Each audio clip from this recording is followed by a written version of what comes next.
with a powerful sign in System Chapter 1, the system awakens in the Newbie Gift Pack. The afternoon sun filtered through the dense canopy of the sprawling forest, casting dappled shadows on the forest floor. Beneath a large oak tree, a young man groaned, his eyes fluttering open. He sat up, rubbing the back of his head, and looked down at his hands. They were younger, uncalloused, and brimming with an unfamiliar vitality. "Where am I?" he muttered. The last thing he remembered was a blinding flash of light on a rainy street back on Earth. Now, he was sitting in a lush, vibrant forest, wearing simple traveler's clothes, a white linen shirt, dark trousers, and sturdy leather boots. He hurried over to a nearby stream to look at his reflection. Staring back at him was a teenager, no older than 17, with sharp features, striking midnight blue eyes, and untidy raven hair. I've been reincarnated," he realized, a mixture of shock and excitement washing over him. "And my body, it's completely renewed. I'm a teenager again." Before panic could set in, a mechanical voice echoed in his mind, clear as a bell. Ding! Host soul stabilized. Welcome to Earthland. The powerful daily sign-in system is successfully bound to host, Orion Valen Thorne. Orion blinked, stepping back from the stream. Earthland? As in, the world of fairy tale? And I have a system. Correct, host. You have been reborn in the world of magic. The powerful daily sign-in system is designed to help you survive and thrive. By signing in daily at various locations or completing specific tasks, you will be rewarded with magic, skills, abilities, and items. Orion couldn't help but grin. Fairy Tale was one of his favorite series in his past life. A world of wizards, dragons, grand adventures, and unbreakable bonds. And now, he had a cheat code. Ding! It is detected that the host has just arrived. You have received a powerful Newbie Gift Pack. Would you like to open it now? Absolutely. Open it. Orion commanded, his heart pounding in his chest. Opening powerful Newbie Gift Pack, congratulations! Host has received the following rewards: 1. Magic, Celestial Void Dragon Slayer Magic, a lost magic that allows the user to consume spatial ether and manipulate gravitational and void energies. Grants immunity to spatial distortions and massive destructive power. 2. Ability, Ether Nano Affinity, passive, your body constantly draws in magic particles from the atmosphere, giving you rapid magic regeneration in a massively expanded magic container. 3. Skill, Master Hand-to-Hand Combat, instantly grants the physical reflexes and muscle memory of a seasoned martial artist. 4. Item, Spatial Ring, contains 500,000 jewels, several sets of spare clothes, and basic survival gear. As the system read out the rewards, a surge of immense power flooded Orion's body. He dropped to his knees as an ethereal, starlit aura erupted around him. His muscles condensed, growing stronger and more defined, while his magical container expanded exponentially. Knowledge of ancient draconic magic and lethal combat techniques carved themselves into his mind. When the aura finally subsided, Orion stood up, feeling lighter, stronger, and completely invincible. He threw a quick jab into the air, the sheer force of his punch creating a sharp whistling sound. Incredible, Orion breathed, looking at his fists. With this kind of power, I won't just survive this world. I can stand at the very top. His stomach suddenly let out a loud rumble. The physical transformation had burned up a lot of his energy. Orion walked back to the stream, his newly enhanced reflexes making it incredibly easy to catch a few large silver-scaled river fish with his bare hands. Using a spark of friction and some dry wood from his spatial ring, he quickly started a fire. He skewered the fish on some sturdy twigs and roasted them to a golden brown crisp, pairing his meal with some fresh wild apples he found nearby. The roasted fish was flaky and delicious, filling his empty stomach perfectly. As he finished his meal, the system chimed again. Ding! First task generated, join a wizard guild. Description: a wizard is nothing without their guild. Travel to Magnolia Town and officially join the Fairy Tale Guild. Reward: advanced spatial magic mastery and 1 daily sign-in token. Orion dusted off his trousers and smiled. Fairy Tale, huh? I wouldn't have chosen anywhere else. According to his memories of the series, the grand story was just about to begin. Natsu, Lucy, Erza. Gray, he was going to meet them all. He was going to experience every crazy battle, every ridiculous guild brawl, and every world-shaking event firsthand. System, point me toward Magnolia, Orion said, his midnight blue eyes shining with determination. Map feature activated. Magnolia Town is approximately 10 miles to the south. Orion Valen Thorne stretched his arms, feeling the hum of the Void Dragon Slayer. Magic coursing through his veins. He turned southward, stepping out of the forest canopy and onto the dirt road leading toward his new destiny. The legend of the Void Dragon was about to begin. Chapter 2, The Rowdy Guild and a New Family. The journey to Magnolia took Orion only a few hours. With his ether nano affinity constantly passively replenishing his stamina and his newly acquired physical prowess, walking 10 miles felt like a casual stroll through the park. As he crested a small hill, the sprawling cityscape of Magnolia came into view. The red-tiled roofs, the bustling waterways, and the towering spire of the Cardia Cathedral in the distance looked exactly as they did in his memories. Only far more magnificent in reality. It was a vibrant, living, breathing world. Magnolia Town, Orion murmured, a smile tugging at his lips. He navigated through the busy streets, ignoring the curious glances of the townsfolk. His destination was clear. He followed the flow of magic and the distant, unmistakable sounds of raucous shouting. Soon, he stood before a massive, somewhat battered building.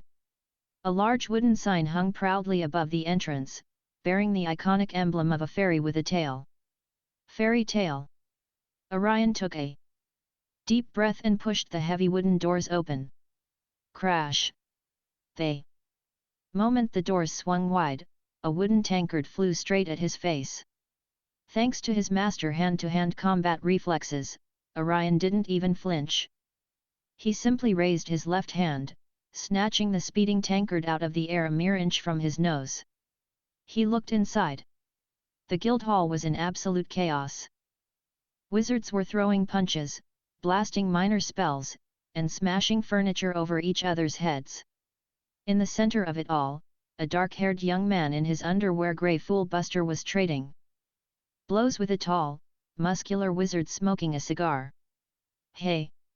Who left the door open?" someone shouted. Before anyone could approach Orion, a sweet, cheerful voice cut through the noise. "Oh, my! Welcome to Fairy Tale. Please excuse the mess, they're always like this." Orion turned his attention to the bar counter. Standing there was a beautiful girl with long, silvery white hair tied in a small ponytail at the front, wearing a stunning maroon dress. It was Myra Jane Strauss. "It's fine. It's exactly how I imagined it," Orion said, tossing the caught tankard onto a nearby table. He walked up to the bar, taking a seat on an unbroken stool. "I'm looking to join the guild."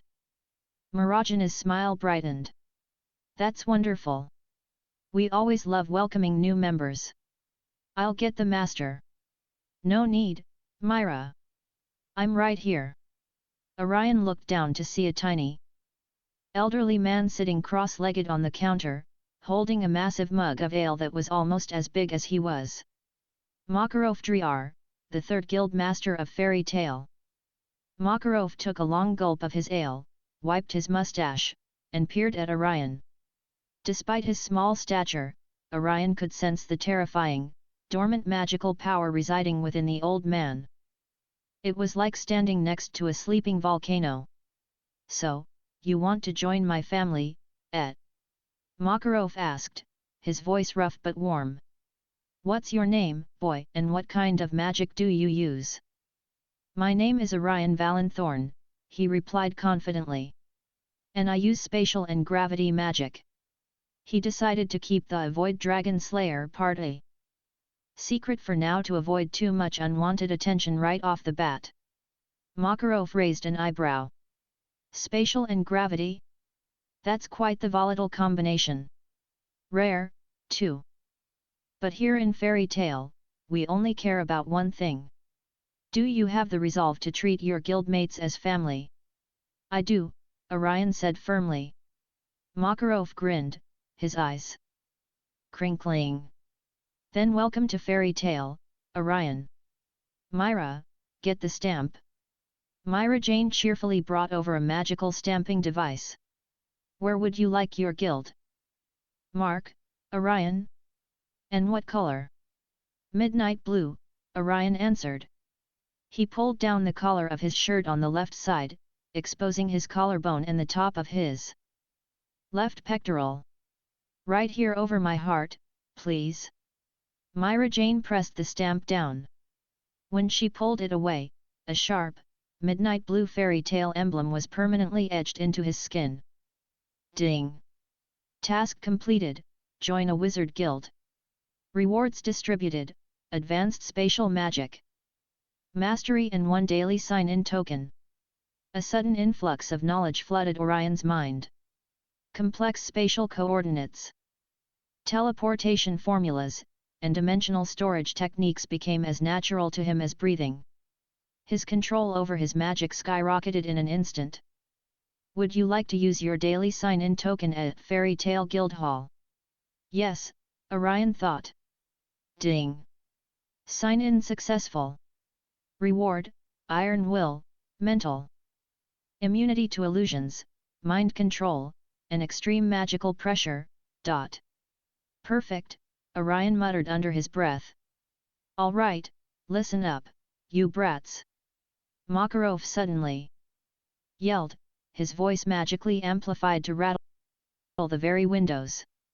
The brawling wizards instantly froze. We have a new member. Orion Thorne. Treat him well, or I'll smash you all. The guild fell silent for a fraction of a second before a massive cheer erupted. A new guy? Awesome! Let's drink to the newbie. Hey Orion, want to fight? Orion laughed as several wizards immediately dragged him to a large wooden table. Myra Jane quickly brought over a massive platter of food to celebrate. There were towering piles of roasted chicken drumsticks, garlic butter shrimp, grilled corn on the cob, and crispy seasoned potatoes. Orion grabbed a massive roasted chicken leg, the savory, seasoned meat practically melting in his mouth, washing it down with a cold mug of sweet apple cider. As he ate and exchanged names with members like Macau, Wakaba, and Nab, a sudden, explosive kick blew the heavy guild doors completely off their hinges. Bang! We're back! Standing in the doorway, grinning from ear to ear, was Natsu Dragneel, his pink hair instantly recognizable. Floating next to him was the blue, flying cat, Happy. And standing timidly behind Natsu, looking absolutely terrified and awestruck at the chaotic guild, was a blonde girl holding a set of keys. Lucy Hartfilia had arrived. The gears of fate had officially begun to turn, and Orion, casually taking a bite of his chicken, was sitting right at the center of it all. Chapter 3, First Impressions and the Missing Wizard. The moment Natsu Dragneel announced his return, the brief lull in the guild's chaos instantly shattered. Without a second of hesitation, Natsu leaped into the crowd and planted a flaming kick squarely into the face of a random wizard. That's for tricking me about the salamander rumor. Natsu yelled, grinning fiercely as the brawl reignited with twice the intensity. Standing near the doorway, Lucy Hartfilia clutched her keys to her chest, her jaw dropping in absolute horror as she watched fire, ice, and fists fly across the room. This is Fairy Tale. They're all crazy. Orion sat comfortably at his table, sipping his apple cider and watching the spectacle like it was a premium theater show. He watched as Grey stripped down to his boxers again, as Elfman shouted about being a real man, and as Loke tried to flirt with a terrified Lucy before fleeing at the sight of her celestial spirits. Eventually, Makarov intervened, expanding his fist to a gigantic size and slamming Natsu into the floorboards. Enough! You're destroying the guild again! The old man roared, before immediately returning to his tiny, jovial self. Now, I see we have another new face. Myra Jane guided a trembling Lucy to the bar. Within minutes, the blonde celestial wizard had a pink fairy tale mark stamped proudly onto the back of her right hand. Her eyes sparkled with tears of joy. I can't believe it. I'm really a fairy tale wizard. Welcome to the madhouse, Orion said, walking up to the bar and offering his hand. I'm Orion. I joined just a few hours before you did. Lucy blinked, taking his hand with a grateful smile. I'm Lucy. It's nice to meet someone who actually seems normal here. Normal. Natsu popped up from the floorboards, rubbing his bruised head. He locked eyes with Orion, his slitted pupils widening with excitement. He could literally smell the dense, potent magic radiating off the new guy. Hey! You're new. Fight me! Before Lucy could scold him, Natsu coated his fist in roaring flames and lunged at Orion. Fire Dragon's Iron Fist. Orion didn't move from his spot. Thanks to his ether nano affinity and advanced spatial magic mastery, he didn't even need to cast a complex spell. As Natsu's flaming fist closed in, Orion simply willed the space between them to fold slightly. Natsu's fist sailed harmlessly past Orion's ear, striking the empty air. His momentum carried him forward, and Orion causally stuck out his foot, tripping the Dragon Slayer. Natsu tumbled across the floor, crashing into a stack of wooden crates. Whoa! Grey whistled from a nearby table. He just dodged Natsu without even blinking. Natsu popped out of the splintered wood, his grin wider than before. Awesome! What kind of magic is that? Let's go again! Before Natsu could launch another attack, the heavy guild doors creaked open. A young boy with dark hair walked in, his face stained with tears. It was Romeo Conbolt. The jovial atmosphere in the guild vanished instantly. Romeo, Makarov said gently, stepping forward. What's wrong? Master, Romeo sniffled, wiping his eyes. It's my dad. He went out on a job to Mount Hakobi to subjugate a Vulcan, but it's been a week, and he hasn't come back. Please, you have to send someone to look for him. Makarov's expression hardened into a stern grimace. Your father is a fairy tale wizard, Romeo. He took on that job knowing the risks. We do not hold the hands of our wizards. He will return when he is ready. You jerk! Romeo screamed, tears streaming down his face as he ran back out the door. I'll go find him myself. Orion watched the scene unfold, his heart going out to the kid. He knew Macau was alive, but the harsh reality of the wizarding world was front and center. Makarov wasn't being cruel, he was trying to respect Macau's pride as a wizard and a father. But that didn't make it any easier for a child.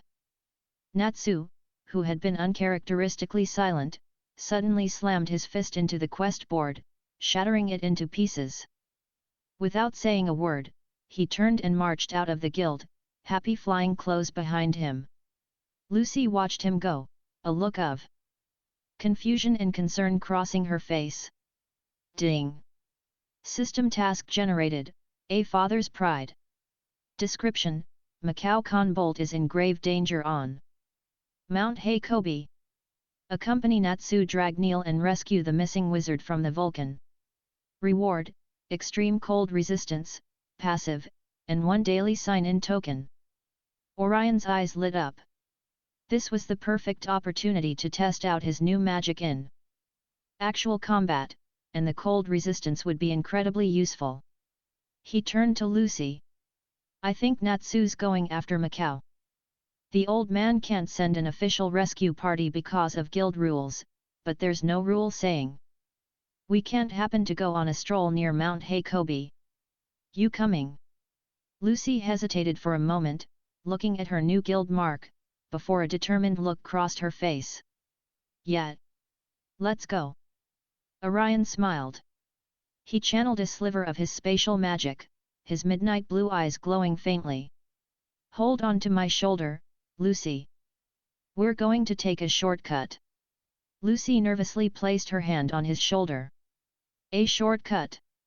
Orion focused on the spatial coordinates of the town's exit, an ability granted by his advanced spatial mastery. The air around them rippled and distorted like water. In a flash of starlight, the bustling noise of the Guildhall vanished, replaced instantly by the crisp, freezing wind at the edge of Magnolia. Lucy stumbled, looking around in utter shock. We just teleport. That's incredibly high-level magic. Orion just chuckled, spotting a pink-haired wizard walking down the snow-dusted path ahead of them. Come on, Lucy. We've got a monkey to catch. Chapter 4, The Blizzard of Mount Heikobi. The howling winds of Mount Heikobi tore through the jagged mountain passes, carrying a blinding squall of snow and ice. The temperature was dropping by the minute, turning the air into a biting frost that chilled to the bone. CC cold. It's so cold. Natsu shivered violently, his teeth chattering like castanets as he trudged through knee-deep snow. Happy, tucked safely inside Natsu's scarf, didn't look much better. Behind him, Lucy was hugging herself, her lips turning a faint shade of blue. I can't believe I wore a skirt for this. I'm going to freeze to death before we even find a monster. Orion sighed, watching the two of them suffer. With a simple thought, he accessed the inventory of his spatial ring. A faint shimmer of starlight gathered in his hand, materializing into a heavy, thick fleece winter cloak and a pair of woolen gloves. He draped the heavy cloak over Lucy's shoulders. Here. The Newbie Pack came with survival gear. Wrap up before you turn into a popsicle. Lucy clutched the thick fabric, her eyes shining with absolute gratitude. Orion, you are a lifesaver. I owe you my life. Orion chuckled and pulled out a second, slightly smaller coat. Natsu? You want one? No way. Natsu stubbornly crossed his arms, exhaling a puff of steam. I'm a fire dragon. Slayer. The cold doesn't bother me achoo. He sneezed violently, a small gout of flame melting the snow in front of him. Suit yourself, Orion said, tossing the spare coat back into his spatial storage. He wasn't entirely immune to the cold yet, but his massive magic reserves and ether nano affinity allowed him to circulate magic through his body, keeping his internal temperature perfectly stable. Suddenly, the ground trembled. A massive shadow loomed through the blizzard, dropping from a high snowy ridge with a heavy thud. It was a towering, ape-like beast covered in thick white fur, with long, muscular arms and a hideous, jutting jaw. A Vulcan. Woman, the beast roared, its deep voice echoing over the howling wind. It locked its beady eyes entirely on Lucy. Eek! It talks! Lucy screamed. Before Natsu could ignite his fists, the Vulcan moved with blinding speed. It leaped over Natsu, entirely ignoring him, and snatched Lucy up in its massive hand. Hey! Put her down, you overgrown monkey! Natsu yelled, charging forward, but the Vulcan simply backhanded him into a snowdrift and bounded up the sheer cliff face, carrying a screaming Lucy toward the mountain peaks. Natsu, let's go! Orion shouted, pulling the dragon slayer out of the snow. I'm gonna roast that thing! Natsu growled, flames erupting from his fists as he began scaling the icy wall with incredible agility. Orion didn't need to climb. Channeling his spatial magic, he locked onto Lucy's magical signature. He stepped forward, the space around him warping and folding. In a flash of midnight blue light, he reappeared near the entrance of a massive, frozen cave high up on the mountain. Inside, the Vulcan was trying to corner Lucy. She had just pulled out one of her golden keys. Open, Gate of the Golden Bull. Taurus. In a burst of golden light, the massive Minotaur spirit appeared, wielding a gigantic double-bladed axe. But before Taurus could strike, Natsu came crashing through the icy roof of the cave, sending chunks of frost flying everywhere. Fire Dragon's Iron Fist. Natsu roared, swinging a blazing punch. But his foot caught on a patch of slick black ice. He lost his balance, his punch missing the Vulcan entirely, and slid face first into the cave wall. Natsu! Lucy cried. The Vulcan turned, raising its massive fists to smash the fallen dragon slayer. Not today, Orion's calm voice echoed through the cavern. He stepped out of the shadows, his eyes glowing a fierce, deep blue.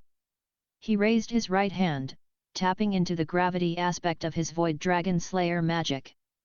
Gravity magic, crush! Orion swept his hand downward. The air above the Vulcan visibly distorted as a localized, crushing gravitational field slammed into the beast.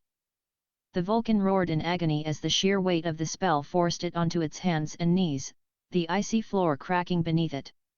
Natsu, now! It can't move! Orion called out, maintaining the pressure. Natsu pushed himself out of the rubble, a fiery grin spreading across his face. He engulfed both of his hands and his head in roaring flames, launching himself off the cave wall like a missile. Fire Dragon's Sword Horn. Natsu slammed headfirst into the Vulcan's chest with explosive force. The combination of Orion's gravity holding the beast in place and Natsu's sheer destructive power was overwhelming. The Vulcan was sent flying, crashing through the back wall of the cavern. A glowing magic circle suddenly appeared beneath the defeated beast. The massive ape-like body dissolved, shrinking down until a severely bruised and battered human man lay unconscious in its place. Macau! Natsu shouted, rushing over. Lucy covered her mouth in shock. The Vulcan was Macau. Orion walked over, releasing his gravity spell. Take over magic. The Vulcan must have possessed him when he was exhausted. The guy's barely breathing. Natsu knelt beside the older wizard. Hey! Macau! Wake up! Macau groaned, his eyes fluttering open. He looked up at Natsu. Shame washing over his face. Natsu! I messed up. I defeated 19 of them, but the 20th, it got the jump on me. I'm a disgrace to fairy tale. Don't be stupid, Natsu scolded, though his voice was surprisingly gentle. You took out 19 of these monsters on your own. Romeo's waiting for you back home. Let's go back. Ding! System task completed, a father's pride. Rewards distributed, extreme cold resistance. Passive, and 1 daily sign-in token. Instantly, a warm, soothing energy pulsed through Orion's veins. The biting frost of the cave vanished entirely, replaced by a comfortable, ambient feeling. The extreme cold of Mount Hakobi would never bother him again. Would you like to use your daily sign-in token at Mount Hakobi? Yes, Orion thought. Ding! Sign-in successful. Reward, echolocation, basic. Allows the host to perceive their surroundings in complete darkness or blinding conditions through sound waves. Nice, Orion muttered softly. He turned to Natsu and Lucy. Let's get him back to Magnolia. I can teleport us part of the way down the mountain, but we'll have to walk the rest so the spatial pressure doesn't aggravate his injuries. A few hours later, the doors to the Fairy Tale Guildhall swung open. Romeo, who had been sitting anxiously by the bar, looked up. His eyes widened as Natsu and Orion walked in, supporting a bandaged and bruised Macau between them. "Dad!" Romeo cried, sprinting across the hall and throwing his arms around his father's waist. Macau winced but hugged his son back tightly, tears streaming down his face. "I'm sorry, Romeo. I'm so sorry I worried you. It's okay. You're back. You're the strongest wizard in the world." Romeo sobbed into his father's coat. The entire guild erupted into cheers, raising their mugs in celebration of Macau's safe return. Orion stood near the doorway, watching the heartwarming scene with a soft smile. Lucy walked up next to him, a warm, genuine smile on her own face as she watched Natsu laugh with happy. "You know," Lucy said softly, "fairy tale might be loud, crazy, and a little destructive. But I think I'm really going to like it here." "Yeah," Orion agreed, feeling the hum of his own magic responding to the joyful atmosphere. "It's the best guild in the world." Chapter 5, The 2 Million Jewel Job. A few days had passed since the rescue mission on Mount Hakobi. Magnolia had settled back into its usual, sun-drenched routine, and Orion was thoroughly enjoying his new life in Fairy Tale. He spent his mornings training his Void Dragon Slayer magic in the eastern woods and his afternoons lounging in the rowdy guild hall. Currently, he was standing outside a rather nice, two-story brick building near the town's waterways. He held a small box of fresh, fruit-filled pastries from a local bakery. "Let's see, 70,000 jewels a month. This must be the place," Orion muttered, checking the address Lucy had happily bragged about at the guild earlier that day. He walked up the stairs and knocked on the door to her room. "Coming!" Lucy's voice called out. The door swung open, revealing the blonde wizard in comfortable homeware. She beamed when she saw him. "Orion! You actually came to visit. Brought a housewarming gift," Orion said, holding up the bakery box. "Thought you might want to celebrate your new place." "You are an absolute angel," Lucy said, practically drooling at the smell of sweet strawberries and cream. She stepped aside to let him in. "Make yourself at home. It's not huge, but it's perfect for me. The rent is a bit high," but Lucy froze mid-sentence. Orion followed her gaze. Sitting comfortably on Lucy's couch, drinking her tea and munching on her crackers, were Natsu and Happy. "Hey, Orion! You brought food." Natsu grinned, waving a cracker. Happy cheered. "What are you two doing in my house?" Lucy shrieked, her face turning bright red with indignation. "How did you even get in?" "Through the window," Natsu said nonchalantly, pointing a thumb at the open sash. "We came to show you something. Look." He slammed a crumpled piece of paper onto Lucy's coffee table. Orion set the pastry box down and leaned over to look at the flyer. Alongside a still fuming Lucy. "Wanted, someone to destroy a book," Lucy read aloud, her anger momentarily replaced by curiosity. "Target, Duke Everlu's mansion in Shirotsum town. Reward: 2 million jewels." Lucy's eyes bulged out of her head.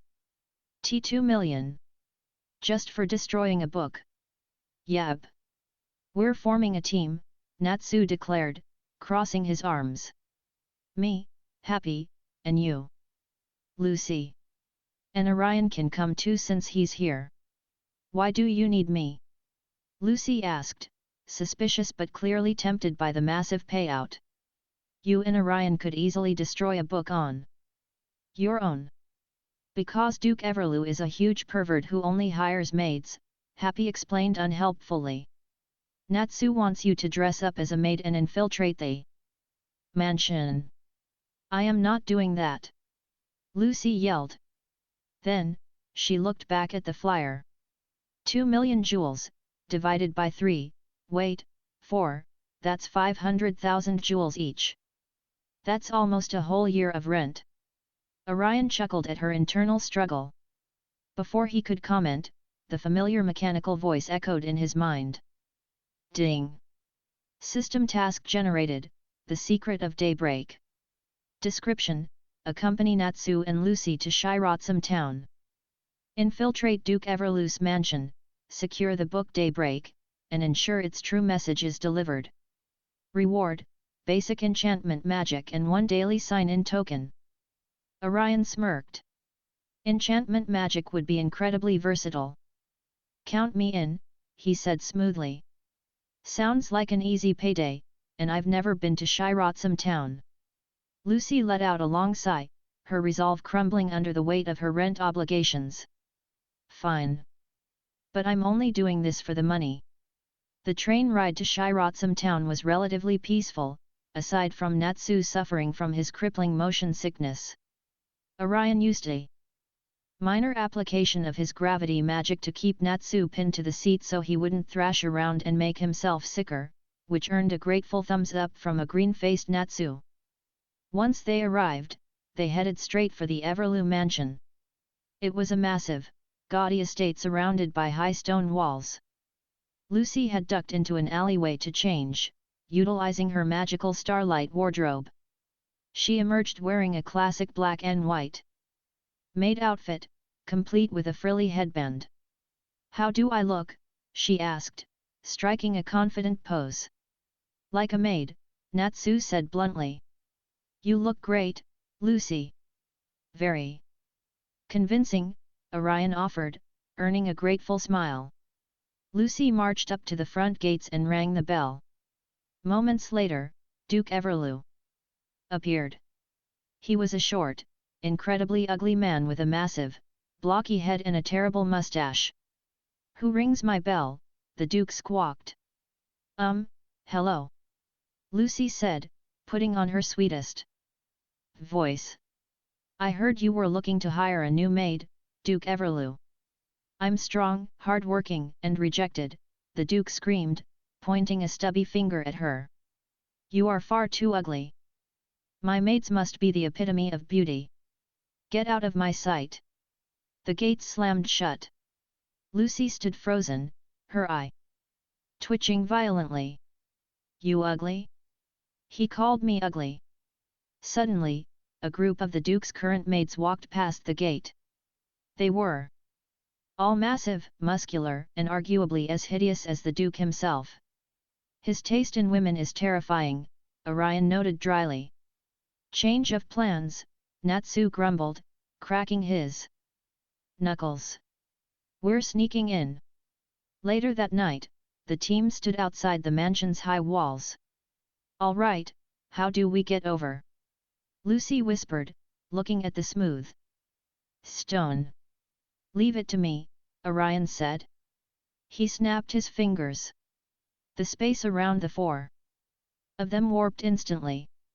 Without making a single sound, they vanished from the outer wall and reappeared inside the mansion's opulent, dimly lit library. Would you like to use your daily sign-in token at Everlu Mansion Library? Yes, Orion thought. Ding! Sign-in successful. Reward: photographic memory. Host can perfectly recall any text, image, or event they have seen. Orion blinked as his mind sharpened dramatically. He looked at the massive towering shelves of the library. And instantly, the titles of hundreds of books etched themselves into his brain. Whoa, Orion! Your magic is so handy! Natsu whisper shouted, immediately rummaging through the shelves. All right, let's find this daybreak book. Wait, Natsu, don't just throw things. Lucy hissed, trying to catch the books he was tossing over his shoulder. Orion scanned the room. With his newly acquired photographic memory, he cross-referenced the titles on the shelves at blinding speed. Second shelf from the top, far right corner, Orion pointed. Happy flew up and pulled out a thick, leather-bound book. The word Daybreak was embossed on the cover in gold lettering. We got it! Happy cheered quietly. Great! Let's burn it and get our 2 million! Natsu said, his hands igniting. Wait! Lucy snatched the book from Happy's paws. This book, it was written by Chemuzalian. He's a legendary author. You can't just burn a piece of history. Let me read it first. Before they could argue, the library doors slammed open. Duke Everlew stood in the doorway, accompanied by two massive, armored guards. Intruders, the Duke shrieked. How did you get past my security? Hand over that book and prepare to die. Natsu grinned, slamming his blazing fists together. Finally. Some action. Orion stepped forward, his midnight blue eyes glowing in the dim light. You guys handle the guards. I'll take care of the Duke. Chapter 6, The Secret of Daybreak. Get them, Vanish Brothers. Duke. Everlew screeched, pointing a stubby finger at the intruders. The two massive mercenaries cracked their knuckles, stepping forward with menacing grins. You heard the Duke. Let's crush him, brother. I've got these two. Natsu yelled, his fists erupting into roaring flames. Without waiting for a strategy, he launched himself at the Vanish brothers. The sheer force of his fiery punch blowing a hole straight through the library wall and sending the three of them tumbling into the courtyard outside. Natsu, you're wrecking the place! Lucy screamed, clutching the book Daybreak tightly to her chest. Never mind the collateral damage, Duke Everlew sneered. You aren't leaving with my book. Suddenly, the Duke dove headfirst into the solid stone floor. Instead of cracking his skull, he sank into the ground as if it were water, disappearing completely. Lucy gasped. Where did he go?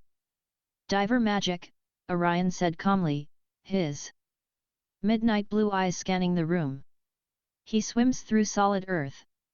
But against spatial and gravity manipulation, it's a useless parlor trick. Orion sensed a disturbance beneath Lucy's feet. The stone began to ripple. Gravity magic, updraft, Orion murmured, sweeping his hand upward. Just as Everlew's hands breached the surface to grab Lucy's ankles, a massive, localized gravitational pull latched onto the Duke.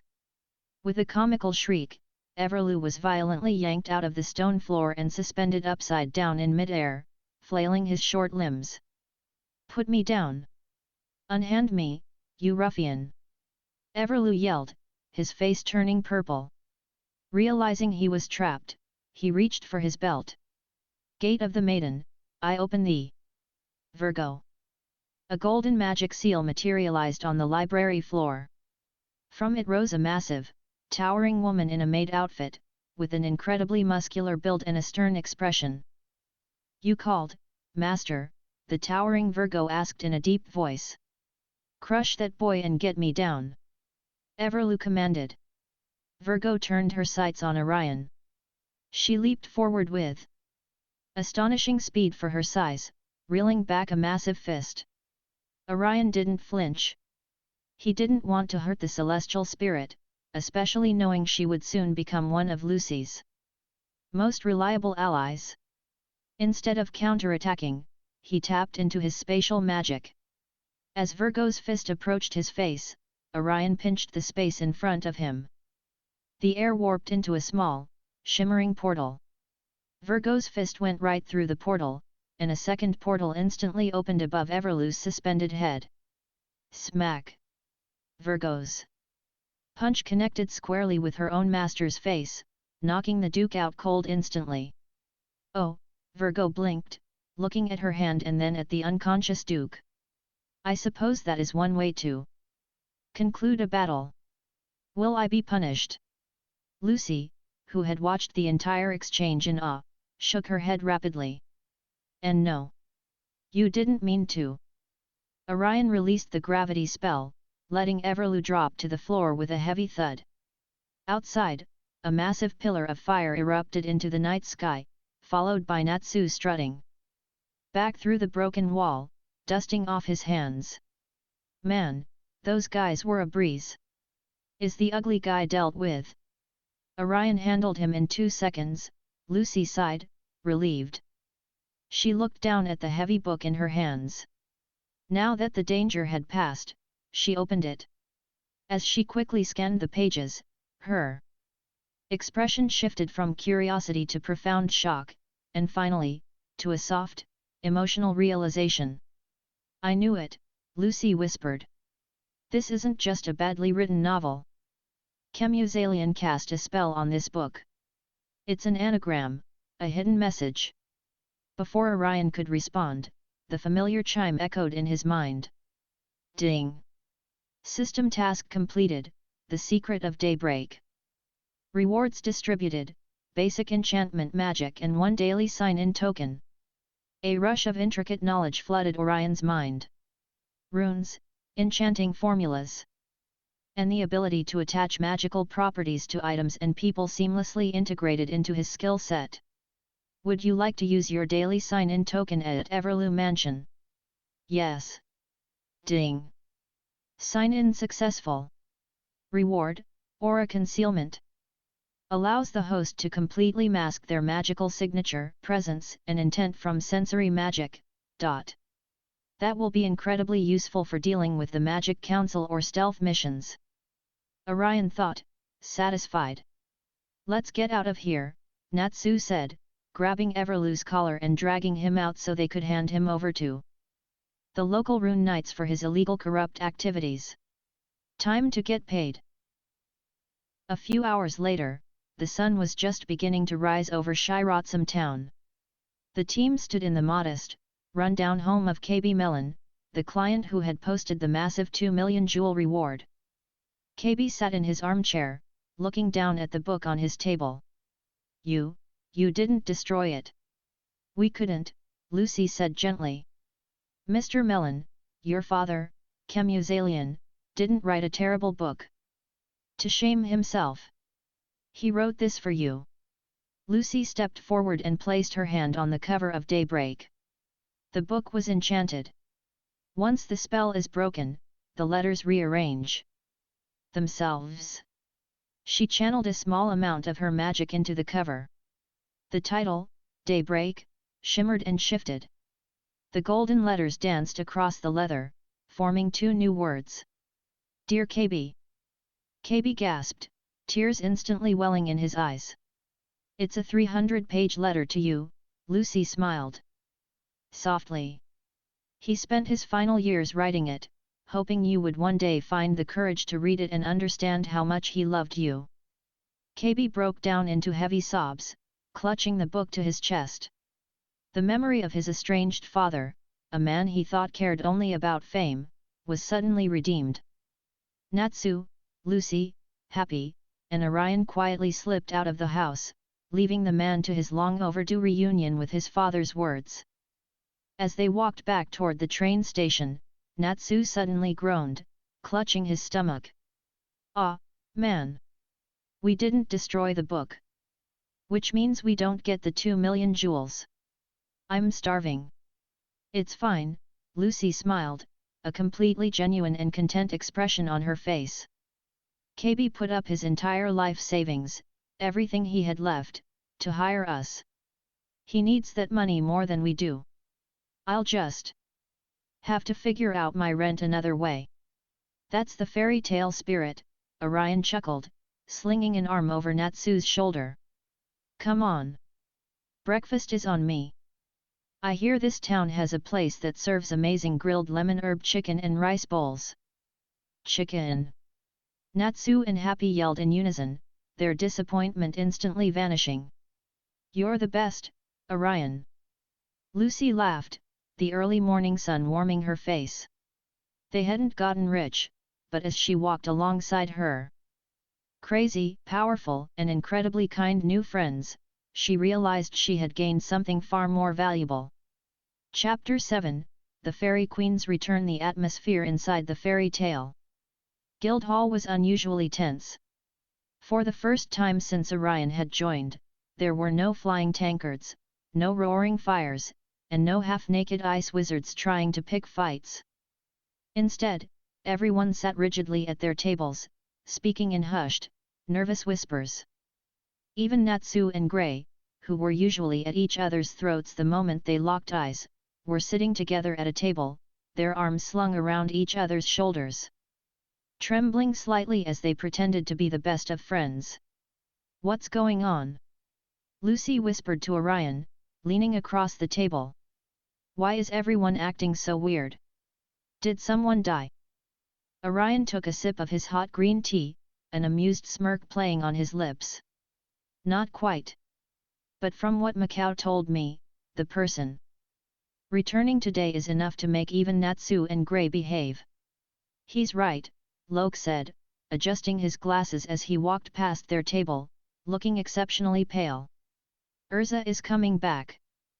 Before Lucy could ask who Erza was, heavy footsteps echoed from outside. The massive guild doors swung open, and the entire hall seemed to hold its breath. Standing in the doorway was a striking young woman with long, scarlet hair, wearing custom-fitted silver armor.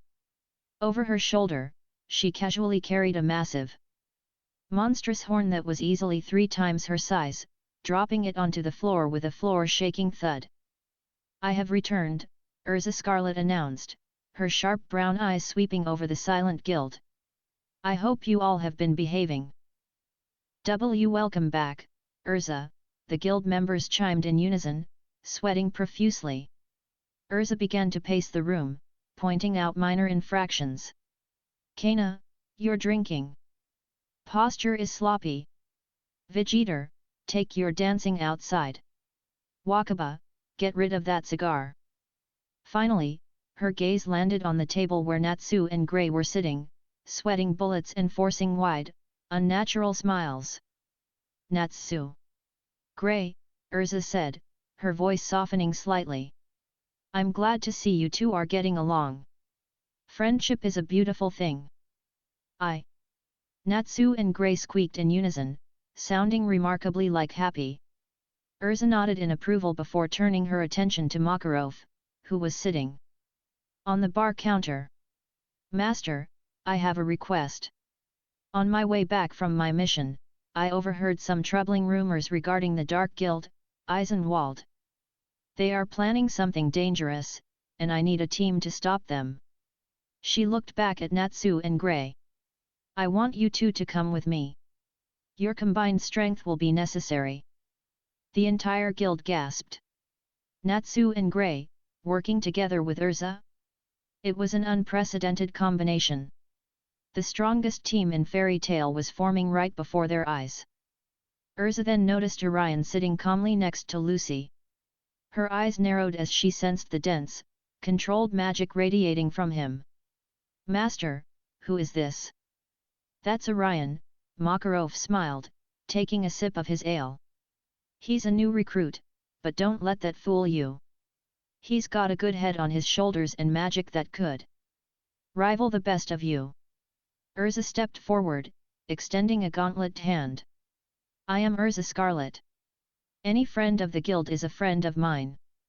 If the master speaks highly of you, then I would like to request your assistance as well, Orion. Eisenwald is up to no good, and extra firepower would be appreciated." Right on cue, the system chimed in Orion's mind. Ding! System task generated, the Dark Guilds. Melody. Description: the Dark Guild Eisenwald aims to use the mass murder magic, lullaby. Form a team with Erza, Natsu, Grey, and Lucy to dismantle Eisenwald and secure the cursed flute. Reward: advanced wind magic resistance, passive, and 1 daily sign-in token. Orion stood up and firmly shook Erza's hand. "I'm in. It sounds like an important job."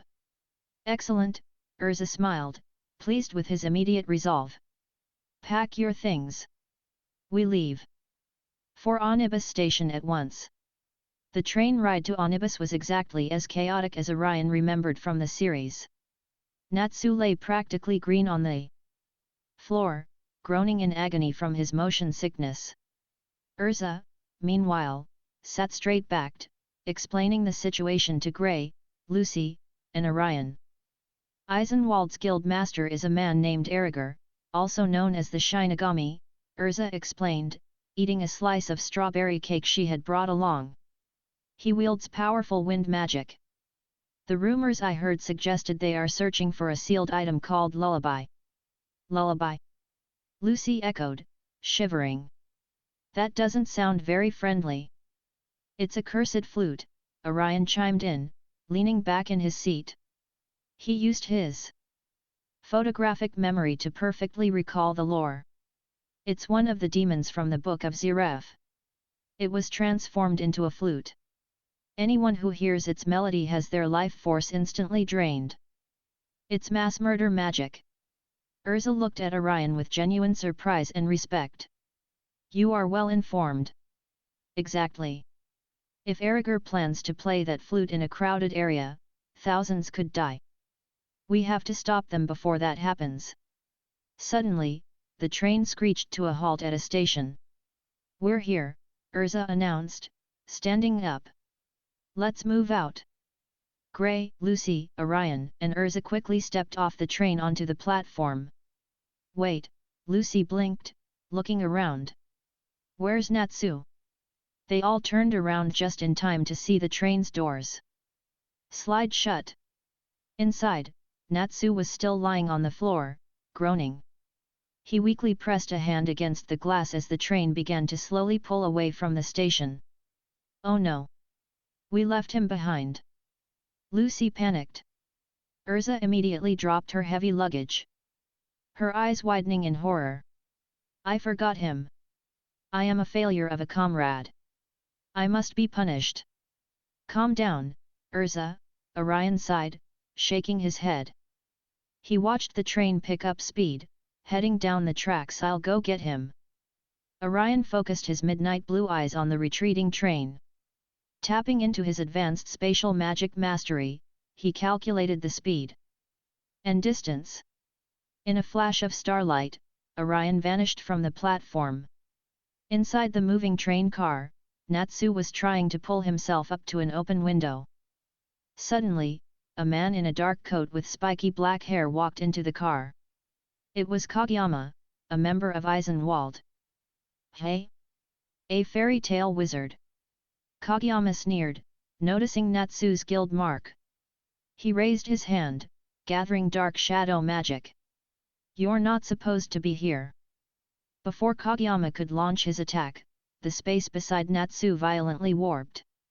Orion appeared in a burst of ethereal blue light, stepping between Natsu and the Eisenwald wizard. Kageyama flinched, stepping back. Where did you come from? I'm just picking up my friend, Orion said casually. His eyes drifted to the wooden object strapped to Kageyama's back. It was a flute with 3 eyes shaped into a skull-like demon face. Lullaby. Would you like to use your daily sign-in token at Lullaby transport train? Yes, Orion thought. Ding. Sign-in successful. Reward, sound nullification. Magic, creates a localized vacuum zone where no sound waves can travel. Orion smirked. Perfect counter for a cursed flute. Kageyama gritted his teeth, sensing the immense disparity in their magical pressure. Don't ignore me. Shadow gravity magic, heavy field, Orion interrupted, barely lifting a finger. A crushing wave of gravity instantly slammed Kageyama into the floorboards, completely immobilizing him. The Eisenwald wizard gasped for breath, unable to lift his head under the immense weight. Orion grabbed Natsu by the collar of his jacket. Hold your breath, Natsu. We're taking a shortcut. AI, Natsu groaned.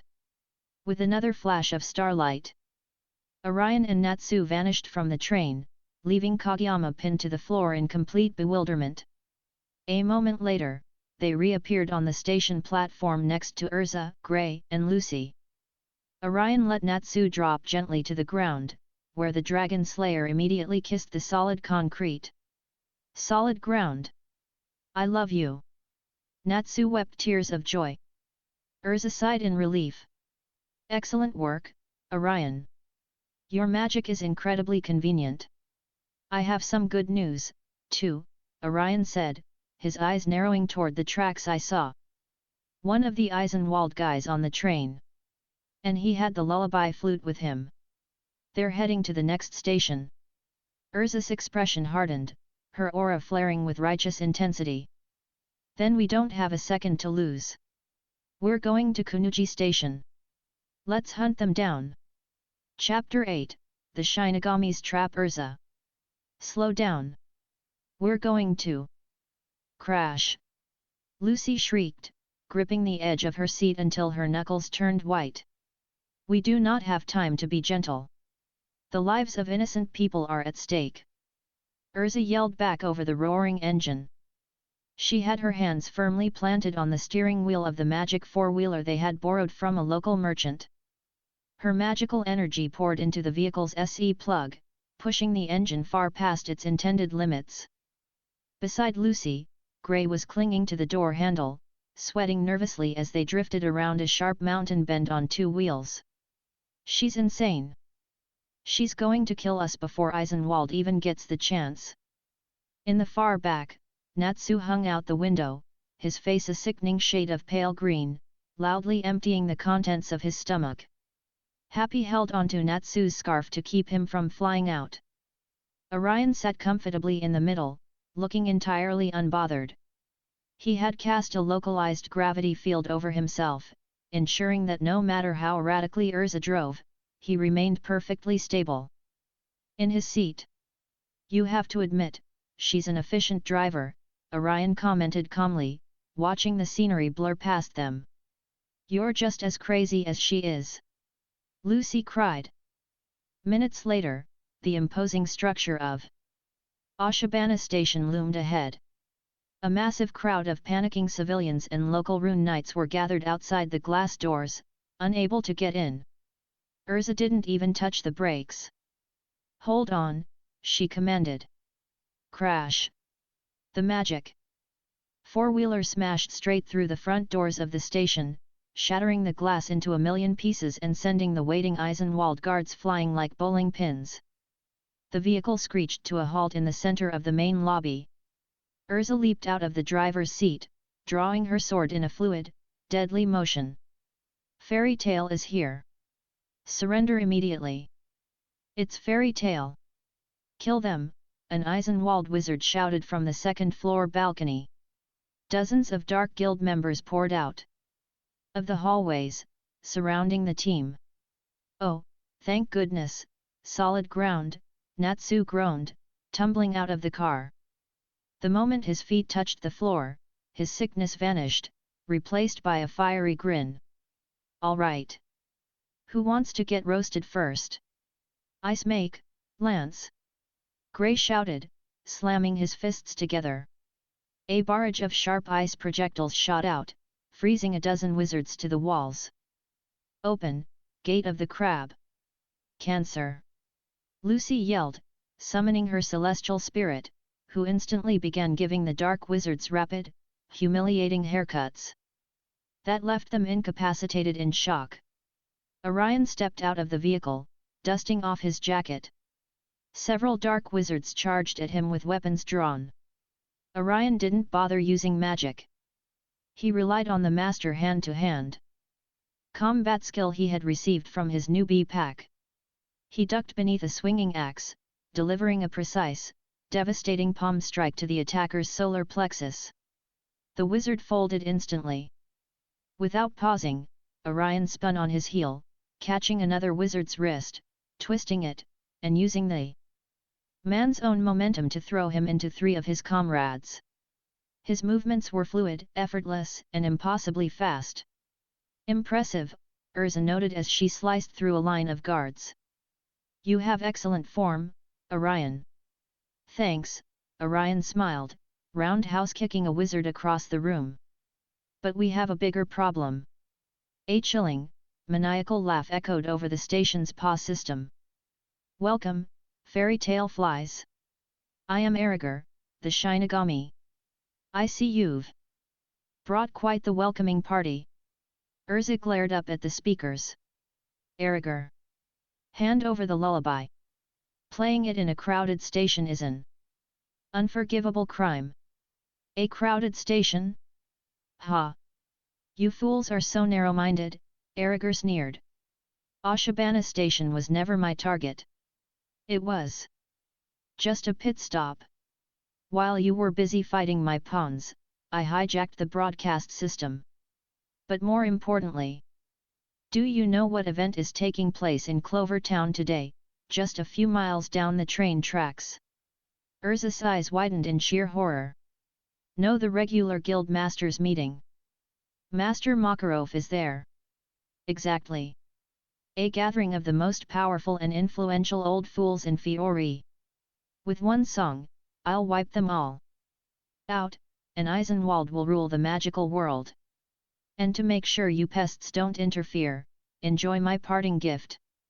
Suddenly, a massive, howling tornado erupted around the perimeter of the station lobby. The wind spun so fast it formed a visible, razor-sharp wall of slicing air, completely sealing the exits. A wind barrier! Gray shouted over the roaring gale. Natsu growled, coating his fist in fire. I'll just smash right through it. He charged at the wind wall, but the moment his fist made contact, the gale force winds shredded his flames and threw him violently backward, leaving dozens of small, stinging cuts on his arms. Natsu, stop! You'll be ripped to pieces. Lucy warned. He's trapped us inside while he flies to Clover Town, Erza realized, gripping her sword tightly. If we don't get out of here, the masters are doomed. Orion stepped forward, his midnight blue eyes glowing with calm authority. Don't panic. He only blocked the physical exits. He can't block space. He placed a hand on Natsu's shoulder and another on Happy. Natsu. You're the fastest out of all of us. I'm going to teleport you outside the barrier. You follow the tracks to Clover Town and beat that guy to a pulp. Got it? Natsu's slitted eyes widened with a fierce, competitive fire. You bet. I'll turn that scythe-wielding freak into ash. Leave it to us. Happy cheered. Orion channeled his spatial magic. Good luck. He pinched the space around them. In a flash of starlight, Natsu and Happy vanished from the station lobby, completely bypassing Erza's inescapable trap. Would you like to use your daily sign-in token at Ashibana Station? Yes, Orion thought. Ding! Sign-in successful. Reward, telekinesis. Advanced, allows the host to lift, throw, and manipulate objects or people with their mind, scaling with the host's magic power. Nice, Orion smirked. Feeling the new mental pathways open up in his brain. Incredible, Erza breathed, watching the space where Natsu had just been. She turned to Orion, her respect for him deepening. You saved us vital time, Orion. But we can't just wait here. Can you teleport the rest of us outside as well? I can, Orion nodded. But teleporting multiple people at once drains a lot of magical stamina. I can get us out, but we won't be able to catch up to Natsu immediately. We need a vehicle. I have an idea. Lucy suddenly perked up, pulling out one of her golden keys. Erza's wall blocks the sides and the top, but what about underneath? She raised the key. Open, Gate of the Maiden. Virgo. With a bright flash, the massive, muscular maid appeared. Exactly as she had at the Everlew mansion. You called, Princess? Virgo asked respectfully. Virgo, can you dig a tunnel under this wind barrier? Lucy asked eagerly. Of course, Princess. It will only take a moment, Virgo said. Without hesitation. She dove into the solid stone floor, swimming through the earth as easily as water, tunneling a massive path beneath the deadly winds. Erza grinned. Excellent work, Lucy. Let's go. We have to back up Natsu before Erza reaches the guild masters. Chapter 9, The Wind and the Flame. The dark, earthy tunnel carved by Virgo was surprisingly smooth, allowing the team to quickly sprint beneath the raging cyclone that Erza had left behind. "I have to admit, your celestial spirits are incredibly useful, Lucy," Erza said as they ran, her armor clanking lightly. "Thanks. Virgo is definitely full of surprises," Lucy panted, struggling to keep up with the seasoned wizards. Within minutes, they breached the surface, emerging a safe distance away from the Ashibana station. The violent howling of the wind barrier was now just a distant hum. Erza immediately looked around, a deep frown crossing her face. "We are out, but we have a new problem. The magic four-wheeler is still trapped inside the lobby. We cannot catch up to Erza or Natsu on foot before they reach Clover Town." Orion stepped out of the tunnel, dusting a few specks of dirt from his shoulders. "Stand back. I've got this." He raised his hand toward the station building.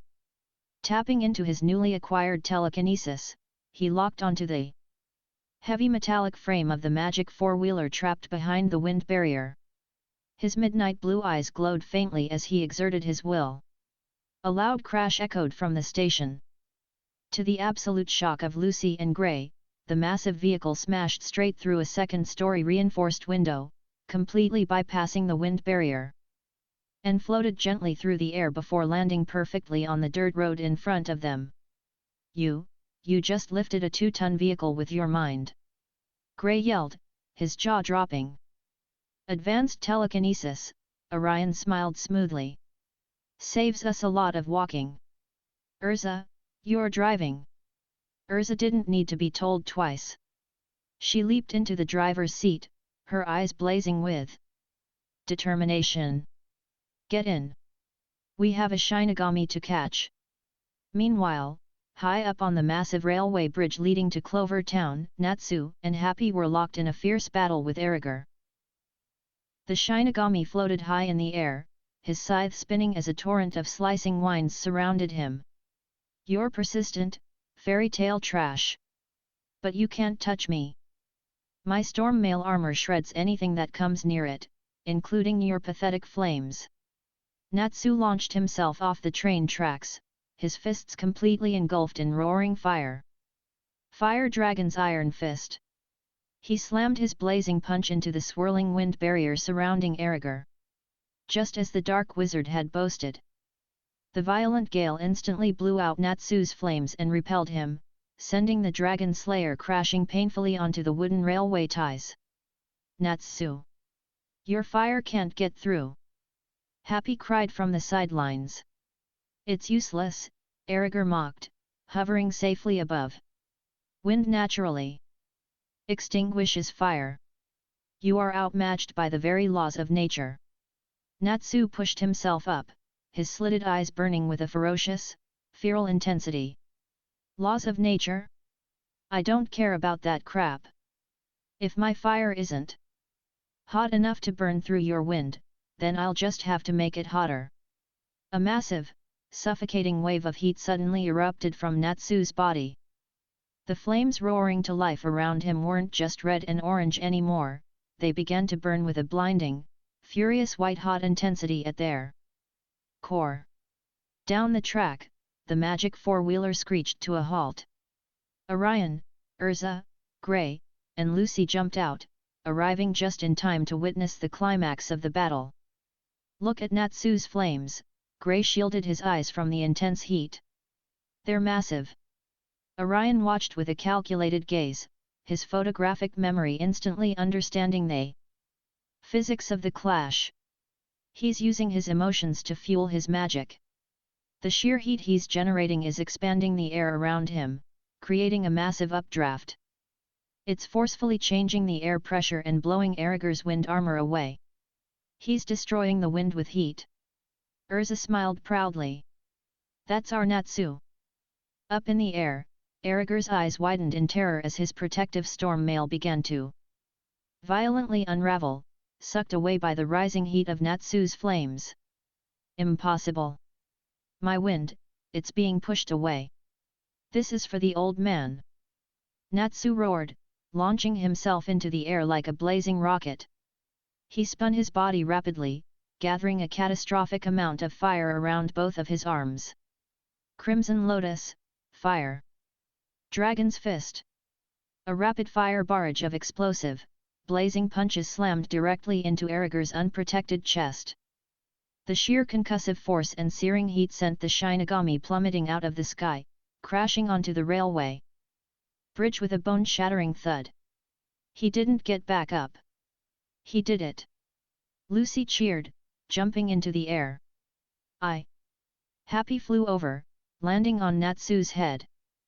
Natsu landed heavily on the tracks, panting and grinning from ear to ear. He looked back and saw the rest of the team running toward him. Hey! You guys finally made it!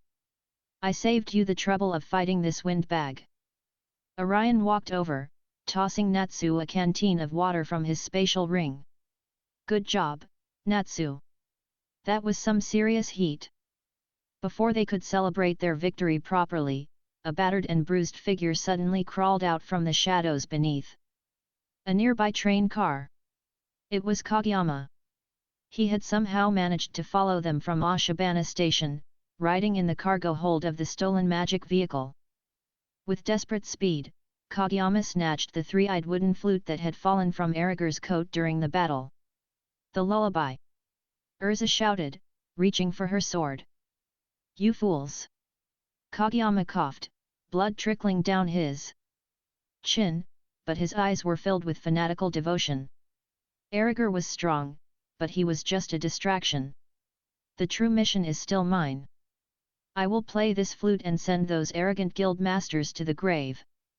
He instantly melted into the shadows on the ground using his shadow magic, speeding off toward the Clover Town meeting hall just a mile away. He's heading for the masters. Gray yelled, preparing to run. Suddenly, the mechanical voice of the system echoed in Orion's mind, bringing with it an ominous warning. Ding! System task generated, the demon's awakening. Description: the Book of Zeref Demon, Lullaby, is about to break its seal. Allow the demon to manifest and destroy it completely to protect Clover Town. Reward: advanced magical barrier generation and 2 daily sign-in tokens. Orion's eyes narrowed. The flute wasn't just a magical tool, it was a living, breathing demon trapped inside the wood, and it was starving for souls. Everyone, back in the car! Orion commanded, his voice slicing through the panic with absolute authority.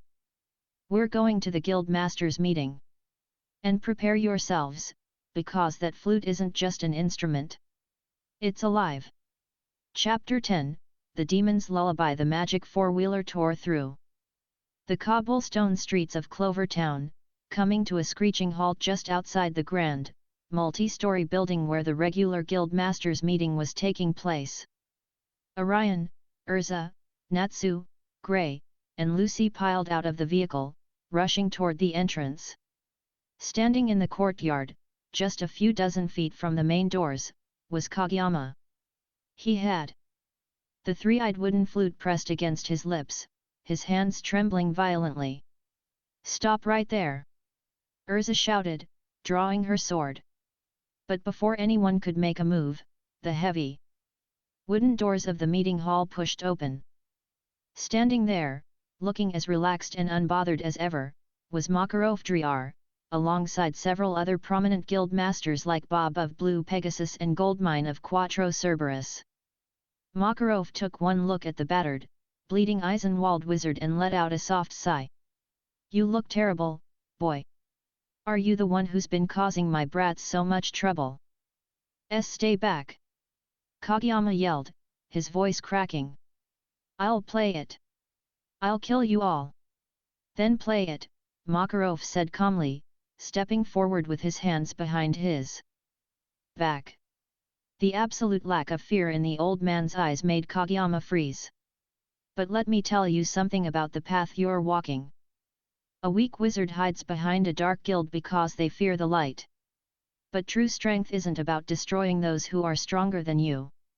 It's about having the courage to change your own heart.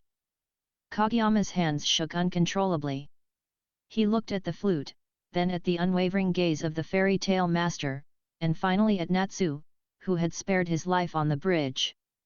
The dark wizard fell to his knees, tears streaming down his face as the flute slipped from his grasp and clattered onto the cobblestones.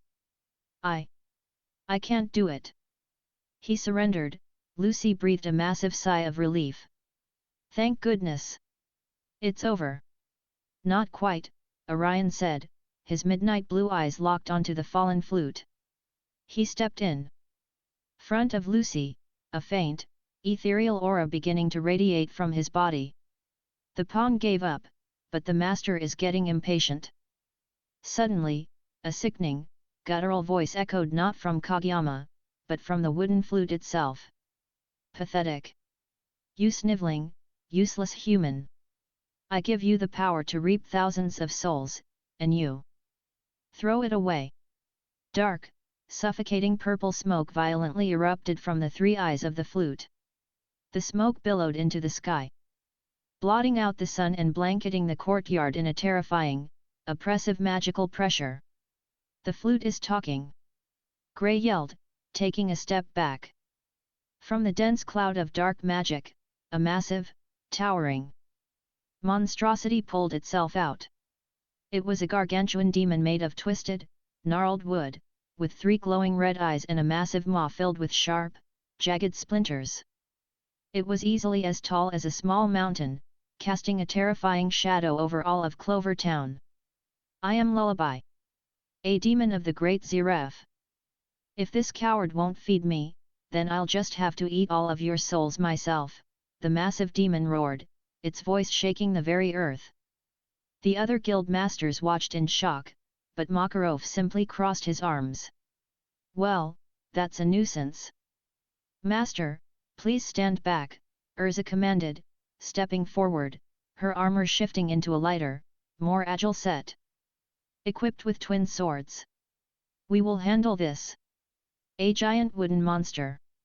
Natsu grinned, slamming his blazing fists together. Now that's a fire hazard waiting to happen. Don't get cocky, Ashbrain, Grey scoffed, slamming his fists into his palms, freezing the air around him. We have to hit it hard. And fast. Orion stood alongside the 3 of them, the space around him beginning to distort and ripple. Let's take it apart. Lullaby roared, rearing its massive head back. I'll drain you dry. Listen to my deadly melody. The demon opened its jaws, preparing to emit the soul-stealing sound wave. I don't think so, Orion said coldly. He raised his hand, his eyes glowing intensely. Sound nullification magic, vacuum sphere. Orion instantly cast the spell he had acquired on the train, generating a massive, invisible dome of absolute vacuum directly around the demon's head. When Lullaby released its devastating, mass-murdering screech, absolute silence followed. The sound waves were completely trapped and neutralized within the vacuum. What? My voice. I can't project my voice, the demon panicked, realizing its ultimate weapon had been instantly disabled.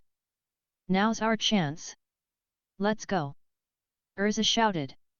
She leaped dozens of feet into the air. Heaven's wheel, Blumenblatt. She summoned dozens of magical swords, sending them raining down on the demon's massive legs, carving deep gouges into the enchanted wood. Ice make, saucer. Grey yelled, launching a massive, spinning disc of razor-sharp ice that sliced right through the demon's right arm, severing it completely. Take this! Natsu roared, launching himself off a nearby rooftop. He engulfed his entire body in furious, roaring flames. Fire Dragon's sword horn. He slammed head first into the demon's chest, the sheer concussive force and explosive heat blasting a massive, fiery hole straight through Lullaby's torso. The demon shrieked in agony, stumbling backward, its massive wooden body cracking and burning. See cursed fairy tale wizards! I will crush you! It raised its remaining massive arm, preparing to smash Natsu and Grey into the pavement. Orion stepped forward, deciding it was time to test the offensive capabilities of his lost magic. He took a deep breath, gathering the surrounding ether and spatial energies into his lungs. The air around him seemed to warp and bend toward his mouth, condensing into a terrifying, dense singularity of midnight blue magic. Void dragons! Orion murmured, his voice echoing with a slight, draconic reverberation. He unleashed the breath attack. Crushing roar! A massive, spiraling beam of pure spatial and gravitational energy erupted from Orion's mouth. Unlike Natsu's fiery roar, Orion's attack made no sound. It was a silent, terrifying force of nature that warped the very fabric of space as it shot forward. The beam struck Lullaby's raised arm and instantly obliterated it, not by burning or cutting, but by crushing the enchanted wood into absolute nothingness. The beam continued its path, striking the demon's main body. With a final, silent scream, the massive demon of Zeref was warped, crushed, and violently compressed until it exploded into a shower of harmless wooden splinters. The courtyard fell dead silent. The oppressive magical pressure vanished entirely, leaving only the crisp afternoon breeze. Ding! System task completed, the demon's awakening. Rewards distributed, advanced magical barrier generation and 2 daily sign-in tokens. Knowledge of highly complex, durable magical shields and absolute defensive perimeters. Flooded Orion's mind, cementing his position as both an unstoppable force and an immovable object. Would you like to use your daily sign-in tokens at Clover Town Meeting Hall? Use both, Orion commanded mentally. Ding! Sign-in successful. Reward 1, High Speed. Regeneration, passive. Host's body will rapidly heal from all injuries, cuts, broken bones, and poisons. Reward 2. Flight magic, allows the host to manipulate gravity and ether to fly freely through the sky. Orion smirked, feeling an immense surge of vitality rewrite his cellular structure. He was practically unkillable now. We did it! Lucy cheered from the sidelines, jumping up and down with happy. That was amazing, Orion. Natsu laughed, slapping him on the back. What kind of roar was that? It looked like it just deleted the monster. A secret, Orion winked. As the team celebrated, other guild masters slowly walked out of the courtyard, their jaws hanging open. Makarov. Master Bob stammered, pointing a trembling finger at the background. Your kids, they certainly are powerful. Makarov puffed out his chest proudly. Of course they are. That's fairy tale for you. Yes, but... Master Goldmine sighed, rubbing his temples. Did they have to destroy the meeting hall? Makarov blinked. He turned around. Behind the triumphant team, the massive, historic guild masters meeting building was completely and utterly annihilated. Between Erza's swords, Grey's ice, Natsu's explosive fire, and the sheer spatial shockwave of Orion's roar, the multi-story structure had been reduced to a smoking pile of rubble.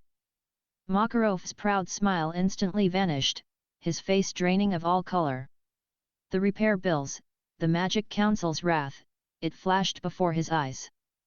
Run for your lives! Makarov shrieked, sprinting past his wizards at top speed. We're getting out of here! Wait for us, Master! Erza yelled, immediately realizing what they had done. Orion laughed out loud, grabbing Lucy by the hand and activating his flight magic. To hover just slightly off the ground, pulling her along as Natsu, Grey, and Happy sprinted down the street, a mob of angry guild masters shaking their fists in the distance. The lullaby was destroyed, but as always with fairy tale, the true disaster was the collateral damage left in their wake. Chapter 9, The Wind and the Flame. The dark, earthy tunnel carved by Virgo was surprisingly smooth, allowing the team to quickly sprint beneath the raging cyclone that Erza had left behind. I have to admit, your celestial spirits are incredibly useful, Lucy, Erza said as they ran, her armor clanking lightly. Thanks. Virgo is definitely full of surprises, Lucy panted, struggling to keep up with the seasoned wizards. Within minutes, they breached the surface, emerging a safe distance away from the Ashibana station. The violent howling of the wind barrier was now just a distant hum. Erza immediately looked around, a deep frown crossing her face. We are out, but we have a new problem. The magic four-wheeler is still trapped inside the lobby. We cannot catch up to Erza or Natsu on foot before they reach Clover Town. Orion stepped out of the tunnel, dusting a few specks of dirt from his shoulders. Stand back. I've got this. He raised his hand toward the station building. Tapping into his newly acquired telekinesis, he locked onto the heavy metallic frame of the magic four-wheeler trapped behind the wind barrier.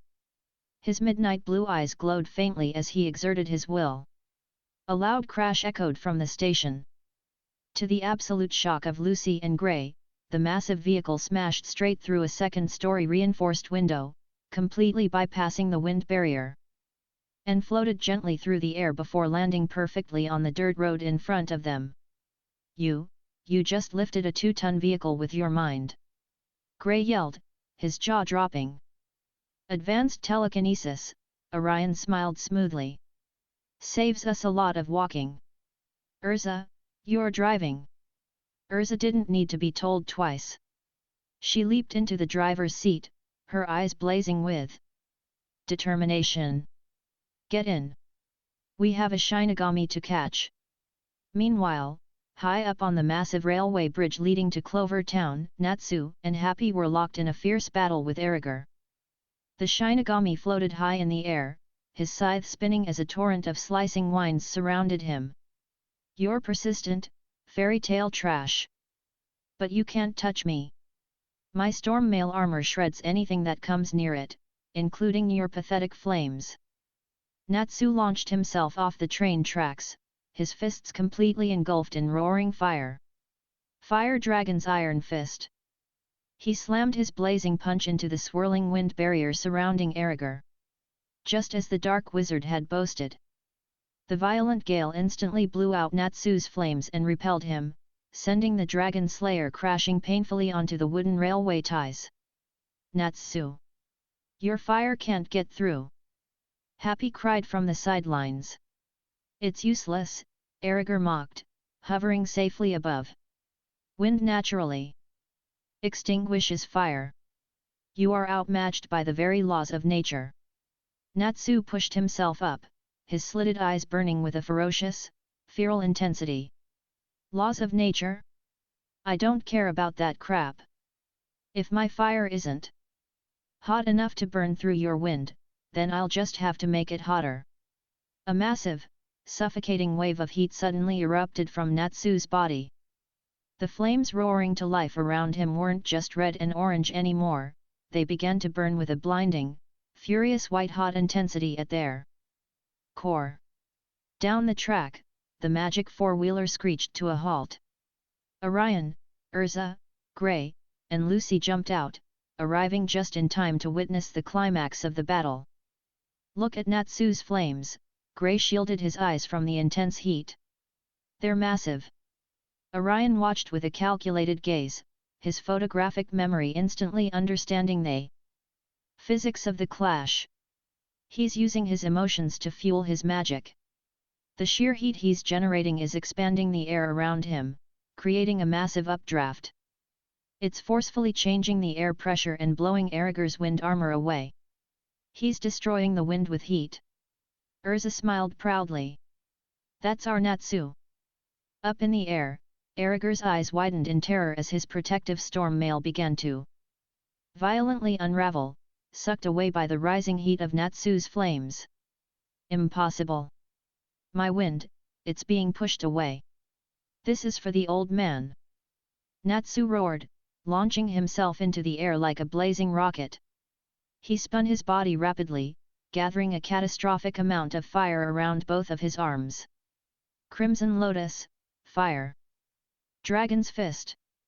A rapid-fire barrage of explosive, blazing punches slammed directly into Erza's unprotected chest. The sheer concussive force and searing heat sent the Shinigami plummeting out of the sky, crashing onto the railway bridge with a bone-shattering thud. He didn't get back up. He did it. Lucy cheered, jumping into the air. Happy flew over, landing on Natsu's head. Natsu landed heavily on the tracks, panting and grinning from ear to ear. He looked back and saw the rest of the team running toward him. Hey! You guys finally made it! I saved you the trouble of fighting this windbag. Orion walked over, tossing Natsu a canteen of water from his spatial ring. Good job, Natsu. That was some serious heat. Before they could celebrate their victory properly, a battered and bruised figure suddenly crawled out from the shadows beneath a nearby train car. It was Kageyama.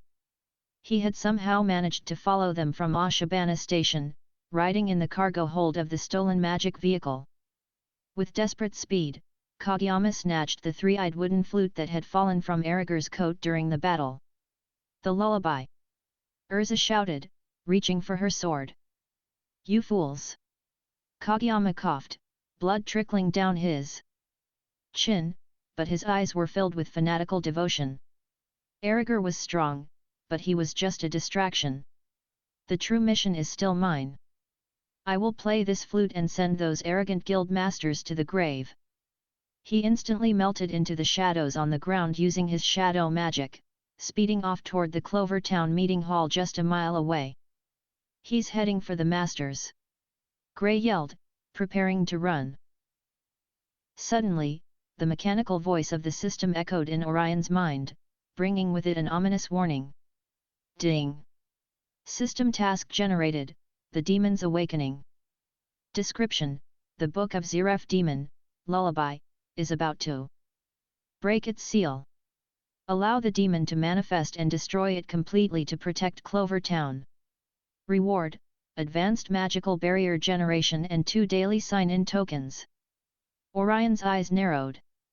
The flute wasn't just a magical tool, it was a living, breathing demon trapped inside the wood, and it was starving for souls. Everyone, back in the car! Orion commanded, his voice slicing through the panic with absolute authority. We're going to the guild masters meeting. And prepare yourselves, because that flute isn't just an instrument. It's alive. Chapter 10, The Demon's Lullaby. The magic four-wheeler tore through the cobblestone streets of Clover Town, coming to a screeching halt just outside the grand, multi-story building where the regular guild masters meeting was taking place. Orion, Erza, Natsu, Gray, and Lucy piled out of the vehicle, rushing toward the entrance. Standing in the courtyard, just a few dozen feet from the main doors, was Kageyama. He had the three-eyed wooden flute pressed against his lips, his hands trembling violently. Stop right there!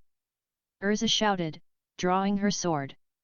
But before anyone could make a move, the heavy wooden doors of the meeting hall pushed open.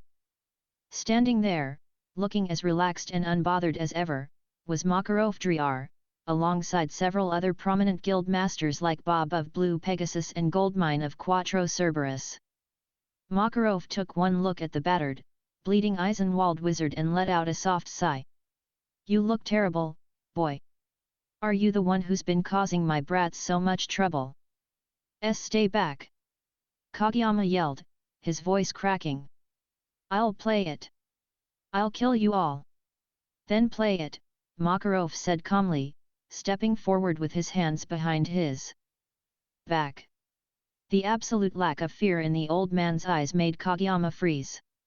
But let me tell you something about the path you're walking. A weak wizard hides behind a dark guild because they fear the light. But true strength isn't about destroying those who are stronger than you. It's about having the courage to change your own heart. Kageyama's hands shook uncontrollably. He looked at the flute, then at the unwavering gaze of the fairy tale master, and finally at Natsu, who had spared his life on the bridge.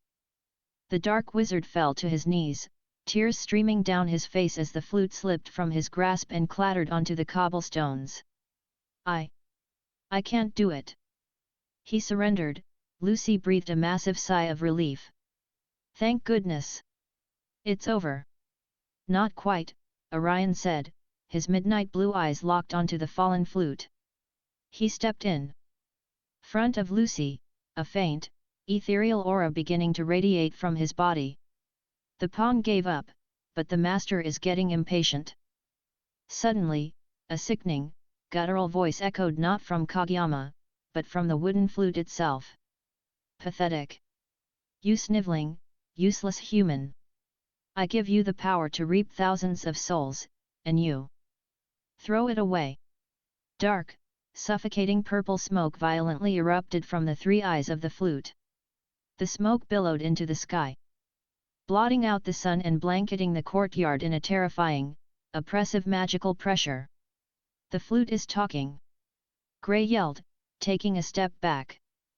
From the dense cloud of dark magic, a massive, towering monstrosity pulled itself out. It was a gargantuan demon made of twisted, gnarled wood, with three glowing red eyes and a massive maw filled with sharp, jagged splinters. It was easily as tall as a small mountain, casting a terrifying shadow over all of Clover Town. I am Lullaby, a demon of the Great Zeref. If this coward won't feed me, then I'll just have to eat all of your souls myself, the massive demon roared, its voice shaking the very earth. The other guild masters watched in shock, but Makarov simply crossed his arms. Well, that's a nuisance. Master, please stand back, Erza commanded, stepping forward, her armor shifting into a lighter, more agile set. Equipped with twin swords. We will handle this. A giant wooden monster. Natsu grinned, slamming his blazing fists together. Now that's a fire hazard waiting to happen. Don't get cocky, Ashbrain, Grey scoffed, slamming his fists into his palms, freezing the air around him. We have to hit it hard. And fast. Orion stood alongside the three of them, the space around him beginning to distort and ripple. Let's take it apart. Lullaby roared, rearing its massive head back. I'll drain you dry. Listen to my deadly melody. The demon opened its jaws, preparing to emit the soul-stealing sound wave. I don't think so, Orion said coldly. He raised his hand, his eyes glowing intensely. Sound nullification magic, vacuum sphere. Orion instantly cast the spell he had acquired on the train, generating a massive, invisible dome of absolute vacuum directly around the demon's head. When Lullaby released its devastating, mass-murdering screech, absolute silence followed. The sound waves were completely trapped and neutralized within the vacuum. What? My voice. I can't project my voice, the demon panicked, realizing its ultimate weapon had been instantly disabled. Now's our chance. Let's go. Erza shouted. She leaped dozens of feet into the air. Heaven's wheel, Blumenblatt. She summoned dozens of magical swords, sending them raining down on the demon's massive legs, carving deep gouges into the enchanted wood. Ice make, saucer. Grey yelled, launching a massive, spinning disc of razor-sharp ice that sliced right through the demon's right arm, severing it completely. Take this! Natsu roared, launching himself off a nearby rooftop. He engulfed his entire body in furious, roaring flames. Fire Dragon's sword horn. He slammed head first into the demon's chest, the sheer concussive force and explosive heat blasting a massive, fiery hole straight through Lullaby's torso. The demon shrieked in agony, stumbling backward, its massive wooden body cracking and burning. See cursed fairy tale wizards! I will crush you! It raised its remaining massive arm, preparing to smash Natsu and Grey into the pavement. Orion stepped forward, deciding it was time to test the offensive capabilities of his lost magic. He took a deep breath, gathering the surrounding ether and spatial energies into his lungs. The air around him seemed to warp and bend toward his mouth, condensing into a terrifying, dense singularity of midnight blue magic. Void dragons! Orion murmured, his voice echoing with a slight, draconic reverberation. He unleashed the breath attack. Crushing roar. A massive, spiraling beam of pure spatial and gravitational energy erupted from Orion's mouth. Unlike Natsu's fiery roar, Orion's attack made no sound. It was a silent, terrifying force of nature that warped the very fabric of space as it shot forward. The beam struck Lullaby's raised arm and instantly obliterated it, not by burning or cutting, but by crushing the enchanted wood into absolute nothingness. The beam continued its path, striking the demon's main body. With a final, silent scream, the massive demon of Zeref was warped, crushed, and violently compressed until it exploded into a shower of harmless wooden splinters. The courtyard fell dead silent. The oppressive magical pressure vanished entirely, leaving only the crisp afternoon breeze. Ding! System task completed, the demon's awakening. Rewards distributed, advanced magical barrier generation and 2 daily sign-in tokens. Knowledge of highly complex, durable magical shields and absolute defensive perimeters. Flooded Orion's mind, cementing his position as both an unstoppable force and an immovable object.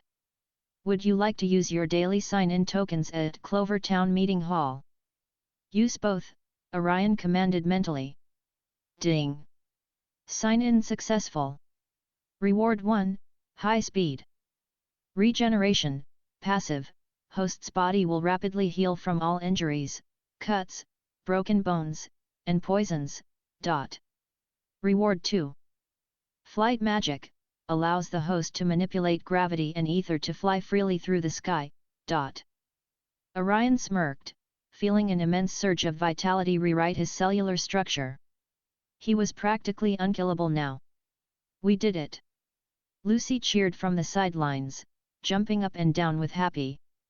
That was amazing, Orion. Natsu laughed, slapping him on the back. What kind of roar was that? It looked like it just deleted the monster. A secret, Orion winked.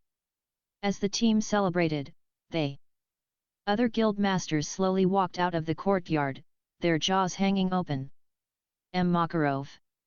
Master Bob stammered, pointing a trembling finger at the background. Your kids, they certainly are powerful. Makarov puffed out his chest proudly.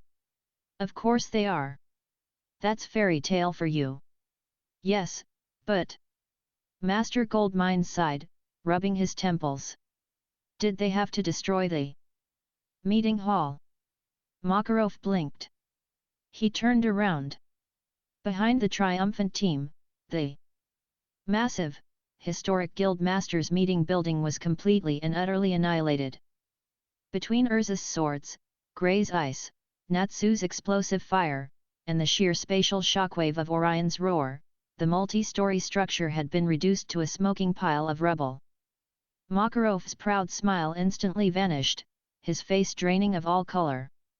The repair bills, the Magic Council's wrath, it flashed before his eyes. Run for your lives! Makarov shrieked, sprinting past his wizards at top speed. We're getting out of here! Wait for us, Master! Erza yelled, immediately realizing what they had done. Orion laughed out loud, grabbing Lucy by the hand and activating his flight magic. To hover just slightly off the ground, pulling her along as Natsu, Grey, and Happy sprinted down the street, a mob of angry guild masters shaking their fists in the distance. The lullaby was destroyed, but as always with fairy tale, the true disaster was the collateral damage left in their wake. Chapter 11, The Forbidden S-Class Quest. A few days had passed since the Clover Town incident. The Magic Council was furious about the destroyed meeting hall, and Master Makarov had spent most of the week writing apology letters and drinking heavily to soothe his rising blood pressure. Despite the looming threat of massive repair bills, the atmosphere inside the Fairy Tale Guild Hall was as lively and chaotic as ever. Orion sat at the bar, casually eating a plate of grilled vegetable skewers and seasoned shrimp. He had spent the morning testing the limits of his newly acquired flight magic, enjoying the absolute freedom of soaring through the clouds above Magnolia. "I'm bored." Natsu groaned loudly, slamming his head against a nearby table. "I want a real fight. I want a tougher job." "You just fought Erza and a giant wooden demon," Lucy pointed out, sipping a strawberry smoothie. "Isn't that enough? Excitement for 1 week?" "No way. That was a warm-up," Natsu declared, jumping to his feet. He looked up toward the second floor of the guild hall. A mischievous, daring glint flashed in his dark eyes. The second floor was off-limits to everyone except Fairy Tail's S-class wizards, the absolute elite of the guild. That was where the most dangerous, highest-paying, and deadliest jobs were posted. "Happy?" Natsu whispered, a wide grin spreading across his face. "Are you thinking what I'm thinking?" Sir." Happy giggled, unfurling his angelic wings. Before anyone could stop them, Happy flew up to the second floor, snatched a glowing piece of parchment from the S-class board, and flew right back down, landing on Natsu's head. "Got it. We're going on an S-class quest." Natsu cheered. Just as Natsu was celebrating, a massive, muscular blonde man with a lightning bolt scar over his eye appeared at the top of the stairs. It was Laxus Driar, the master's grandson. "Hey!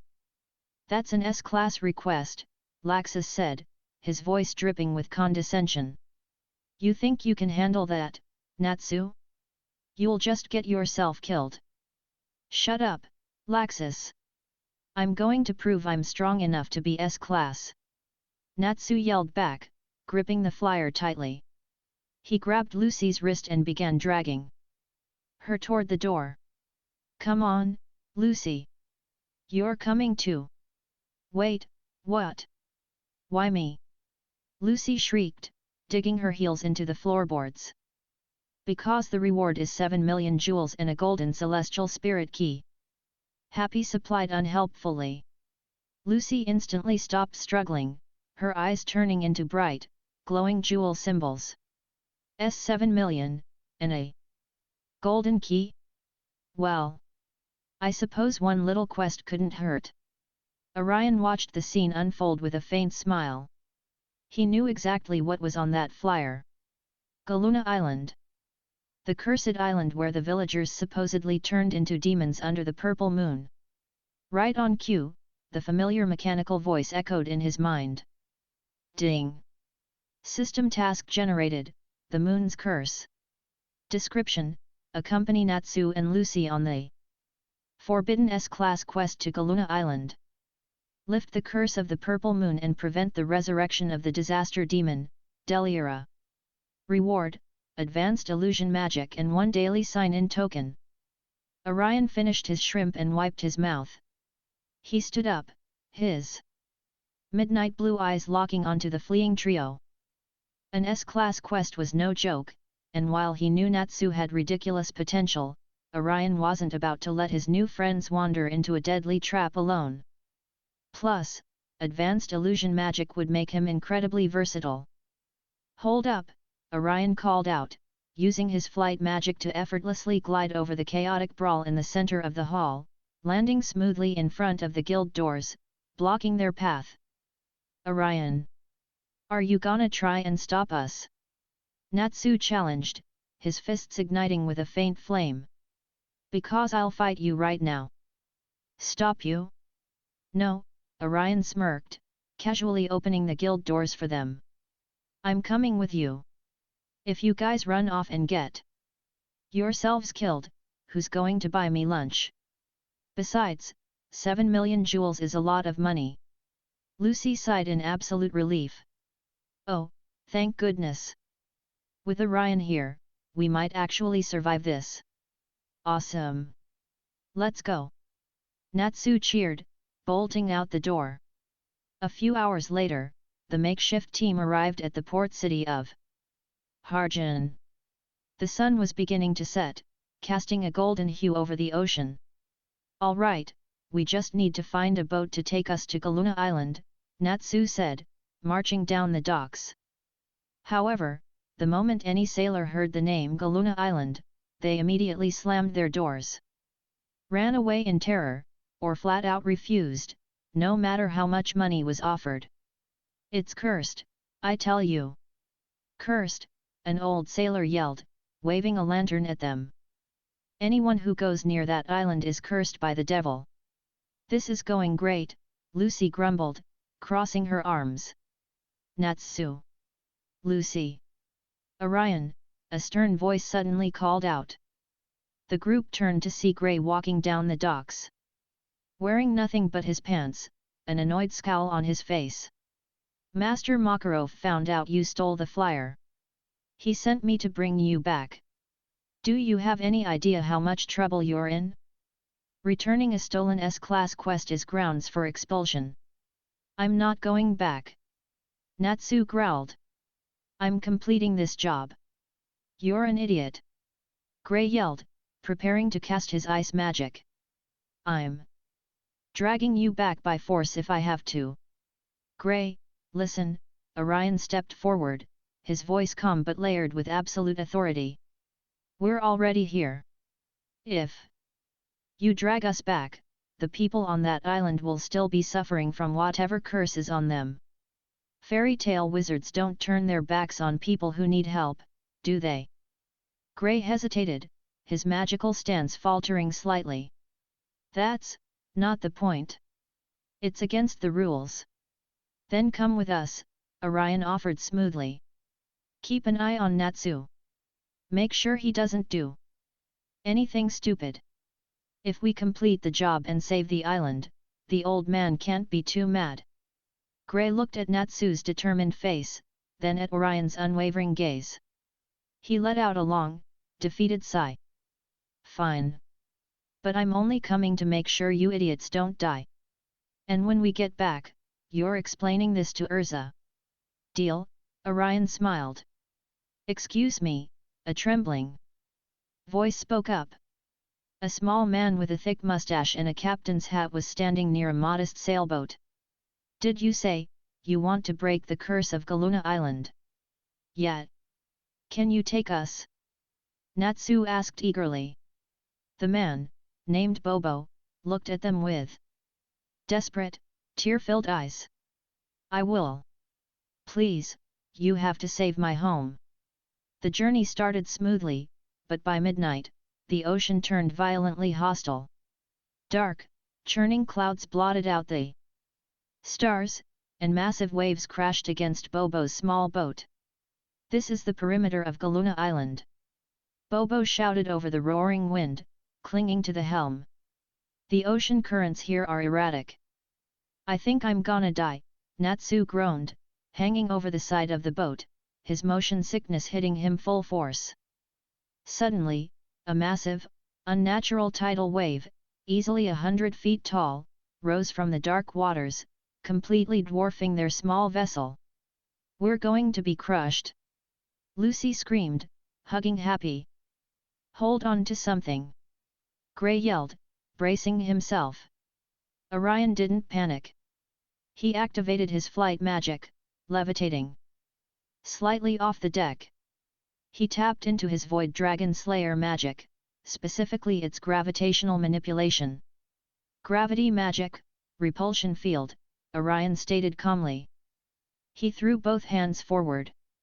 A massive, invisible dome of gravitational force expanded from the ship just as the colossal wave crashed down upon them. Instead of smashing the boat to splinters, the millions of gallons of seawater slammed against Orion's barrier, splitting perfectly down the middle and washing harmlessly past them. The sheer force of the repelled water propelled the boat forward at blinding speed, sending them rocketing out of the storm and straight toward the dark, imposing silhouette of an island. Crash! The boat ran aground on the sandy shores of Galuna Island, violently ejecting everyone onto the beach. Natsu rolled onto the sand and immediately kissed it. Land! Beautiful, unmoving land! Orion landed softly on his feet, dusting off his coat. He looked up into the night sky. The clouds had parted, revealing the source of the island's terrifying reputation. Hanging massive and ominous in the sky, casting an eerie, unnatural glow over the jungle, was a bright, glowing purple moon. "Well," Orion said, his midnight blue eyes reflecting the violet light. "We made it. Welcome to Galuna Island." Chapter 12, The Village of Demons and the Frozen Nightmare. The eerie violet glow of the purple moon bathed the sandy shores of Galuna Island, casting long, unnatural shadows across the beach.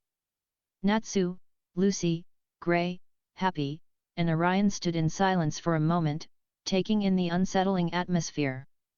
"The moon.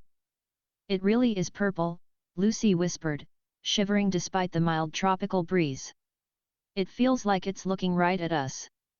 "It's definitely radiating a strange magical energy," Orion noted, his midnight blue eyes narrowing as he analyzed the ambient ether in the air. "But a curse that can change the color of a celestial body? That requires an absurd amount of power. Who cares what color it is?" Natsu grinned, cracking his knuckles. "Let's go find whoever put up this S-class request, beat up the bad guys, and get our 7 million jewels." With Natsu leading the charge, the group ventured off the beach and into the dense, overgrown jungle. The vegetation here was twisted and bizarre, mutated by the island's strange magical environment. Giant, glowing mushrooms and thorny vines lined the dirt path. After about an hour of walking, a massive wooden gate reinforced with iron spikes blocked their path.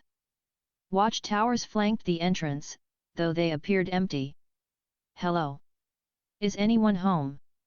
Natsu yelled, banging his fist against the heavy timber. "We're from Fairy Tale. We took your job request." The gate slowly creaked open. The group walked inside, only to find themselves standing in the center of a heavily fortified, run-down settlement. But the people living there weren't human. Surrounding them were grotesque, terrifying creatures. Some had massive horns and leathery bat wings, others had scales, extra eyes, and sharp, jagged fangs. They wielded pitchforks, spears, and crude swords, eyeing the wizards with absolute hostility. "Demons!" Lucy shrieked, hiding behind Orion. "The island is full of demons." "Wait! Stand down," a hoarse, authoritative voice commanded. The crowd of monsters parted, revealing an elderly demon with a long white beard, a massive horn protruding from his forehead, and a third eye. He leaned heavily on a wooden staff. "I am Mocha, the chief of this village," the old demon said, his voice carrying a deep sadness. "You are the wizards from Fairy Tale." "Yeah, that's us," Natsu said, crossing his arms. "But I thought the request was from humans.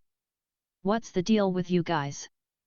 Mocha sighed, a weary sound that rattled in his chest. "We are human. Or, at least, we used to be." Lucy gasped. "You're the villagers?" "Yes," Mocha nodded heavily. "Since the purple moon first appeared in the sky, a terrible curse has plagued our island. By day, we retain some semblance of our former selves, though we are still warped. But when the purple moon rises, we transform entirely into these monstrous forms. Our minds become clouded with rage and bloodlust. It's only a matter of time before we lose our humanity completely and turn into mindless beasts." Mocha bowed his head, tears welling in his remaining human eye. "Please, Fairy Tale wizards. I beg of you. You must save us. You must destroy the purple moon." "Destroy the moon?" Gray exclaimed, his eyes widening. "Are you out of your mind? That's impossible." "Nothing's impossible," Natsu countered, his fists igniting with flames.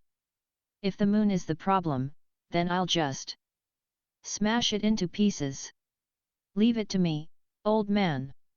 "You can't punch a moon, Ash Brain!" Gray yelled, grabbing Natsu's scarf. "It's hundreds of thousands of miles away." All right, calm down, both of you, Orion intervened, stepping between them. He looked up at the purple orb in the sky. You can't physically destroy the moon. But we might not have to. A curse like this doesn't come from outer space. It comes from the island itself. Something here is projecting that light or casting a widespread spell to make the moon appear purple and trigger your transformations. Mocha looked up, a glimmer of hope in his eyes. You believe the source is on the island? Orion nodded. We'll investigate first thing in the morning. If there's a magical source causing this, I'll find it, and I'll crush it. The villagers provided the wizards with a small, empty hut to rest in for the night. They were given a humble meal of fresh tropical fruits, mangoes, bananas, and a sweet, melon-like fruit unique to the island since the cursed villagers couldn't risk hunting in the dark.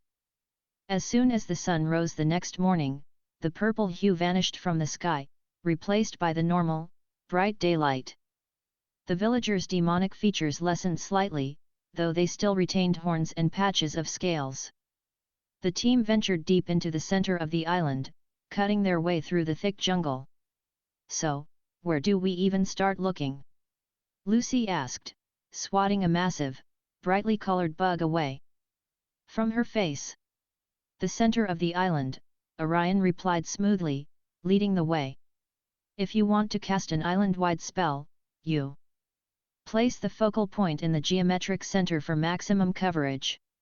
Plus, I've been sensing a massive, cold magical signature coming from that direction since we landed. After miles of trekking, the jungle suddenly gave way to a massive clearing.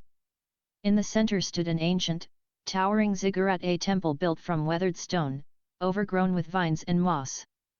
Whoa, look at that place, Natsu whistled. Looks spooky. It's an ancient moon temple, Lucy noted, looking at the celestial carvings on the stone pillars. But it looks abandoned. Would you like to use your daily sign-in token at ancient moon temple ruins? Yes, Orion thought. Ding! Sign in. Successful. Reward, Aura reading. Allows the host to visually perceive the flow of magic, the true nature of illusions, and the emotional intent/power levels of living beings. Instantly, Orion's vision shifted. A subtle overlay appeared over the world. He could see the dense, vibrant ether nano floating in the air. When he looked at Natsu, he saw a roaring, chaotic aura of blazing red. Gray was a calm, structured aura of frosty blue. But when Orion looked down at the stone floor beneath their feet, his eyes narrowed. The magic isn't coming from the temple itself. It's coming from underneath it. Underneath? Gray asked. He walked forward, stepping onto a large section of stone flooring in the center of the ruins. Suddenly, the floor beneath Gray's feet cracked and gave way. Whoa! Gray yelled as he plummeted into the darkness. Gray! Natsu shouted, diving into the hole after him. Lucy and Happy screamed, falling in right behind Natsu. Orion simply activated his flight magic, gently floating down through the massive sinkhole. The cavern below was completely encased in solid, ancient ice. The temperature was freezing, a stark contrast to the tropical heat above ground. He landed softly next to Natsu and Lucy, who were rubbing their bruised heads. What is this place? Lucy shivered, her breath pluming in the freezing air. It's an ice cave. Gray was standing perfectly still a few feet away. He wasn't shivering from the cold, but his entire body was trembling violently. His eyes were wide, locked in an expression of absolute, paralyzing terror. Gray? What's wrong with you? Natsu asked, noticing the ice wizard's unusual silence. Orion followed Gray's gaze. Trapped within a massive, mountain-sized block of unbreakable ice at the end of the cavern was a towering, nightmarish demon. It had massive, muscular limbs, a demonic skull-like face, and dark, twisted horns. Even frozen, the sheer, malevolent aura radiating from the beast was suffocating. With his new aura reading ability, Orion could see the terrifying, black and purple magical energy seething within the ice. It was a disaster-level threat. No. Gray whispered, his voice cracking with pure trauma. He fell to his knees, clutching his head as buried nightmares rushed to the surface. It can't be. Why is it here? Why is it on this island? Gray, what is that thing? Lucy asked, her voice trembling. It's a demon from the Book of Zeref, Gray choked out, his eyes glued to the frozen monster. The demon of disaster that destroyed my hometown. The monster that killed my master, Ur. Gray looked up, his face pale with horror. Delira. Suddenly, the familiar chime of the system interrupted the heavy silence in Orion's mind. Ding! System task generated, the Cult of the Moon. Description: a dark cult led by the wizard Reincarnated Lion is using the moon drip ritual to melt the absolute ice holding Delira. Stop the ritual, defeat the cult members, and ensure the demon is vanquished. Reward: absolute ice nullification and 1 daily sign-in token. Orion's midnight blue eyes hardened as he looked at the frozen demon. The pieces of the puzzle had clicked into place. The purple moon wasn't a curse meant for the villagers, it was a side effect of a massive spell designed to melt unbreakable ice. We need to hide, right now, Orion whispered sharply, his aura reading detecting several hostile, powerful magical signatures approaching the cavern entrance. What? Why? Natsu asked loudly. Because whoever brought this demon here is coming back, Orion said, grabbing Natsu and Gray by their collars and dragging them behind a massive pillar of ice just as the sound of approaching footsteps echoed through the frozen cave. The true battle for Galuna Island was about to begin. Chapter 13, The Cold Truth and the Reincarnated. The icy cavern was dead silent save for the heavy, ragged breathing of Gray Fullbuster. Orion immediately activated his aura concealment, expanding the invisible field to cover Natsu, Lucy, Happy, and Gray. To any magical sensor or physical ear, they had completely vanished from the cavern. Footsteps echoed against the frozen floor. From the dark tunnel leading deeper into the ruins, a group of 4 people emerged, bathed in the eerie, ambient light of the frozen demon. Leading the group was a young man with silver-white hair, wearing a white coat with blue trim. He had a sharp, arrogant expression and a magical signature that radiated a piercing, absolute cold. This was Reincarnated Lion. Behind him were his eccentric followers, a woman with pink hair and a gothic dress named Sherry, a man with thick eyebrows named Yuka, and a strange, dog-like man named Toby. Look at it, my loyal followers, Lion said, his voice echoing through the massive cavern. He gazed up at the frozen disaster demon with an obsession that bordered on madness. Delira. The invincible demon of destruction. And soon, it will be mine to defeat. Tonight is the night, Emperor Lion. Sherry swooned, clasping her hands together. The moon drip ritual will reach its climax. The absolute ice that Ur sacrificed her life to create will finally melt for the sake of love.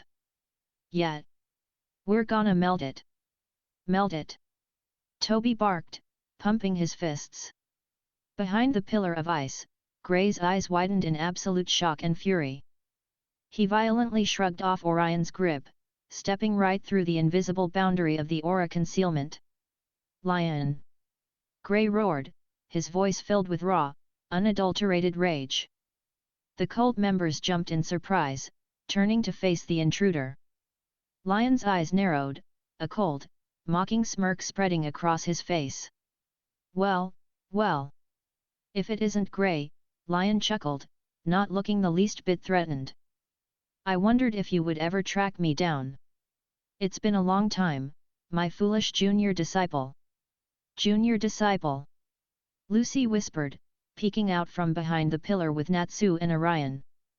Lion and I trained under the same master, Ur. Gray gritted his teeth, his hands hovering over his chest as he prepared to cast a spell. She gave her life to seal Deliura away using the iced shell. She turned her own body into this unbreakable ice to protect us. And you want to melt it? Protect us? Lion scoffed, his eyes flashing with bitterness. She died because you were weak, Grey. You rushed off to fight Deliura and forced her to sacrifice herself. But I have moved past that.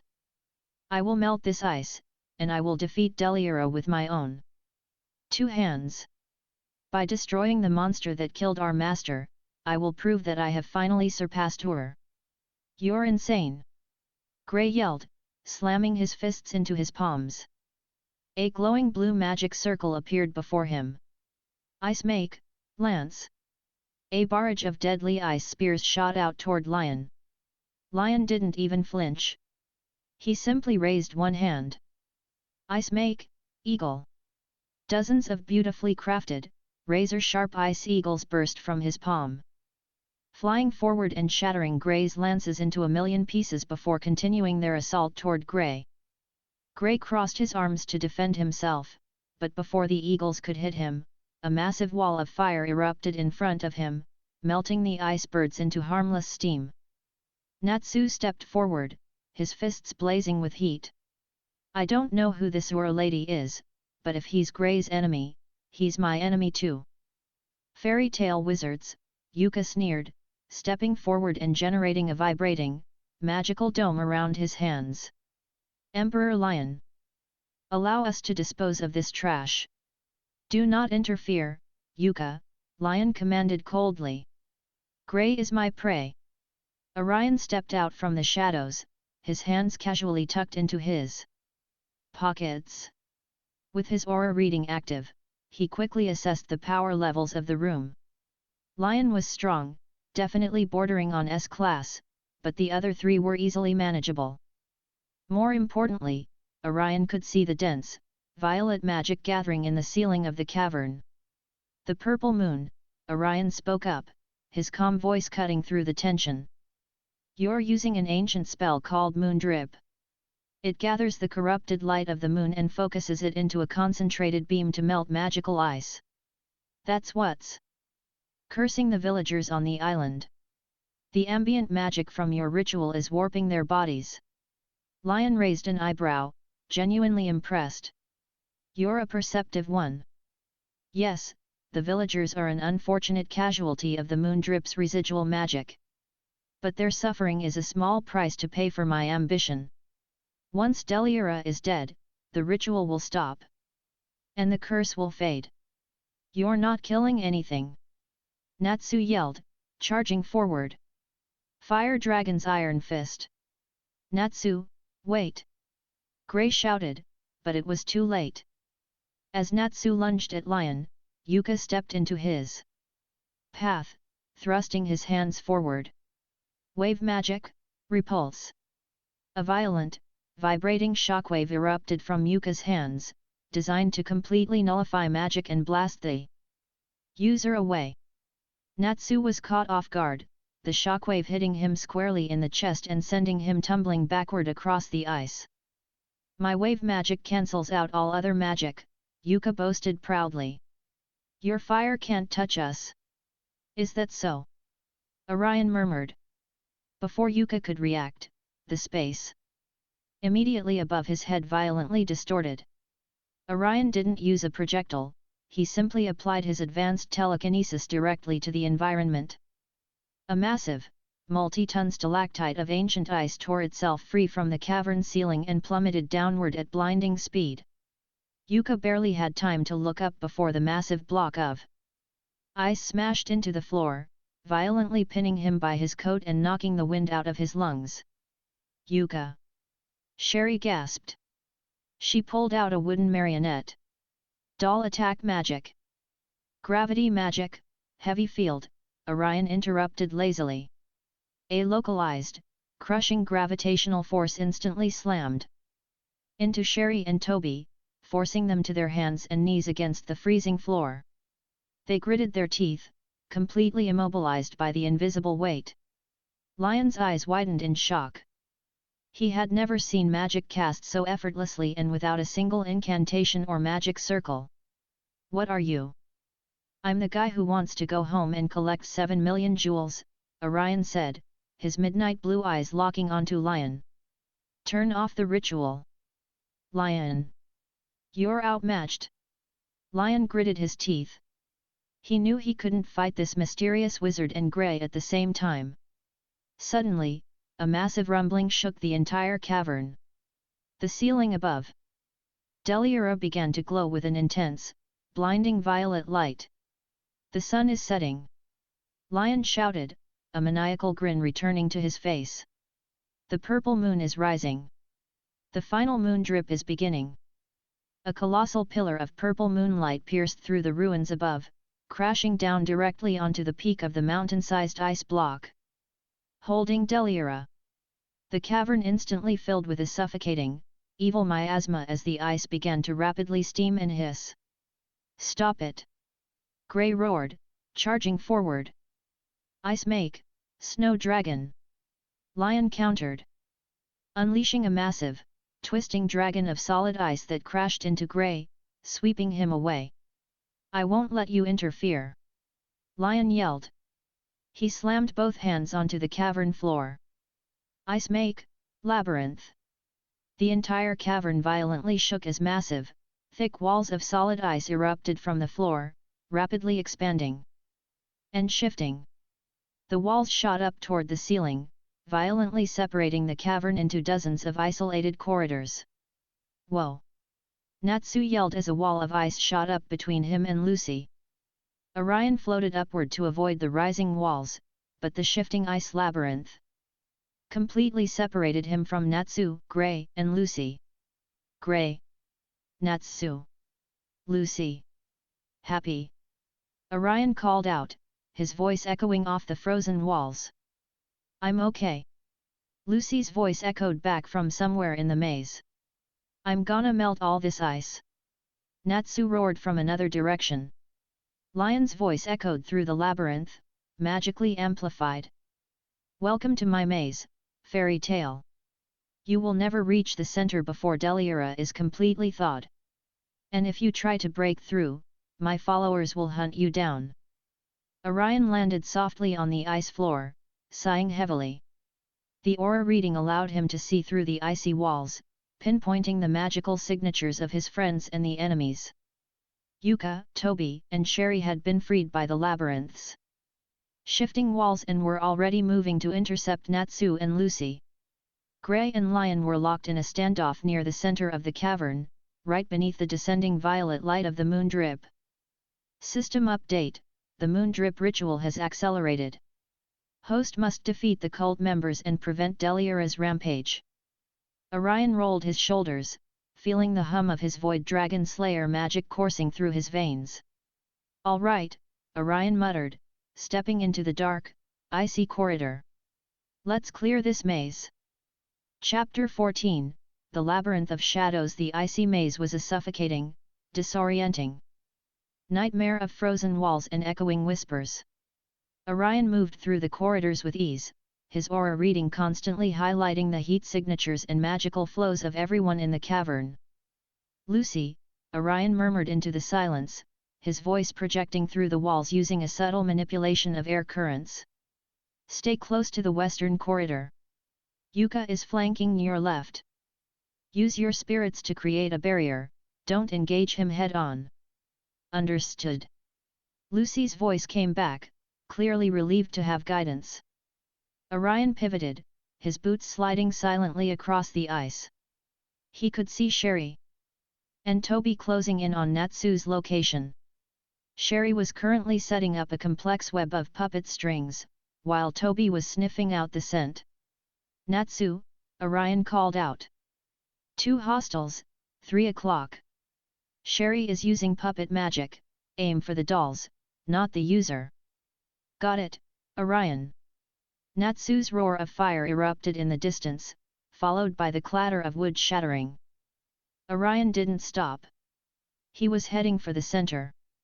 He could see Grey and Lion standing on opposite sides of the massive, melting block of ice. The moon drip ritual was reaching its apex, the purple light was so intense it was making the very air vibrate. As Orion rounded a final corner, he found himself in a large, open chamber directly behind the central pillar. Standing there, however, was not Lion, but Sherry, who had managed to bypass Natsu and find the central node. She had her puppets positioned to guard the entrance to the ritual site. "You!" Sherry hissed, her gothic dress swirling as she directed her marionettes toward him. "You're the one who threw the stalactite at Yuka. I'll turn you into my personal doll." Orion didn't slow his pace. He didn't even draw a weapon. As the razor-sharp wooden dolls lunged at his throat, Orion flicked his wrist. Spatial disruption. The air in front of him folded like a piece of paper. The marionettes hit the warp space and were instantly teleported, their own momentum carrying them into the icy wall behind Orion with a sickening crunch. Sherry's eyes went wide. How did you move them without touching them?" "You focus too much on the dolls," Orion said, stepping into her personal space. He placed a hand on the wall behind her, and the ice instantly hummed with a high-frequency vibration. "Focus on the source." With a sudden, sharp gesture, Orion sent a telekinetic pulse through the wall. The entire section of the labyrinth wall shattered outward, the shockwave catching Sherry and tossing her harmlessly into a pile of loose snow. She was unconscious before she hit the ground. Orion stepped over her, emerging into the inner sanctum. The scene before him was dire. Grey was standing in the path of Lion, his face contorted in agony. The massive block of ice holding Deliura was now half melted. The demon's monstrous, clawed hand was visible, twitching slightly as the outer layer of ice dripped away. "You don't understand, Grey!" Lion shouted, his eyes wide and bloodshot. "Ur didn't die to protect the world. She died to protect you. She gave her life because she couldn't defeat this thing. By melting it and defeating it, I am finally proving that my strength exceeds hers. That wasn't her intention." Grey screamed. "She gave her life so we could live. She didn't want you to seek vengeance, she wanted you to find peace. Peace is for the weak." Lion countered. He raised his hands, and the entire room began to freeze. "Ice make, ice geyser." The floor beneath Grey erupted into massive, jagged pillars of ice. Grey barely managed to backflip out of the way, but he was trapped against the melting, demonic arm of Deliura. Orion stood at the edge of the platform, observing. He could see the residual magical energy of the moon drip ritual feeding into the ice. It was a parasitic spell. It wasn't just melting the ice, it was draining the life force of the entire island to sustain its output. Ding! System task update: the ritual cannot be stopped by physical force alone. The moon drip must be reversed. Orion's eyes glowed with a deep, starlit blue. He could see the ley lines of the ritual, thin threads of purple energy tethered to the moon above. He had to sever them. "Grey! Hold him off for 10 seconds!" Orion shouted, leaping into the air, his flight magic propelling him toward the ceiling of the cavern. 10 seconds! Are you crazy?" Grey yelled, dodging another onslaught of ice eagles. Orion ignored the shout. He reached the ceiling, directly above the focal point of the violet light. He channeled every ounce of his spatial and void magic into his palms. Advanced enchantment, spatial reversal. He slammed his hands against the ice ceiling. A massive, complex runic circle expanded, glowing with the same midnight blue color as his own aura. He didn't try to destroy the light, he inverted the flow. The violet light, which had been pouring down to melt the ice, suddenly stuttered.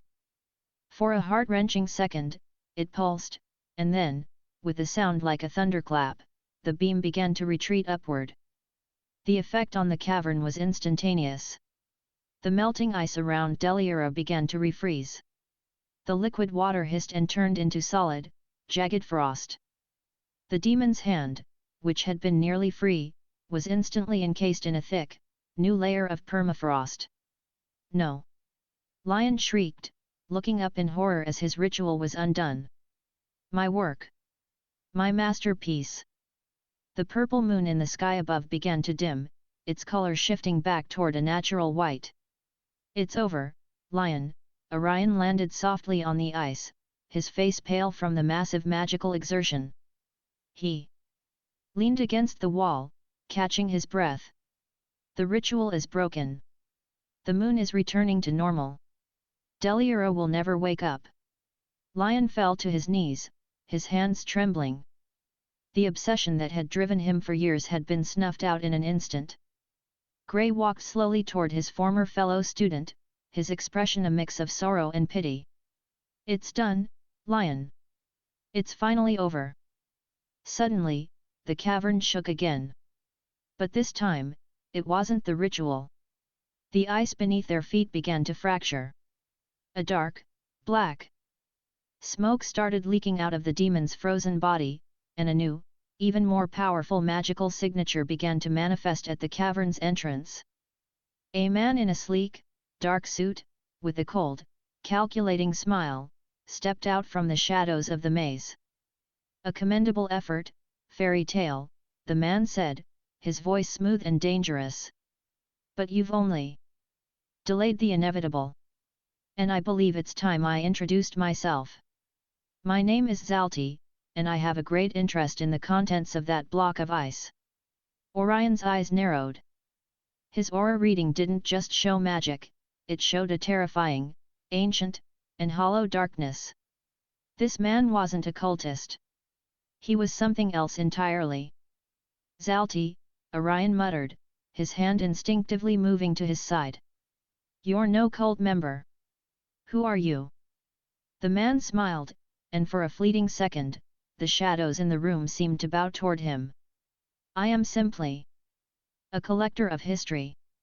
And the history of this demon is about to reach its final chapter. Chapter 15, The Arc of Time and the Fallen Demon, a collector of history. Orion repeated, his midnight blue eyes narrowing as he analyzed the strange man. Through his aura reading, Orion could see something startling. The magical signature radiating from the man named Zalti wasn't masculine, nor did it match his physical appearance. It was a projection, a complex transformation spell hiding a vastly more powerful, feminine presence beneath. You're not who you appear to be, Orion stated calmly. And you have no business with this ice. Zalti chuckled, tapping his chin. Perceptive. But my true identity is irrelevant. What matters is the specimen trapped within that block of ice. I cannot allow you to refreeze it. That demon belongs to my guild. Zalti raised his hands. A strange, clock-like magical circle materialized in front of him, glowing with a pale, golden light. Arc of time, fast forward. He pointed at the massive block of ice holding Deliura. Instantly, the permafrost that Orion had just forced to refreeze began to rapidly melt, vaporizing into steam at an impossible rate. What did he just do? Gray yelled, shielding his face from the intense blast of steam. He's melting the iced shell without the moon drip. It's not heat magic, Orion deduced instantly, his photographic memory and aura reading working in tandem. He's manipulating time. He's fast-forwarding the timeline of the ice to the exact moment it would have completely melted. Exactly, Zalti smiled mockingly. Against the absolute authority of time, your spatial tricks are useless. Is that so? Orion smirked. He raised his right hand, tapping into the core of his Void Dragon Slayer magic. Space and time were two sides of the same coin. If Zalti could accelerate time, Orion could warp the space it occupied. Spatial magic, Void Lock. Orion clenched his fist. Space immediately surrounding Zalti violently distorted, collapsing inward like a localized black hole. The sheer gravitational density froze the ambient ether nano in the air, forcefully severing Zalti's connection to the ice. Zalti gasped, his eyes widening in genuine shock as his time magic abruptly fizzled out. You isolated the space around me? You cut off my magic. Time needs space to exist in, Orion said coldly, stepping forward. If I crush the space around your spell, your time manipulation has nowhere to go. Before Orion could deliver a finishing blow, a deafening, earth-shattering roar echoed through the cavern. The brief window of accelerated time had been enough.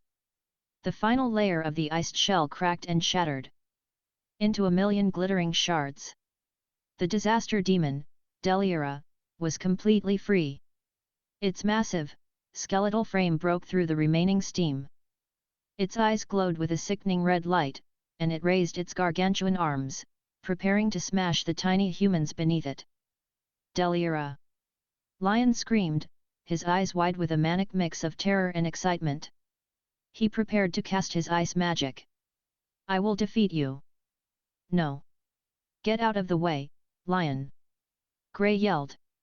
He threw his arms across his chest in an X formation, a complex, self-sacrificing magic circle appearing before him. I won't let it destroy anything else. Iced shell. Stop it, Grey! Natsu's voice roared. Natsu came crashing down from the upper labyrinth, his fists entirely engulfed in white-hot flames. He slammed into Grey, tackling the ice wizard to the floor and breaking his stance before he could cast the suicidal spell. Get off me, Natsu! I have to seal it! Grey shouted, struggling against the dragon slayer. You're not throwing your life away! Natsu yelled back, pinning Grey down. We're fairy tale wizards. We fight together, and we live together. Deliura unleashed another terrifying roar, bringing its massive fists down toward the group. Orion braced himself, preparing to unleash a massive gravitational field to stop the attack. But as he looked up through his aura reading, he paused. The demon had no life force. As Deliura swung its arms down, the sheer force of its own movement caused its physical body to violently crack. The roar turned into a hollow, brittle sound. Before its fists could even reach the ground, the massive demon froze mid-strike. Then, right before their eyes, the gargantuan monster simply crumbled. Its arms shattered into dust. Its torso cracked and collapsed inward. Within seconds, the invincible demon of disaster collapsed into a massive pile of lifeless, grey ash. The cavern fell into absolute, stunning silence. It's dead. Natsu blinked, letting go of Grey. Grey stared at the pile of ash, his eyes wide with shock. Then, the realization washed over him. The iced shell hadn't just been a seal. For 10 long years, the ice created by Erza's life force had been slowly, steadily draining the demon's vitality. She hadn't just frozen it, she had killed it. Grey whispered, tears finally breaking through his hardened exterior. You really did protect us. Even after all this time. Lion fell to his knees in the ash, his hands shaking. It's gone, the monster is dead, and I couldn't even touch it. Was always stronger than me. I was a fool. Across the cavern, Zalti clicked his tongue in annoyance. Well, that is incredibly disappointing. The demon is dead, making my trip here entirely pointless. Grimoire. Heart will not be pleased. Zalti turned to Orion, his masked expression turning deadly serious. You have a terrifying grasp of magic, Orion Valen Thorne. A wizard who can manipulate space and gravity with such precision. I will remember this. With a swirl of golden time magic, Zalti's body distorted and faded away, teleporting out of the cavern. Ding! System task completed, the Cult of the Moon. Rewards distributed, absolute ice nullification and 1 daily. Sign-in token. A wave of warmth pulsed through Orion, granting him total immunity to all forms of ice and freezing magic. Would you like to use your daily sign-in token at Delira's chamber? Yes. Ding. Sign-in successful. Reward, time-space. Resistance, host is now highly resistant to temporal alterations, time stops, and forced spatial displacement. Incredible, Orion thought. Altair's time magic will barely affect me next time we meet. Hey! Are you guys okay? Lucy's voice echoed as she and Happy finally managed to navigate down to the bottom of the ruined cavern, accompanied by a very dazed Sherry, Yuka, and Toby. We're fine, Lucy, Orion smiled, dusting off his coat. The demon is gone. Gray stood up, offering a hand to Lion. The silver-haired wizard looked at the hand for a long moment before finally taking it, a heavy, long overdue sense of peace settling between the two disciples of Or. Come on, Gray said softly. Let's get out of this cave. As the group walked back up to the surface, the sun had fully risen, bathing Galuna Island in natural light. Natsu stretched his arms, grinning widely. All right. The demon is dead, and the cult is stopped. That means the job is done, right? Not quite, Orion said, pointing toward the sky. Even though it was daytime, the faint, unnatural outline of the purple moon was still visible against the blue sky. The moon drip is destroyed, but the moon is still purple, Lucy observed, her heart sinking. The villagers are still cursed. Mocha said the purple moon is what causes their transformations, Orion noted, his aura reading scanning the atmosphere. Above the island, the moon drip ritual collected corrupted ether nano and gathered it in the sky above the island to draw power. It formed a massive, crystallized dome of evil magic high in the atmosphere. That dome is acting like a filter, making the moon look purple and driving the villagers mad. A dome of magic. Natsu cracked his knuckles. So if we smash the dome in the sky, the moon goes back to normal. Exactly, Orion nodded. Great. Natsu cheered. But, how do we smash something that high up in the sky? Before Orion could suggest using his flight and gravity magic, a chilling, terrifying magical pressure suddenly enveloped the entire jungle. The sheer weight of the Aurum made Natsu, Gray, and Lucy instantly freeze in their tracks, their faces draining of all color. Heavy, armored footsteps echoed from the jungle path. I can tell you how to smash it, a sharp, furious voice rang out. Stepping out from the trees, her scarlet hair catching the sunlight, and her brown eyes burning with unparalleled wrath, was Erza Scarlet. Erza! Natsu and Gray shrieked in unison, hugging each other in absolute terror. Erza drew her massive broadsword, pointing it directly at the trembling fairy tale. Wizards! You stole an S-class quest. You disobeyed the master. And you dragged Orion into your mess. Prepare yourselves for punishment. Orion chuckled nervously, raising his hands in surrender. Defeating dark guilds and ancient demons was one thing, but an angry Erza Scarlet was a true disaster-level threat. Chapter 16, The False Moon and the Iron Shadow. Punishment. Natsu stammered, his confident demeanor vanishing instantly as he backed away from Erza's leveled broadsword. See, come on, Erza. We just beat the bad guys and saved the island. You violated guild rules, Erza stated coldly, her eyes narrowing. S-class quests are forbidden for a reason. You could have been killed. Do you have any idea how worried Master Makarov was?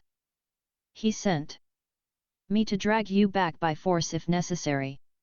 Now, wait a minute, Erza. Orion stepped forward, placing a hand gently on the flat of her blade and lowering it. He remained perfectly calm, his midnight blue eyes meeting her fierce glare. They made a mistake stealing the flyer, yes. But if they hadn't come, the cult would have revived a disaster-level demon, and this entire island would have been wiped out. They did a good thing. Erza looked at Orion, her rigid posture softening just a fraction. She sighed, her sword vanishing into a magical light. I am aware of what you accomplished. I encountered Lion's followers on my way here. But rules are rules. She looked up at the sky, noticing the faint, lingering purple hue. You said there is still a massive dome of corrupted magic above the island. Yet, Natsu nodded rapidly, eager to change the subject. The moon isn't actually cursed. There's just a giant dome of crystallized magic gas. Floating up there, acting like a filter. We need to smash it. Erza's expression hardened with resolve. Very well. We will finish this job. Once the sky is cleared, you will all return to Magnolia with me and accept your punishment. Right. Natsu and Grey saluted simultaneously. How do we reach it, though? Lucy asked, looking up. It's miles above us. I have a weapon designed to shatter evil magic, Erza said. A brilliant golden magic circle appeared beneath her feet. Requip, giant's armor. In a flash of light, Erza was clad in a massive, heavy set of golden armor, with a single, abnormally large gauntlet on her right arm. In her hand, she held an enormous, intricately designed polearm. This is the evil crushing spear. Its range is incredible, but reaching the upper atmosphere will require more force than I can generate alone. I'll boost it. Natsu grinned, slamming his blazing fists together. I can help with that too, Orion said, stepping behind Erza. He tapped into his Void Dragon Slayer magic. I'll create a gravitational slipstream to guide the spear and remove all air resistance. Erza nodded.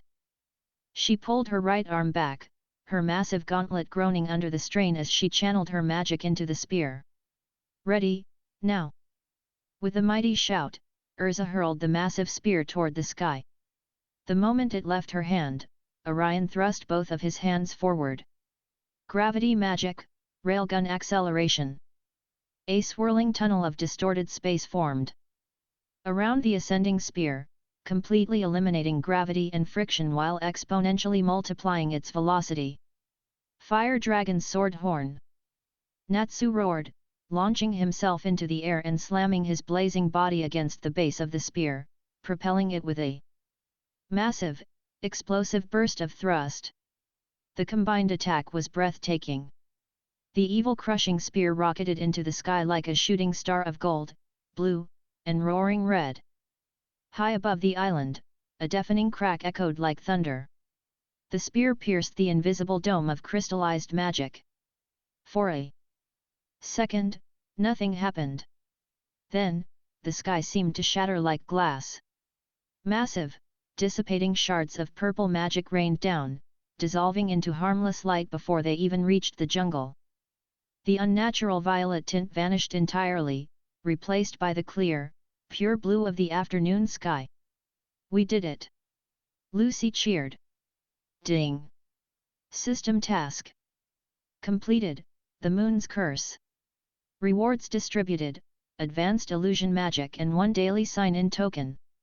As the sky cleared, the group rushed back to the demon village. When they arrived, the gates were wide open. The villagers were gathered in the center, looking up at the sky with wide eyes. But as Orion and the others approached, they noticed something strange. The villagers hadn't turned back into humans. They still had their horns, wings, and scales. The moon is fixed. Natsu shouted, confused. Why are you guys still monsters? Mocha, the village chief, stepped forward.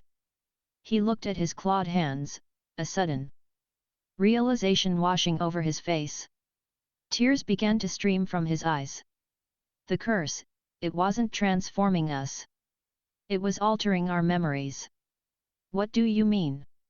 Grey asked. We were never human, Mocha wept, a wide, joyful smile spreading across his demonic face. We are the demon tribe of Galuna Island. This is our true form. The corrupted light of the moon drip ritual messed with our minds, making us forget who we were. We thought we were humans cursed to become demons. But we were just demons who forgot their true nature. Suddenly, a small boat pulled up to the nearby shore. The man who had brought them to the island, Bobo, ran up the beach. Chief Mocha! Bobo! You're alive! Mocha cried.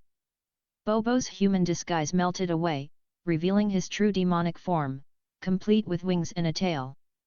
We remember everything now, the villagers cheered, rejoicing and embracing one another. The fairy tale wizards stood there, stunned for a moment, before breaking into relieved laughter. They hadn't cured a physical curse, but they had saved the village all the same. To celebrate, the demons threw a massive, island-wide banquet. Large bonfires were lit on the beach. Orion happily joined Natsu in devouring massive platters of spit-roasted island fowls, glazed tropical fish, and massive bowls of fresh, sweet mangoes and coconuts. The food was incredible, and the demons were surprisingly excellent hosts. Before they left, Chief Mocha approached Lucy, handing her a beautiful golden key. We do not have 7 million jewels to offer you. But this key has been passed down in our village for generations. Please, accept it as our thanks. Lucy gasped, her eyes shining as she took the key. The Gate of the Archer. Sagittarius. Thank you so much. Would you like to use your daily sign-in token at Galuna Demon Village? Yes, Orion thought. Ding. Sign-in successful. Reward, Absolute Curse. Nullification, Passive, Host is completely immune to all forms of curses, hexes, and dark magic afflictions. Perfect, Orion smiled, taking another bite of roasted fish. Curses were notoriously tricky in this world, and now he never had to worry about them. The boat ride back to Harjan was peaceful, though Natsu spent the entire time hanging over the railing, sick to his stomach once again. Once they boarded the train back to Magnolia, the jovial atmosphere finally began to fade, replaced by a looming sense of dread. Master Makarov is going to be furious, Erza stated simply, her arms crossed as she sat in the train car. Be prepared for the worst. You may be suspended, or forced to clean the guild hall for a year. I don't care, Natsu grinned weakly from the floor. We did an S-class job, and we survived. Thanks to Orion, Grey pointed out. If he hadn't come along, Zalti or Lion might have actually killed us. We're a team, Orion smiled, looking out the window as the familiar cityscape of Magnolia came into view. We watch each other's backs. The train pulled into the station. The group stepped off, carrying their bags, the late afternoon sun casting long shadows across the streets. They walked through the bustling town, mentally preparing themselves for Makarov's wrath. However, as they turned the final corner to approach the fairy tale guild hall, the casual banter instantly died in their throats. What is this? Lucy dropped her luggage, her hands flying to her mouth in absolute horror. Erza's eyes widened, her entire body trembling as a terrifying, suffocating wave of killing intent erupted from her. Natsu and Grey stood frozen, their eyes locked on the building. The fairy tale guild hall, their home, was completely destroyed. The massive wooden structure had been violently impaled by dozens of colossal, solid iron pillars. The walls were caved in, the roof was shattered, and the proud emblem of the guild was torn to shreds. Who did this? Natsu whispered, his voice trembling with a terrifying, contained rage. His fists ignited with a dark, blazing fire. Orion's midnight blue eyes turned incredibly cold. His aura reading swept over the massive iron pillars, immediately recognizing the lingering, metallic magic signature. Iron Dragon Slayer magic, Orion said, his voice dropping to a dangerous, icy whisper. Phantom Lord. The gears of war had begun to turn. Someone had attacked their family. And Fairy Tale was about to show the world exactly why they were the most feared guild in Fiore. Chapter 17, the master's wrath and the declaration of war, the sight of the fairy tale guild hall, a place of warmth, laughter, and endless brawls, reduced to a shattered husk of wood and twisted metal, sent a shockwave of profound anger through the returning wizards. Massive, cold iron pillars, easily the size of ancient tree trunks, had been violently driven through the roof and walls, effectively crucifying the building. Who did this? Natsu roared, his voice cracking with fury. His fists ignited into massive, roaring flames that threatened to melt the cobblestones beneath his feet. Show yourself. I'll turn you to ash. Calm down, Natsu, Orion said, though his own midnight blue eyes were hardened into chips of ice. His aura reading swept the surrounding area, finding no active enemies, only the lingering, metallic scent of the attack. They're long gone. This was a calculated strike. Erza's hands were trembling, her knuckles white as she gripped the hilt of a sword she had instinctively requipped. Phantom Lord. Our rival guild. To think they would sink this low. Hey! You guys are back, a voice called out. The group turned to see Myra Jane peeking out from a hidden wooden trapdoor leading to the guild's underground storage cellar. Despite the devastation above, she offered them a strained, comforting smile. Everyone's down here. Come on in. Natsu, Gray, Erza, Lucy, and Orion climbed down the wooden ladder into the dimly lit basement. It was crowded, smelling of damp earth and spilled ale. The guild members were sitting on crates and barrels, drinking quietly. There was no fighting, no laughing, and no joy. The atmosphere was incredibly heavy. Master Makarov was sitting on a barrel near the center of the room, calmly drinking from a massive wooden tankard. He didn't look angry, he looked entirely indifferent. Old man! Natsu yelled, marching right up to Makarov. What are we doing sitting down here in the dark? Phantom Lord destroyed our guild. We have to go smash their guild hall right now. Makarov took a slow sip of his ale and set the tankard down. We are doing no such thing, Natsu. What? Why not? Natsu demanded, his teeth grinding together. Because it is just a building, Makarov said calmly, looking around it. His silent guild members. A tavern can be rebuilt. Wood and stone can be replaced. No one was hurt in the attack because it happened in the dead of night. They attacked an empty building to provoke us. Makarov looked up, his eyes meeting Natsu's. A guild is not the building, Natsu. It is the people. As long as my family is safe and unharmed, I have no reason to start a war that will only bring the Magic Council down on our heads. We will endure this. Natsu looked like he was about to explode with rage, but Orion placed a firm hand on his shoulder. He's right, Natsu, Orion said softly, though the restrained power in his voice made everyone in the cellar listen. Phantom Lord wants us to rush in blindly. They want us to look like the aggressors to the council. As long as everyone here is breathing, they haven't actually taken anything from us. Natsu gritted his teeth, looking away, but he didn't argue further. He knew Orion and the Master were speaking sense, even if his dragon instincts were screaming for retaliation. Lucy let out a long sigh of relief, though her eyes were filled with a strange, hidden guilt. I'm just glad everyone is okay. The night passed in tense, suffocating silence. Most of the guild members slept on the floor of the cellar, while others took turns keeping watch. Orion spent the night meditating, circulating his Void Dragon Slayer magic. He knew the lore. He knew Phantom Lord wasn't going to stop at just the building, and he knew who their actual target was. He stayed close to Lucy, ready to intervene if anyone tried to snatch her in the dark. But the attack didn't come for Lucy that night. The next morning, the sun rose over Magnolia, casting a deceptively peaceful light over the town. Orion, Natsu, and Gray had just stepped out of the cellar to get some fresh air when a frantic townsman ran up to them, his face pale with terror. Fairy tale. Come quick, the man gasped, pointing toward the town's central park. It's your wizards. In the park. A cold dread pooled in Orion's stomach. Team Shadow Gear. Without a word, Orion, Natsu, and Grey bolted toward the park, with Erza and Lucy quickly following close behind.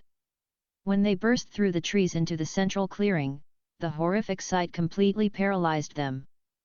Tied to the massive, ancient oak tree in the center of the park were 3 fairy tale wizards, Jet, Droy, and Levi McGarden. They were battered, bruised, and completely unconscious, their clothes torn and soaked in blood. The iron chains binding them to the tree were cruel and tightly wound. But the most sickening detail of all was the large, jagged Phantom Lord guild mark painted directly onto Levi's exposed stomach. Levi! Lucy gasped, tears instantly welling in her eyes as she covered her mouth in absolute horror. Jet! Droy! Grey yelled, running forward to try and break the iron chains, but the magical metal was incredibly dense. Natsu stood perfectly still, his eyes wide, his pupils shrinking into feral slits. The flames that erupted around his body weren't normal, they were a terrifying, dark crimson, burning with absolute, unchecked fury. Orion walked forward, his face completely devoid of emotion. But the space around him began to violently warp and distort, the air pressure dropping so drastically that the nearby grass flattened. He placed his hands on the iron chains binding Levi. Absolute iron nullification, Orion murmured, utilizing the resistance he had gained from the system. He channeled his magic, and the dense iron chains simply turned to dust beneath his fingertips, allowing the 3 injured wizards to fall gently into Grey and Natsu's waiting arms. They're barely breathing, Grey said, his voice trembling with rage. Heavy, slow footsteps crunched against the gravel pathway. Master Makarov walked into the clearing. His expression was completely hidden under the shadow of his hat. He stopped in front of the tree, looking down at his 3 young, bleeding wizards. For a long moment, the park was dead silent. Then, Makarov's walking stick snapped cleanly in half under his grip. A terrifying, catastrophic magical pressure erupted from the tiny old man. The sky above Magnolia darkened instantly. The sheer weight of Makarov's magical aura caused the ground to violently shake, cracking the cobblestones and making the very air vibrate with raw, golden power. I can tolerate my tavern being destroyed, Makarov's voice rumbled, no longer sounding like an old man, but like an ancient, wrathful god. I can look the other way when they strike our pride. But this is unforgivable. Makarov slowly raised his head. His eyes were glowing with a terrifying, blinding golden light, his physical body beginning to rapidly expand and grow as he tapped into his giant magic. No parent can stand by while their children are bleeding. Makarov roared, his voice echoing across the entire town like thunder. Phantom Lord has crossed the line. This is war. Yet! Natsu screamed, firing a massive pillar of flames into the sky. The mechanical voice of the system chimed perfectly in Orion's mind, matching the warlike atmosphere. Ding! System task generated, the drums of war. Description: the rival guild Phantom Lord has declared war on Fairy Tale. March to Oaktown, assault the Phantom Lord branch, and crush their forces. Reward: advanced iron magic resistance, passive, and 2 daily sign-in tokens. Orion's midnight blue eyes glowed with dangerous intensity. He looked at Lucy, who was openly weeping as poor Lyusika, the guild's medical advisor, arrived to take the injured Shadow Gear members away on stretchers. Lucy looked terrified, and Orion knew exactly why. She thought this was all her fault. She thought Phantom Lord was here because of her father's money. Orion walked over and placed a reassuring hand on her shoulder. Stay here with Myra Jane, Lucy. Keep the injured safe. Orion. Lucy sniffled. Be careful. Don't worry, Orion said coldly, turning toward the path leading out of Magnolia. I'm not the one who needs to be careful. Within the hour, the entire fighting force of Fairy Tale Natsu, Grey, Erza, Elfman, Loke, Macau, Wakaba, Kana, and Orion stood at the edge of town, led by a massive, enraged Master Makarov. We march to Oak Town. Makarov commanded, pointing his massive finger toward the horizon. We will show them the true terror of Fairy Tale. The group set off at a dead sprint. There was no hesitation, no fear, and no mercy in their hearts. Phantom Lord had drawn first blood, and Fairy Tale was coming to collect the debt. The Phantom Lord Guildhall in Oaktown was a massive, gloomy, castle-like structure sitting at the edge of a cliff. As the Fairy Tale wizards approached the heavy wooden doors, they didn't bother knocking. Natsu leaped forward, engulfing his right leg in an inferno of blazing fire. Fire dragons! Talon! Boom! The massive iron-reinforced doors exploded inward, sending splinters and shrapnel flying into the dark, crowded guild hall. Hundreds of Phantom Lord wizards turned in shock, dropping their drinks and drawing their weapons. The smoke cleared, revealing Makarov standing at the front, flanked by Erza, Natsu, Grey, and Orion. Fairy Tale, a Phantom Lord wizard yelled in disbelief. They actually came here. Makarov stepped into the enemy guild hall, his eyes burning with absolute, uncompromising wrath. Smash everything, Makarov ordered, his voice dangerously low. Leave no one standing. Chapter 18, The Phantom Lord Assault and the Fallen Giant. The moment Makarov gave the order, the Fairy Tale wizards erupted into the Phantom Lord Guildhall like a devastating force of nature. Fire dragons roar! Natsu bellowed, unleashing a massive torrent of blinding flames that swept across the main hall, instantly incinerating the weapons and blasting dozens of Phantom Lord wizards off their feet. Ice make, hammer! Grey yelled, leaping into the air and bringing down a colossal block of solid ice that smashed a group of enemies into the floorboards. Erza was a blur of silver and scarlet. She had re-equipped into her Heaven's Wheel armor, sending waves of magical swords raining down upon the rival guild, slicing through their defenses with absolute precision. Do not hold back. Show them the consequences of harming our family. Orion walked calmly into the chaotic fray. His midnight blue eyes glowed as his aura reading tracked the chaotic movements of hundreds of hostiles. He didn't even bother taking his hands out of his pockets. A group of 5 Phantom Lord wizards charged him from the side, wielding enchanted axes and maces. Gravity magic, repulse, Orion murmured. A violent, invisible shockwave of gravitational force erupted from his body, slamming into the attackers like a solid wall of iron and launching them backward through the thick stone pillars of the guild hall. He doesn't even need to chant. Get him from the air, a sniper yelled from the second-floor balcony, preparing to fire a magical energy rifle. Before the sniper could pull the trigger, Orion pinched the space in front of him. Spatial displacement. The sniper suddenly found himself teleported from the safe balcony directly into the path of Natsu's blazing fist. Natsu didn't even pause, punching the disoriented sniper across the room with explosive force. Where is Jose? Makarov roared, his voice shaking the foundation of the building as he grew to the size of a giant, stomping his massive foot down and crushing a dozen Phantom Lord members beneath his heel. He looked up toward the darkened upper levels. Show yourself, you coward! Makarov shrank back down to his normal size and bounded up the spiraling stone staircase toward the guildmaster's quarters, his golden aura blazing with fury. Down on the main floor, the battle was heavily in Fairy Tale's favor. The sheer quality of their wizards completely outclassed Phantom Lord's numbers. But suddenly, the massive iron chandelier hanging above the center of the hall detached from the ceiling, plummeting directly toward Elfman. Elfman, look out! Grey shouted. Elfman braced himself, his arm glowing as he prepared to use his beast takeover magic. But before the chandelier could crush him, it violently halted in mid-air, suspended by an invisible force. Orion had his hand raised, his telekinesis locking the massive iron fixture in place. He effortlessly tossed it aside, sending it crashing into a far wall.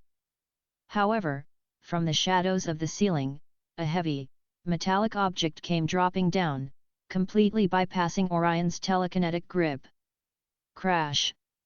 A tall, menacing man with long, wild black hair, multiple iron piercings across his face, and a cruel, jagged grin landed in the center of the fairy tale wizards.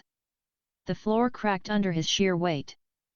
Gajeel Red Fox, the Iron Dragon Slayer, chuckled darkly, rolling his shoulders. I was getting bored waiting up there. So you're the fairy tale trash that came to my house. You! Natsu roared, instantly recognizing the metallic scent Orion had pointed out earlier. You're the one who destroyed our guild and hurt Levi. Yeah, that was me, Gajeel grinned, transforming his right arm into a massive, jagged iron club. And I'm gonna do the same to you. Iron Dragon's Club. Gajeel swung his heavy arm with terrifying speed. Natsu met the attack head-on. Fire Dragon's Iron Fist. The clash of blazing fire and solid iron sent a massive shockwave rippling through the guild hall, blowing out the remaining stained glass windows. Natsu gritted his teeth, struggling against the sheer density and weight of Gajeel's iron. Orion stepped forward, preparing to use his Void Dragon Slayer magic to crush Gajeel's iron scales. But as he activated his aura reading to gauge Gajeel's power, his eyes shot upward toward the top floor of the guild hall. His heart dropped. Master Makarov's massive, golden magical signature was rapidly flickering, violently shrinking as if a hole had been torn in his magical container. Upstairs, in the guild master's office, Makarov had kicked the doors open, only to find Jose Porla waiting with a wicked grin. But it was a trap.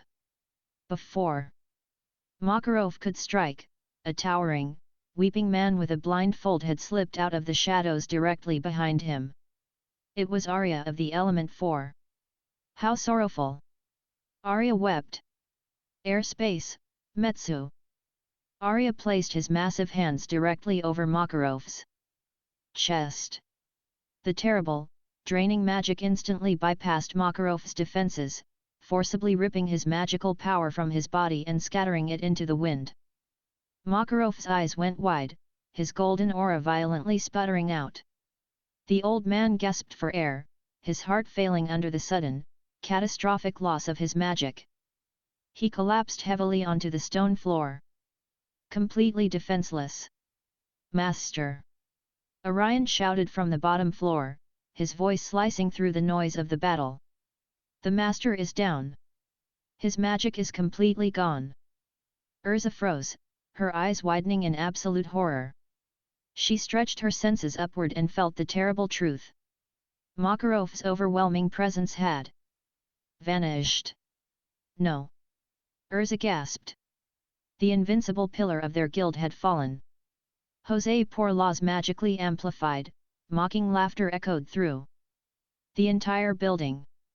Fools! You walked right into my trap. Without your master, you are nothing but insects. Phantom Lord, crush them all. The morale of the Phantom Lord wizards instantly skyrocketed. They rallied, pushing back against the stunned fairy tale members. Natsu! Grey! We have to retreat! Erza yelled, making the hardest tactical decision of her life. Are you crazy? Natsu roared, pushing against Gajeel's iron club. I'm not leaving until I beat this guy to a pulp. The master needs medical attention immediately or he will die. Erza screamed, tears of frustration streaming down her face. Retreat? This is an order from an S-class wizard. Natsu froze, the word die piercing through his rage. He looked up at the ceiling, his slitted eyes trembling. I'll get the master, Orion said coldly. He didn't wait for permission. In a flash of starlight, he bypassed the floors entirely, teleporting directly into Jose's office. Jose looked surprised for a fraction of a second, but Orion didn't engage. He swept his hand, casting a localized gravity field over the unconscious Makarov, pulling the old man into his arms. "You're not going anywhere." Arya wept, raising his hands to cast another airspace spell. Orion glared at the weeping giant. Spatial magic, compression. The air around Arya violently compressed into a vacuum, suffocating his spell and throwing him forcefully into the back wall. Without waiting for Jose to attack, Orion teleported again, reappearing on the main floor next to Erza. "I have him," Orion said, carefully supporting Makarov's pale, frail body. "Let's move. Everyone, fall back," Erza commanded. Gajeel laughed, transforming his arm back to normal. "Running away with your tails between your legs, fairies. Don't worry, we'll finish you off soon enough." The fairy tale wizards fought their way back out the shattered front doors, carrying their injured and their fallen master. The retreat was silent and agonizing. The righteous fury that had fueled their march was completely gone, replaced by a suffocating, heavy despair. Ding! System task completed, the drums of war, Phase 1. Rewards distributed, advanced iron magic resistance, passive, and 2 daily sign-in tokens. A subtle layer of energy grafted itself onto Orion's skin, making him incredibly resilient against iron-based attacks, the perfect counter for Gajeel Red Fox. But as they marched back toward Magnolia, the rain began to fall in heavy, mournful sheets. Back in Magnolia, the mood was equally grim. The injured members of Shadow Gear were resting in the hidden cellar, closely guarded by Myra Jane and a few other members. Lucy had stepped out into the rain, holding an umbrella, needing a few minutes to clear her head. The guilt was eating her alive. She knew exactly why Phantom Lord was doing this. Her father, Jude Hartfilia, was an incredibly wealthy and ruthless man. He had hired Phantom Lord to bring his runaway daughter back home, no matter the cost. "This is all my fault," Lucy whispered to the empty, rain-slicked street. "Jet. Droy. Levy, the guilt, it's all because of me." "It truly is a tragedy, is it not?" a smooth, theatrical voice called out. Lucy gasped, dropping her umbrella. Standing in the alleyway was a strange man in a green suit, wearing a monocle and a top hat. Beside him stood a beautiful, gloomy woman with blue hair, twirling a parasol. They were Sol and Juvia of the Element 4. "Drip, drip, drop," Juvia murmured, staring at Lucy with hollow eyes. "Juvia has found the target. Stay back!" Lucy yelled, reaching for her golden keys. "Open, Gate of the Crab. Cancer." But before she could even summon her spirit, the ground beneath her feet softened into muddy quicksand. Sol chuckled, manipulating the earth. "Ah, ah, ah! No magic for you, Miss Hartfilia." Juvia raised her hand, sending a swirling, forceful sphere of water crashing into Lucy, trapping her inside a suffocating liquid bubble. Lucy struggled violently, her air running out, until the world finally went black. "The package is secured," Sol smiled, adjusting his monocle. "Let us return to the Master." By the time the defeated fairy tale assault force returned to Magnolia, night had fallen. They laid Master Makarov in a makeshift medical bed in the cellar. Poor Lyusika worked frantically, but her grim expression told them everything. The Master's magic was dangerously depleted, he was clinging to life by a thread. Orion stood near the back of the cellar, his arms crossed. He swept his aura reading over the room, checking on everyone's status. His eyes stopped scanning. He frowned, pushing past Wakaba and Macau. He looked around the cellar, then turned to Myra Jane, who was tending to Gray's bruises. "Myra," Orion said, his voice deadly quiet. "Where is Lucy?" Myra Jane blinked, looking around the crowded room. She was just here a little while ago. She said she needed some fresh air." Natsu's head snapped up. His dragon-enhanced hearing and sense of smell kicked in. He bolted for the cellar ladder, throwing the trap door open and running out into the rain. He dropped to his hands and knees, sniffing the wet cobblestones. He smelled her perfume, mixed with the distinct, metallic scent of Phantom Lord magic. "Natsu!" Erza called out, stepping out into the rain with Orion close behind. "They took her," Natsu whispered, his voice trembling with a mixture of horror and reigniting rage. He looked up, the rain washing down his face. "Phantom Lord took Lucy." The system chimed one more time. Ding! System task generated, they. Princess in the Tower. Description: Lucy Hartfilia has been captured and held at the Phantom Lord headquarters. Rescue her before Jose Porla hands her over to her father. Reward: Advanced Water Magic Resistance, Passive, and 1 daily sign-in token. Orion looked out toward the horizon. The first assault had failed. The master was down. The guild was broken. And now, their friend had been taken. Fairy Tale was pushed to the absolute brink. But as Orion clenched his fists, he knew that Phantom Lord had just made a fatal miscalculation. They hadn't broken Fairy Tale's spirit. They had only removed their restraints. Chapter 19, The Leap of Faith and the Walking Fortress. The pouring rain of Magnolia did nothing to extinguish the roaring, furious flames engulfing Natsu's body. The realization that Phantom Lord had infiltrated their town and kidnapped Lucy right out from under their noses was a massive blow to his pride and his heart. "I'm going back," Natsu growled, his voice feral. He turned toward the road leading to Oak Town. "I'm going to burn that entire castle to the ground and get her back." "You can't just run there, Natsu!" Erza shouted over the storm, grabbing his arm. "The master is critically injured. We are disorganized and exhausted. Rushing back in. Blind is exactly what Jose wants." "I don't care!" Natsu yelled, yanking his arm free. "She's our nakama.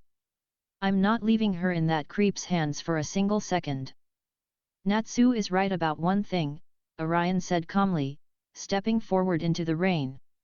"We can't leave her there. But running all the way to Oak Town will take hours, and by then, Jose might have already moved her." Orion's midnight blue eyes glowed as he tapped into his Void Dragon Slayer magic. "Grab onto my shoulders, Natsu. Happy, you too. We're taking a shortcut." Natsu didn't hesitate. He grabbed Orion's shoulder, his fiery gaze locked onto the horizon. "Get us there, Orion." Erza watched them, her heart heavy with the responsibility of protecting the rest of the guild. "Bring her back safely." "Orion." "Natsu. That is an order." "Count on it," Orion smirked. With a blinding flash of starlight that briefly illuminated the rainy street, Orion, Natsu, and Happy vanished into the spatial fold. High up in the towering spire of the Phantom Lord Guildhall, Lucy slowly opened her eyes. Her head was pounding, her clothes were damp, and her keys were missing from her belt. She pushed herself off the cold stone floor, looking around a lavish, dimly lit office. Sitting behind a massive mahogany desk, swirling a glass of red wine, was Jose Porla. "Ah, the sleeping princess awakens," Jose smiled thinly, his dark, sunken eyes practically glowing with malice. "Welcome to my humble abode, Miss Hartfilia." Lucy backed away, her back hitting the heavy oak door. It was locked tight. "Jose! What do you want from me? Why did you attack my friends?" Jose chuckled, a dry, grating sound. You have it backward, my dear. I didn't attack Fairy Tail because I wanted to. I attacked them because they were in the way of my true prize. You. Lucy froze. Me. Your father, Jude Hartfilia, is an incredibly wealthy man, Jose explained, standing up and walking around his desk. He hired Phantom Lord to bring his runaway daughter back home. The reward he offered is astronomical. More than enough to fund my guild for a decade. Lucy's heart sank. Her father. The man who had ignored her, controlled her, and treated her like a business asset her entire life. He hadn't sent someone to find her because he missed her, he sent a dark, violent guild to drag her back by force because she was his property. You hurt my friends, you destroyed our guild, just for money. Lucy's voice trembled, but not from fear. A deep, righteous anger began to boil within her. Money makes the world go round, Miss Hartfilia, Jose sneered. And crushing my pathetic rival, Makarov, was just a delightful bonus. You should be happy. You get to return to your life of luxury, and Fairy Tail will be erased from history. Fairy Tail isn't pathetic. Lucy screamed, tears of absolute fury streaming down her face. They are loud and reckless and they destroy things, but they are warm. They treat me like family. They are my true home, and you will never break them. Jose's smile vanished, replaced by a dark, terrifying scowl. Silence, you spoiled brat. You will do as you are told. He reached out to grab her arm. Acting on pure instinct, Lucy dropped to the floor, sweeping her leg out and kicking Jose squarely in the shin. Gah! Jose stumbled backward, completely caught off guard by the physical retaliation. Lucy scrambled to her feet and ran toward the large, stained glass window at the edge of the office. She didn't have her keys. She didn't have any magic. But she had absolute faith in her friends. Without a second thought, Lucy shattered the latch and threw the heavy window open. The roaring wind and rain of Oaktown howled into the room. Are you insane? Jose shouted, reaching for her. We are hundreds of feet in the air. You'll die.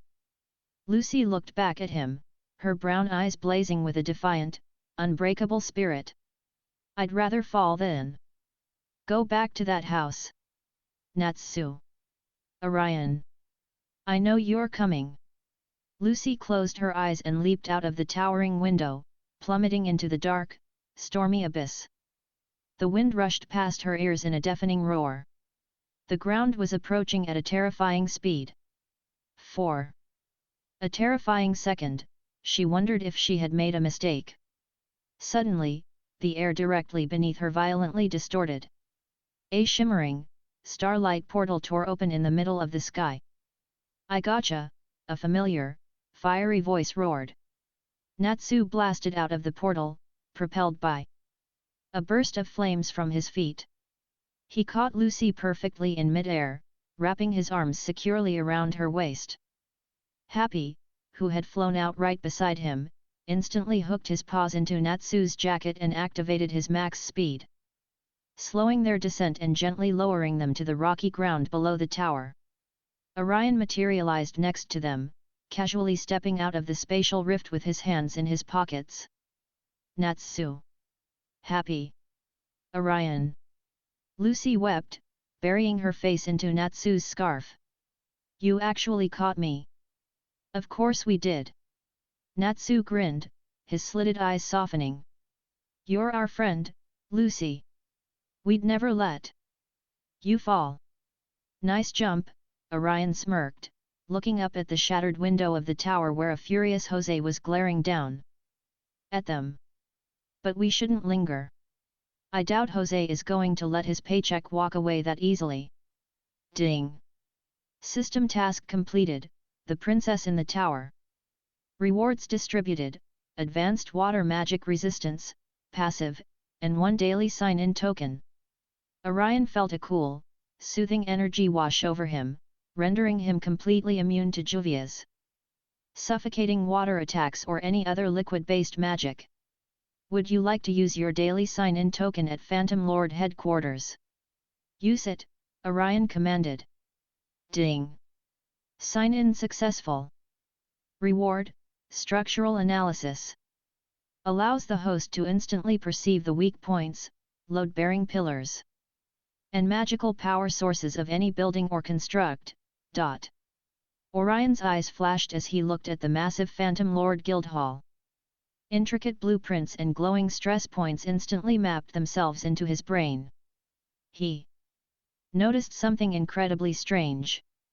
The building wasn't just a castle, it was hollowed out, filled with massive magical gears, pistons, and a colossal engine room. We need to go, now, Orion said, his tone turning serious. This building isn't just a guild hall. It's a vehicle. And it's preparing to move.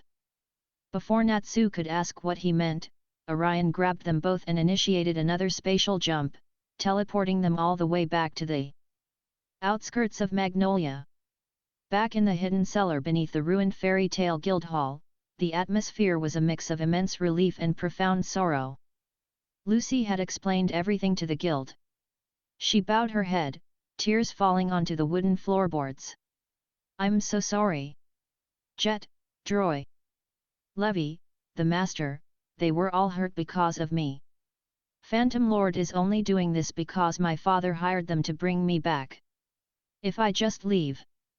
If I go back to my father, they'll leave you alone. Don't you dare, Erza said firmly, stepping forward and placing a hand on Lucy's head. A flower cannot blossom in an environment it hates. You ran away to find your true home, and you found it here. You are Lucy of fairy tale. We do not sell out our friends for peace. We fight for them. Erza's right. Macau yelled, raising his fist. We don't care about your old man's money. You're one of us. Yet. We'll beat those phantom creeps to a pulp. Wakaba agreed. Lucy looked around the room, seeing nothing but absolute acceptance and fierce loyalty in the eyes of her guild mates. She broke down into heavy, grateful sobs. Suddenly, a massive, terrifying earthquake violently shook the entire town of Magnolia. Dust and debris rained down from the ceiling of the cellar. What's happening? Lucy panicked, grabbing onto a nearby table. It's an earthquake. Happy yelled. Orion's eyes narrowed. No, it's not. Everyone, get outside. The fairy tale wizards scrambled up the ladder, emerging into the pouring rain. They ran toward the docks, looking out over the massive lake that bordered Magnolia. The sight before them was straight out of a nightmare. The Phantom Lord Guildhall, the massive, Gothic castle from Oaktown, was marching across the water. It had sprouted 6 colossal, mechanical spider legs that churned the lake into violent waves. The entire fortress was a walking magical weapon, and it was heading straight for them. It's walking! Gray yelled in disbelief. Jose brought his entire guildhall to us, Erza said, her eyes widening in horror as the front of the castle began to split open. A massive, incredibly complex magic cannon emerged from the center of the walking fortress. The barrel glowed with a terrifying, blinding purple energy, gathering the ambient ether nano from the storm into a highly condensed singularity. That's the magical convergent cannon. Jupiter, Orion stated, his structural analysis instantly identifying the weapon and its catastrophic payload. If that fires, it will wipe out the entire town of Magnolia, not just the guild. He's going to blow up the whole town. Natsu roared. Jose's magically amplified voice boomed across the lake. Hand over Lucy Heartfilia, fairy tale. You have exactly 1 minute to comply, or I will turn your beloved town into a crater. We'll never hand her over. Natsu screamed back. Then perish. Jose laughed maniacally. The Jupiter cannon hummed with devastating power, the purple light reaching critical mass. It's firing! Gray shouted, shielding his eyes. Erza stepped forward, marching to the very edge of the docks. She didn't hesitate. She didn't look back. She summoned the strongest defensive armor in her arsenal. Requip, adamantine armor. Erza was instantly encased in incredibly thick, heavy, turtle-like armor, wielding two massive, interlocking shields. She planted her feet firmly into the wooden docks, her magical aura flaring to its absolute limit. Erza, what are you doing? Natsu yelled. You can't block that. I will not let them destroy our home. Erza shouted, slamming her shields together. Magical barrier, adamantine wall. A colossal, glowing magical shield expanded from her armor, forming a massive dome of absolute defense between the Jupiter cannon and the town. Orion stepped up right beside her. He knew Erza's resolve was unbreakable, but the sheer kinetic force of the Jupiter cannon would severely injure her, taking her out of the upcoming fight. He wasn't about to let that happen. You don't have to carry the weight alone, Erza, Orion said smoothly. His midnight blue eyes glowed as he raised his right hand, overlapping his magic with hers. Advanced magical barrier, Void Aegis, Orion commanded, utilizing the barrier generation skill he had acquired after defeating Lullaby. A secondary, swirling, starlit barrier materialized directly in front of Erza's shield.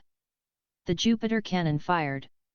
A catastrophic, blinding beam of purple annihilation tore across the lake, vaporizing the water beneath it, and slammed directly into their combined defenses.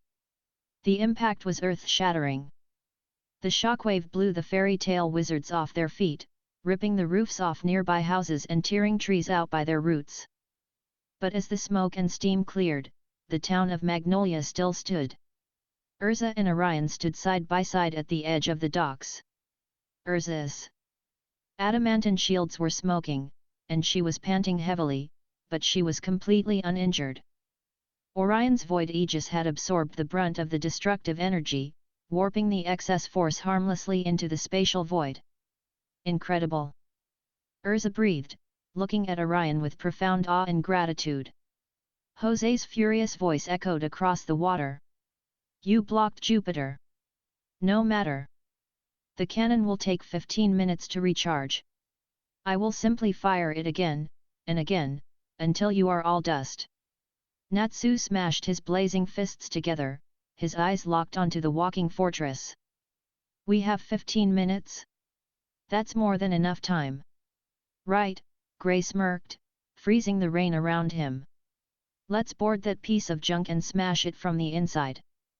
Orion lowered his hand, his aura reading highlighting the internal structure of the Phantom Lord Guildhall perfectly. He knew exactly where the Jupiter cannon's power core was located. Natsu, Gray, Elfman, Orion called out, his voice sharp and commanding. We're going in. Phantom Lord brought the war to our doorstep. It's time we put an end to it. Chapter 20, Infiltrating the Iron Fortress and the Element for the massive, mechanical legs of the Phantom Lord Guildhall continued to churn the lake waters, maintaining its menacing position just offshore. The Jupiter cannon, still smoking from its recent discharge, was already humming with gathering ether nano, preparing for its next devastating shot. We have exactly 14 minutes before that cannon fires again, Orion stated, his structural analysis of the fortress providing him with a perfect internal map. He turned to Natsu, Gray, and Elfman. I know exactly where the power core is. We need to move fast. Then let's go. Natsu yelled, preparing to jump onto the docks. Hold on, Orion said, stopping him. If we just run across the water or swim, they'll pick us off before we even get close. I'll get us inside. He raised his hands, focusing his Void Dragon Slayer magic. He couldn't safely teleport all four of them directly into an unknown, heavily warded area without risking spatial displacement, but he could do the next best thing. Gravity magic, linear catapult, Orion murmured. He created a concentrated, horizontal tunnel of 0. Gravity and frictionless space leading directly from the docks to a large, broken window on the side of the mechanical fortress. Jump in, Orion instructed. Natsu didn't hesitate. He leaped into the invisible tunnel and was instantly shot forward at blinding speed, completely bypassing the lake and crashing through the fortress window with a loud yell. Gray and Elfman followed immediately, rocketing across the water and landing inside the enemy stronghold. Orion was the last to go, smoothly gliding through the gravitational slipstream and landing softly inside a dark, metallic corridor. The interior of Phantom Lord's moving guildhall was a labyrinth of iron pipes, hissing steam vents, and grinding gears. It felt less like a building and more like the belly of a mechanical beast. "All right, where to?" Gray asked, shaking the water from his hair. "The Jupiter cannon's power core is directly below us, in the central engine room," Orion explained, pointing down a dimly lit hallway. "If we destroy the core, the cannon becomes useless. Natsu, you take point. Gray and Elfman, watch our flanks. We're going to face heavy resistance. Let them come." Elfman roared, his arm transforming into a massive, scaly beast claw. A real man smashes his enemies. The group sprinted down the corridor. Within seconds, alarms blared throughout the fortress. Dozens of Phantom Lord wizards poured out of the side rooms, wielding magical weapons and attempting to block their path. Fire dragons roar. Natsu unleashed a massive torrent of flames, instantly clearing the hallway and sending the enemy wizards flying. They tore through the defenses like a hot knife through butter. The sheer urgency of the 15-minute countdown pushed them to fight with absolute, ruthless efficiency. As they reached a massive set of reinforced iron doors, Orion didn't even bother slowing down. Absolute iron nullification. He placed his hand on the doors, and the thick metal simply rusted and crumbled into dust, allowing them to burst into the central engine room. The room was vast, dominated by a colossal, glowing purple lacrima, the power source of the Jupiter cannon.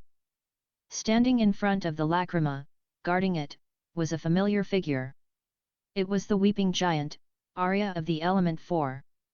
"Oh, the sorrow," Arya wept, wiping tears from beneath his blindfold. "To think you rats would scurry into our home. Your master has already fallen to my magic. Now, it is your turn to experience true despair.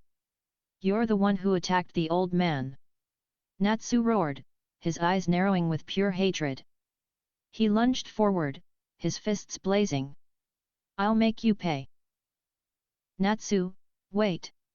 His magic drains your power," Orion warned, remembering how easily Arya had incapacitated Makarov. But Natsu was too fast and too furious. He swung a fiery punch directly at Arya's face. Arya simply raised a massive hand. Airspace, Zetsu. An invisible, concussive wave of highly pressurized air erupted from Arya's palm, slamming into Natsu with the force of a solid brick wall. Natsu was violently thrown backward, crashing into a pile of metal crates. "He manipulates the air pressure around him," Orion analyzed quickly, his aura reading highlighting the invisible currents of Arya's magic. "He can create vacuums, solid air walls, and drain magic by disrupting the ether nano in your body." "Ice make, Lance!" Gray shouted, launching a barrage of sharp ice spears at the giant. Arya didn't move.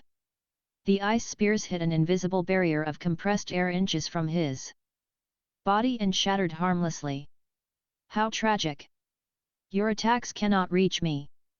Then I'll just smash the barrier!"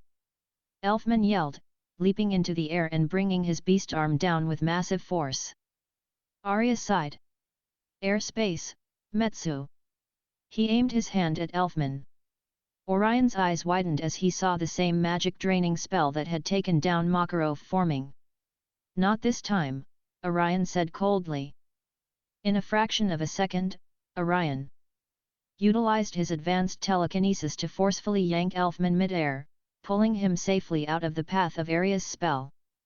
The invisible blast of draining magic hit the far wall, crumbling the stone to dust.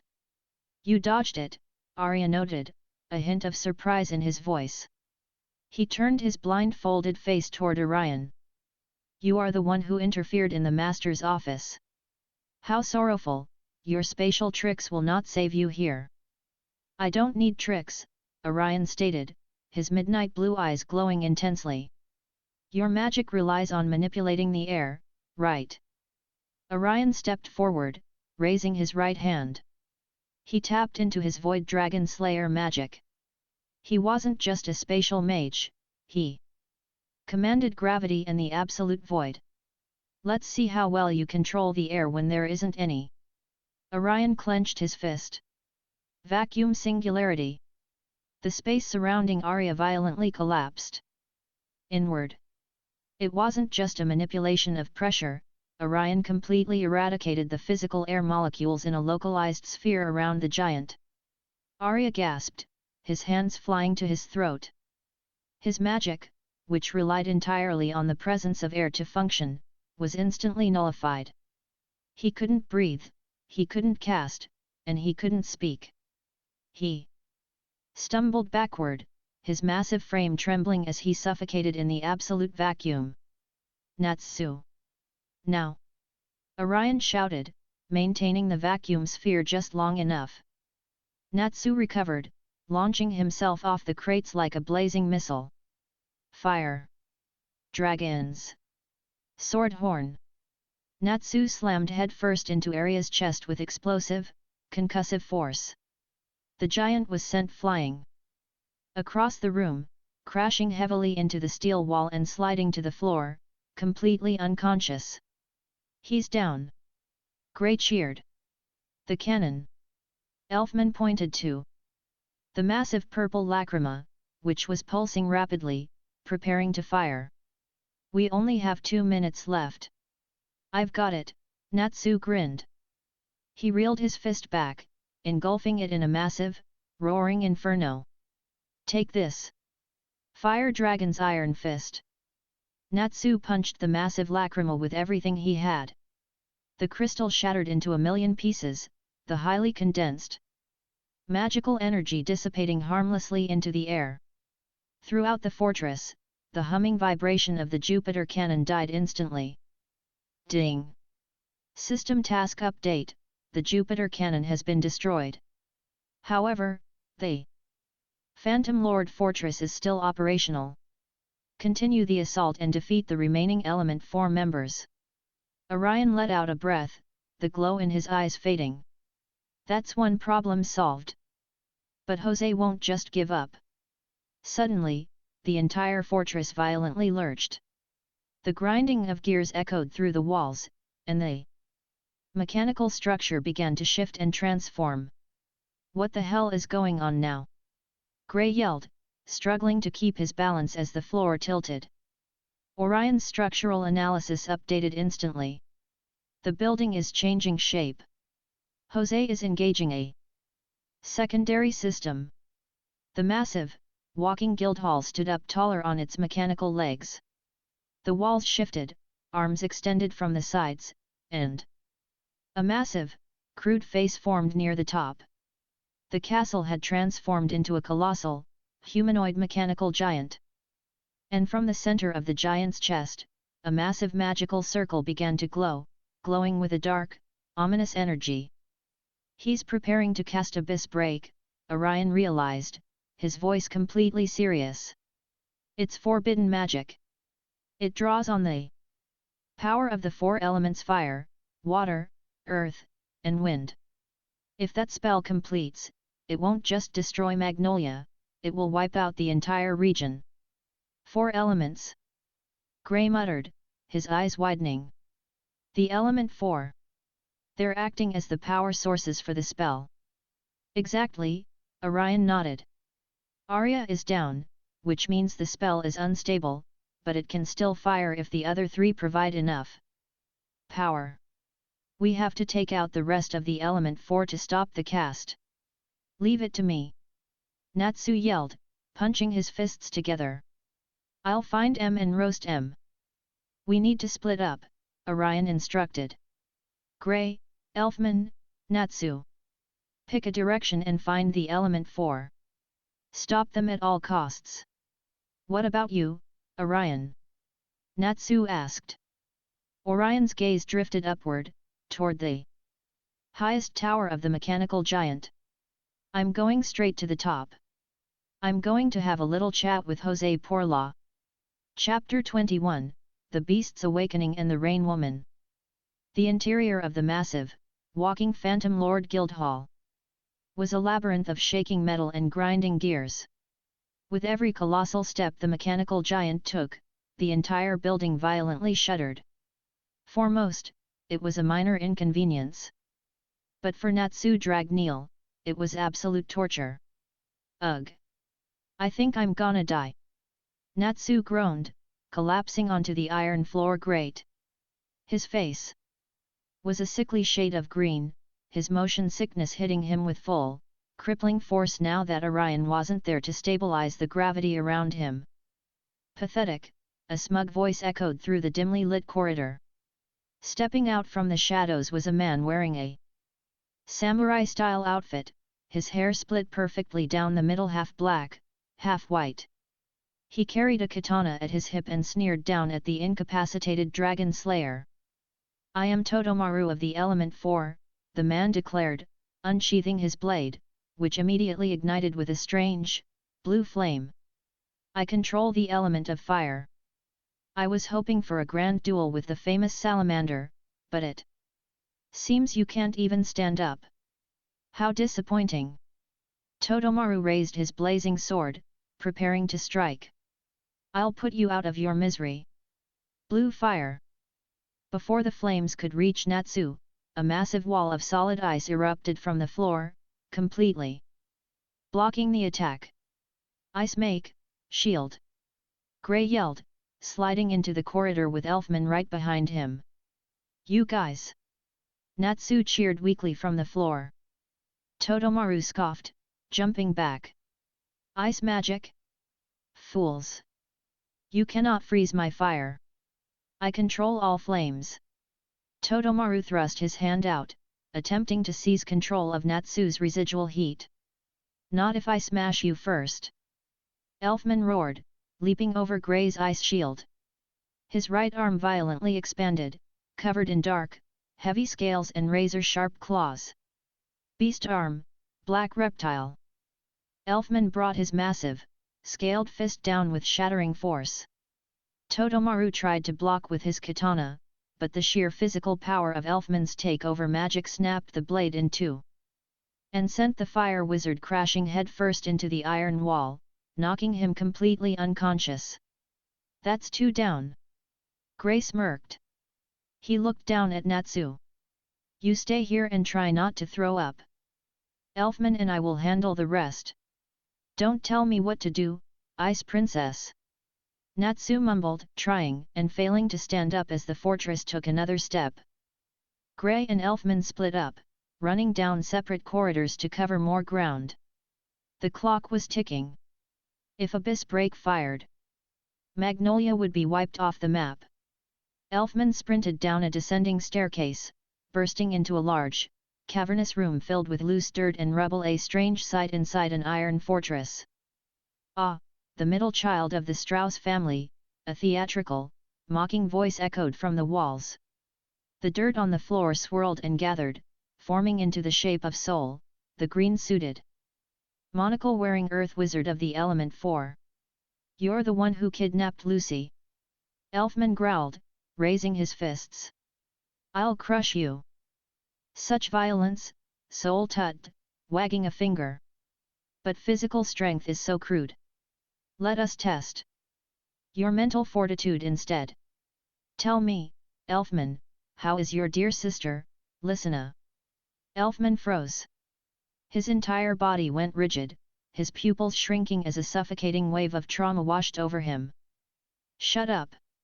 Oh, did I strike a nerve? Soul smirked cruelly, sinking into the earth and popping up behind Elfman. The tragic tale of the fairy tale siblings. You tried to perform a full-body beast takeover to protect your sisters, but your mind was too weak. You lost control. You became a mindless monster, and you struck down your own sister. You are a murderer, Elfman. Shut up! Elfman roared, swinging his beast arm blindly. But Soul easily melted back into the dirt, dodging the attack. Rock magic, plaster! Soul commanded. Massive slabs of solid rock erupted from the floor, slamming into Elfman and pinning his arms and legs against the wall. Elfman struggled, but the rocks were too heavy. The guilt and grief that had haunted him for years paralyzed his mind.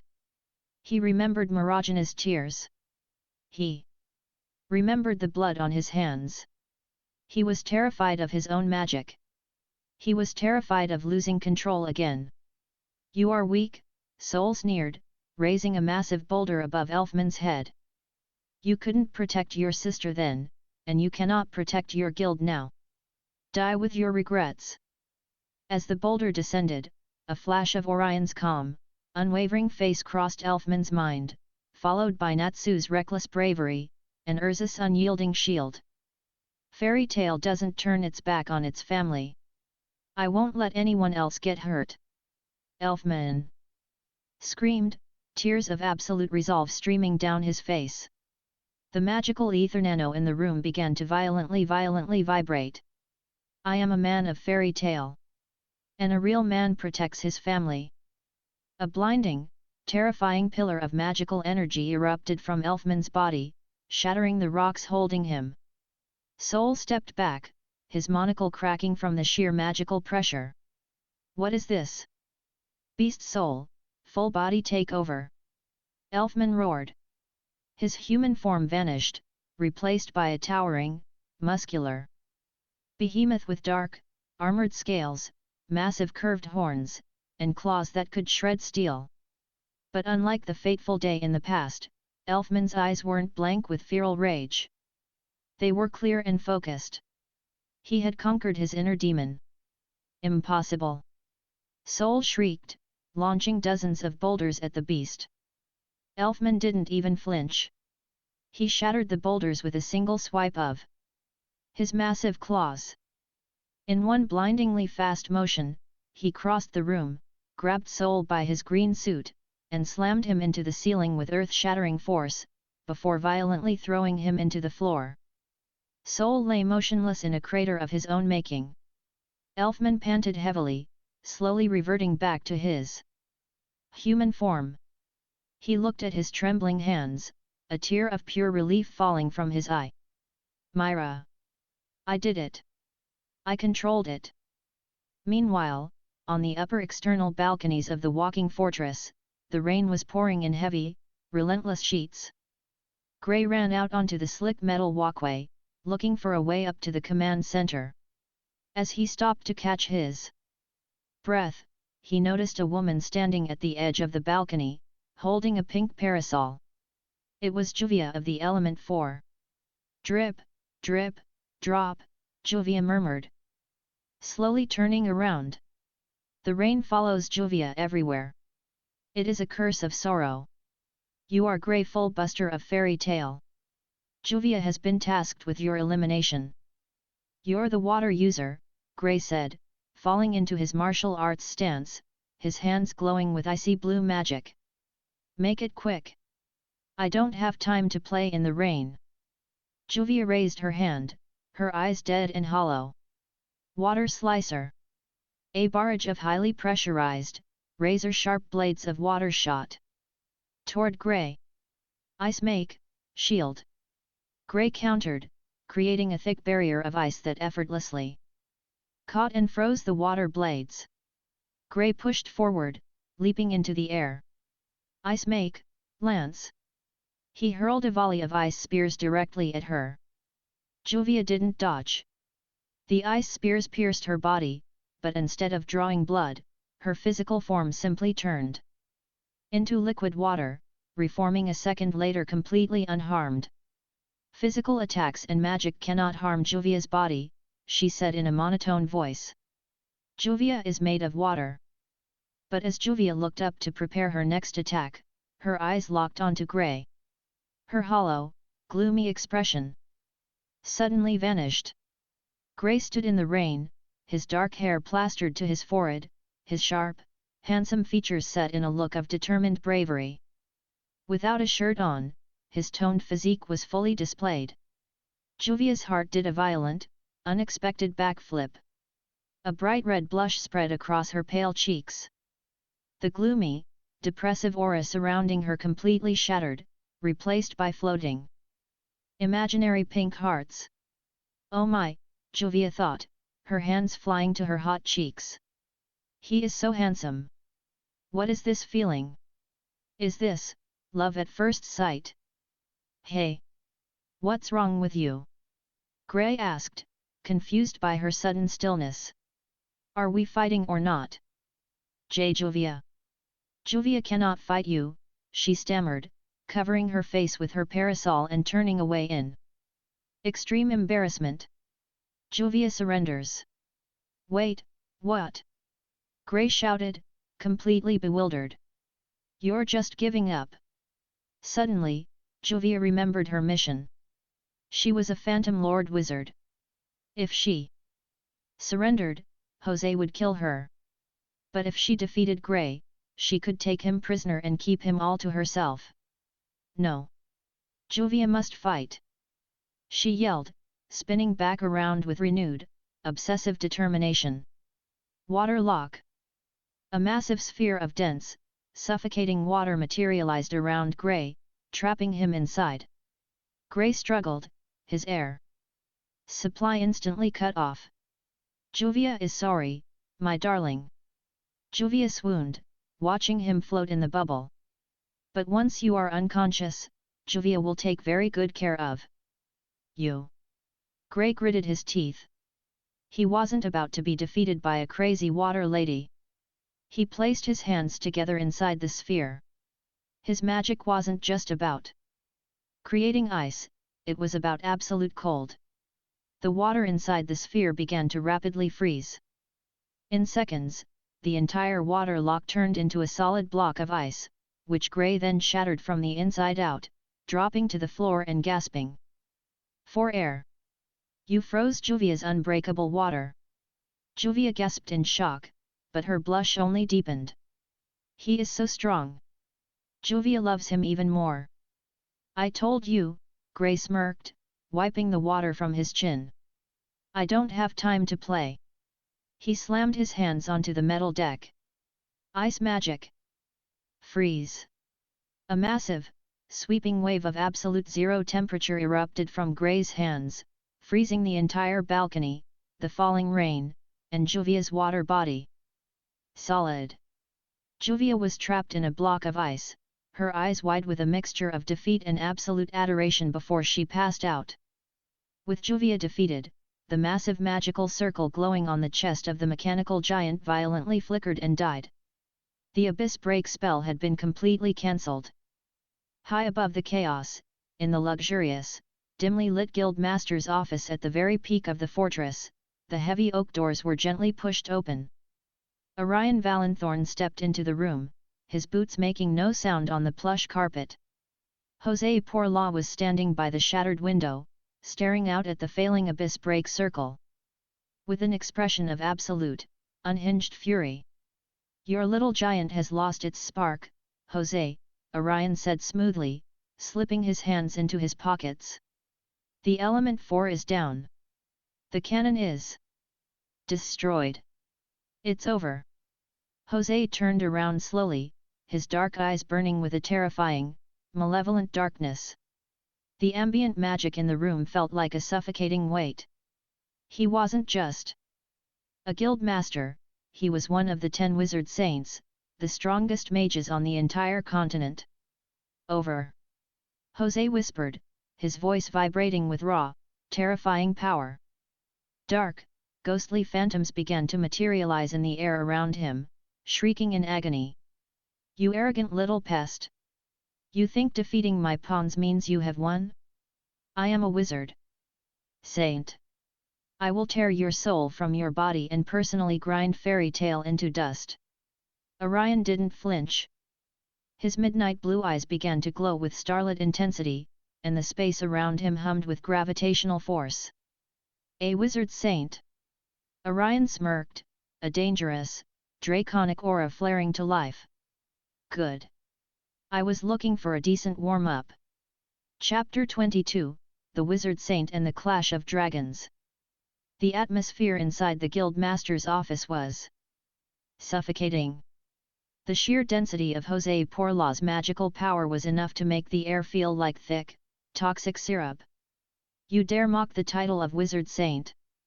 José's voice dropped to a terrifying, echoing baritone. The shadows in the corners of the room stretched and twisted, rising from the floor as thousands of screaming, ghostly apparitions. I am one of the 10 strongest wizards on this entire continent. I will drown you in an ocean of despair. Shade magic, Orion observed calmly, his aura reading analyzing the thousands of dark, ethereal constructs swarming the room. Impressive quantity. But quantity means nothing if the quality is lacking. Die! José shrieked, pointing a long, pale finger at Orion. The swarm of screeching phantoms lunged forward like a tidal wave of darkness, their claws outstretched, hungry to tear Orion's soul from his body. Orion didn't move from his spot. He simply raised his left hand, his midnight blue eyes flaring with starlit power. Spatial magic, event horizon. Orion pinched his fingers together. The space directly in front of him collapsed into a singularity, a miniature, localized black hole about the size of a marble. The gravitational pull it generated was absolute. The tidal wave of shades shrieked as their ethereal forms were violently sucked into the singularity, compressed and crushed into absolute nothingness in a matter of seconds. José's eyes widened in genuine shock. His army of ghosts had been eradicated without the boy even breaking a sweat. You! José gritted his teeth, his hands glowing with concentrated, destructive dark purple energy. Dead wave! He unleashed a massive, point-blank beam of dark magic directly at Orion. The beam was so powerful it tore the mahogany floorboards to splinters as it traveled. Void Dragon's crushing roar. Orion inhaled deeply and fired his own breath attack. The two massive beams of energy collided in the center of the office. The clash created a blinding shockwave that blew the heavy oak doors off their hinges and completely shattered the remaining walls of the upper tower, exposing them to the raging storm outside. José poured more power into his dead wave, his face twisting with exertion. But to his absolute horror, his dark magic wasn't pushing Orion's attack back, it was being consumed by it. The Void Dragon's roar was crushing the very space José's magic occupied. With a deafening explosion, Orion's roar broke through, blasting José backward. The Phantom Lord Master crashed through his own desk and slammed violently into the back wall of the tower. Gah! José coughed up a splatter of blood, his luxurious coat torn and singed. He looked up, his dark eyes wide with disbelief. A dragon's roar. You're a dragon slayer too. I'm a lot of things, Orion said smoothly, stepping through the smoke, completely unscathed. Would you like to use your daily sign-in token at Phantom Lord Master's quarters? Yes. Ding. Sign-in successful. Reward, Advanced Dark Magic Resistance, Passive, Host is highly resistant to curses, Dark Ether Nano, and shadow-based attacks. Orion smirked as a cool sensation washed over his skin. José's magic was now virtually useless against him. Down in the lower levels of the walking fortress, the mechanical giant had finally stopped moving. The destruction of the Jupiter cannon's core and the defeat of the Element 4 had completely shut down the building's engine. For Natsu Dragneel, it was the greatest feeling in the world. Haha! The floor stopped moving. Natsu cheered, jumping up and down, his motion sickness vanishing entirely. His energy skyrocketed, and his slitted eyes locked onto the massive iron doors leading to the main hall. Now I can fight at full strength. He kicked the iron doors open, stepping into the massive, cavernous training hall of the Phantom Lord Guild. Sitting atop a massive pile of scrap metal in the center of the room, chewing on a heavy iron bolt, was Gajeel. Red Fox. Took you long enough, Salamander, Gajeel sneered, swallowing the iron and cracking his neck. I was starting to think. You got squashed by the element 4. I told you I was going to beat you to a pulp, Natsu growled, his fists igniting with blinding, roaring flames. You destroyed our guild. You hurt Levi. I'm going to make you pay for every single thing you did. Gee. Big words for a guy who couldn't even dent me earlier, Gajeel laughed, standing up. His skin began to shimmer, transforming into dark, heavy metallic scales. Iron Dragon's scales. Come and get it, fairy. Trash. Natsu launched himself forward like a rocket. Fire Dragon's iron fist. He slammed his blazing fist directly into Gajeel's face. The impact echoed like a sledgehammer hitting an anvil. But Gajeel didn't even flinch. My scales increase my defense and attack power exponentially, Gajeel smirked through the flames, grabbing Natsu's wrist. You can't burn through iron. Gajeel swung his other arm, forming an iron club. Iron Dragon's club. He slammed the heavy metal directly into Natsu's ribs, sending the Fire Dragon Slayer crashing through a stone pillar. Natsu bounced off the rubble, coughing, but his feral grin never left his face. Is that all you got, metalhead? Natsu inhaled deeply, his chest expanding as he gathered an immense amount of fire into his lungs. Fire. Dragons. Roar. A massive, sweeping inferno blasted across the room, completely engulfing Gajeel in a sea of white-hot flames. The heat was so intense it began to melt the scrap metal scattered around the hall. But as the flames died down, Gajeel stood there, completely unbothered, inhaling the last wisps of smoke. Not bad. But my iron is tougher than that. Iron Dragon's roar. Gajeel fired a terrifying vortex of silver wind packed with millions of razor-sharp iron shards. Natsu crossed his arms, but the iron shrapnel tore through his jacket and sliced his skin, pushing him backward across the hall. You're strong, I'll give you that, Gajeel chuckled, wiping his mouth. But my element is solid. Yours is just hot air. I'm the superior dragon slayer. Natsu wiped a streak of blood from his cheek, his eyes burning with absolute, uncompromising fury. He remembered the sight of the destroyed Guild Hall. He remembered Makarov's wrath, Erza's tears, and Lucy's desperation. You think you're better because you're made of iron? Natsu roared, the flames around his body suddenly compressing, turning a deeper, darker shade of crimson. Fairy tale doesn't fight with metal. We fight with our hearts. Natsu charged forward again, this time with blinding speed. He ducked under Gajeel's iron club and delivered a devastating, fiery uppercut to Gajeel's jaw. Crimson Lotus, Fire Dragon's fist. Natsu didn't stop. He unleashed a rapid-fire barrage of explosive punches, each one hitting harder and hotter than the last. The sheer, compounding heat began to superheat Gajeel's iron scales, turning them a glowing, searing red. Gah! Hot! Gajeel gritted his teeth, forced to step back as his own iron began to burn him from the outside in. Natsu was literally melting his defenses. The two dragon slayers clashed again, their fists colliding in the center of the hall. Fire and iron exploded outward, shaking the very foundation of the mechanical fortress. It was a battle of pure, primal beasts, and neither was willing to back down. Back at the top of the fortress, José Porla was panting heavily, his face twisted in a mixture of rage and panic.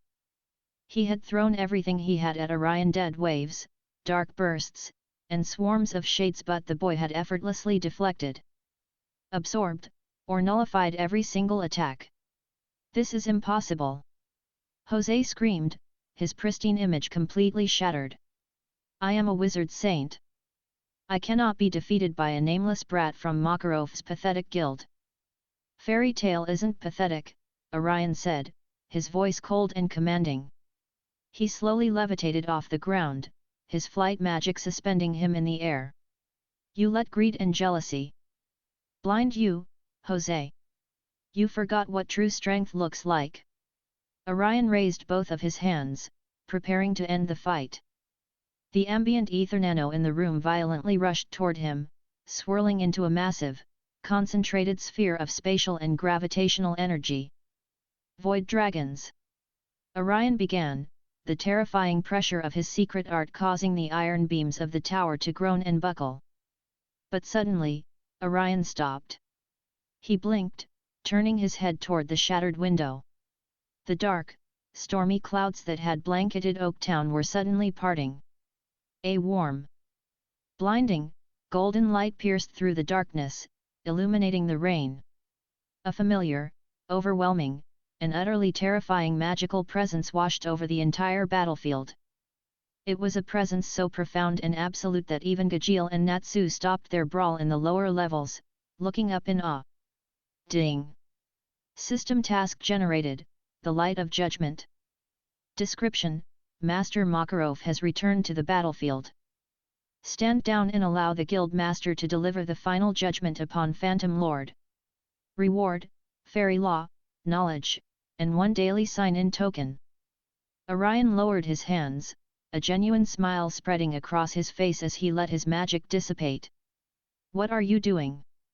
Jose demanded, trembling violently as he too felt the golden presence approaching. Why did you stop? Because, Orion said, stepping back and gesturing toward the window. This isn't my fight to finish. The boss is here.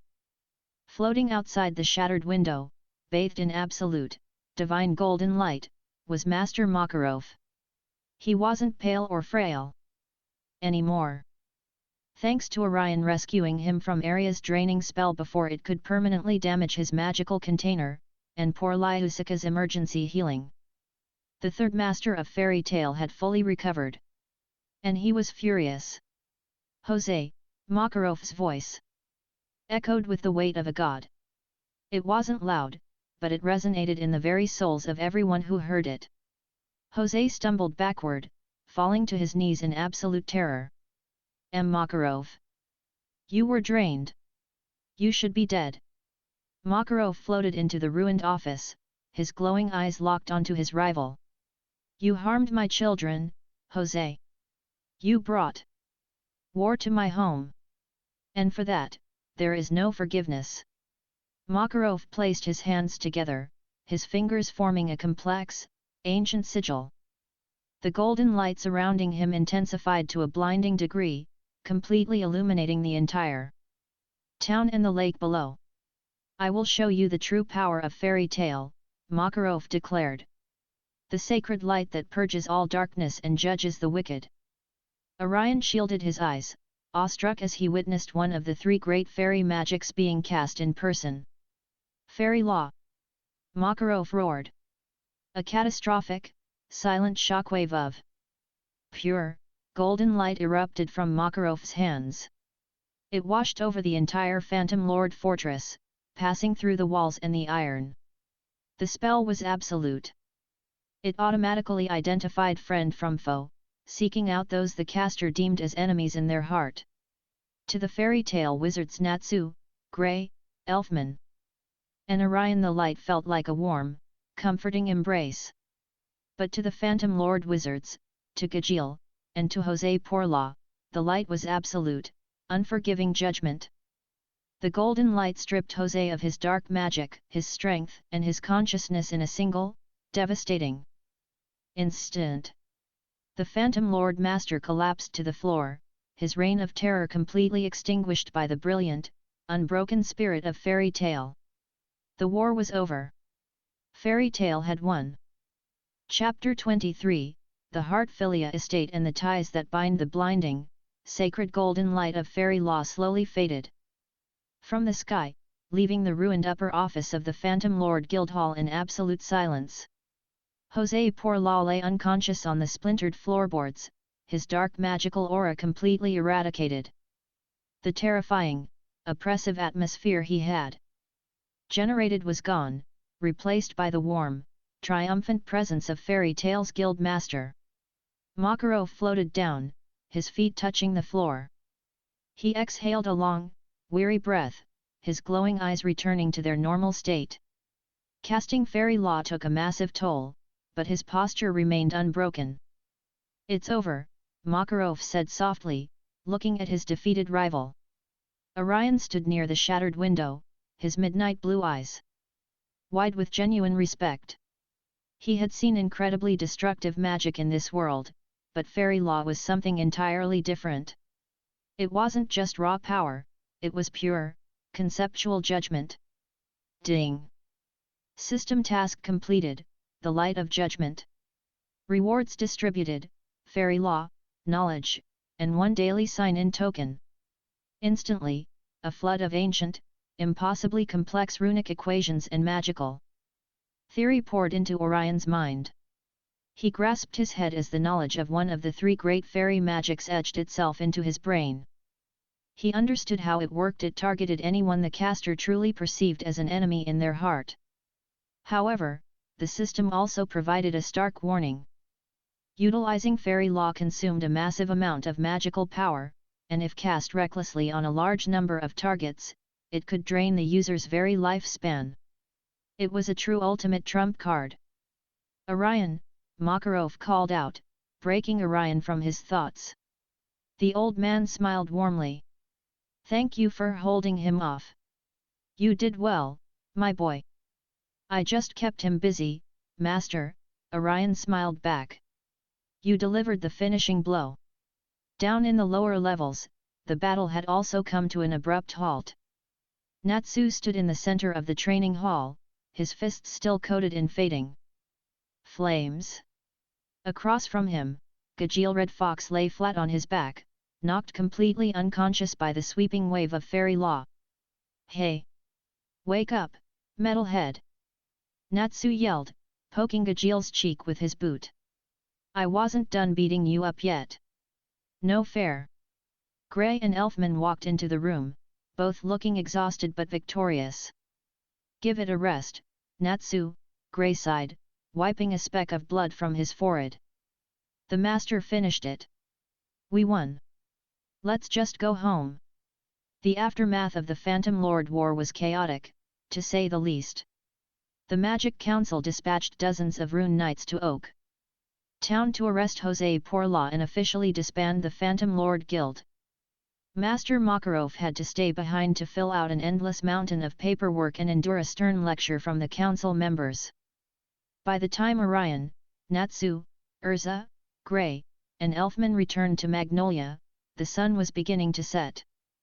Despite the total destruction of their guild hall, the atmosphere in town was surprisingly joyous. The citizens of Magnolia lined the streets, cheering and clapping for the fairy tale wizards as they walked by. They were battered, bruised, and covered in dirt, but they walked with their heads held high. "Welcome back, everyone." Myra Jane waved from the ruins of the guild, passing out bandages and cold water. Natsu immediately collapsed onto a pile of unbroken wooden planks. "I'm starving." "Myra, tell me we still have some food left." "I managed to save the kitchen supplies," Myra Jane smiled. "I can make roasted chicken, grilled fish, and plenty of vegetable stew." "Chicken!" Natsu and Happy cheered in unison, their energy instantly returning. Orion grabbed a bottle of water and looked around the crowded ruins. His aura reading swept over the group, checking for injuries, but his eyes narrowed when he noticed someone was missing. "Myra," Orion said, walking over to the barmaid. "Where is Lucy?" Mirajana's smile faltered slightly. She reached into the pocket of her apron and pulled out a neatly folded piece of paper. "I found this on her bed at her apartment. She left a few hours ago." Erza and Natsu walked over, their expressions turning serious. Natsu snatched the letter and read it. She She went home? To her dad's place.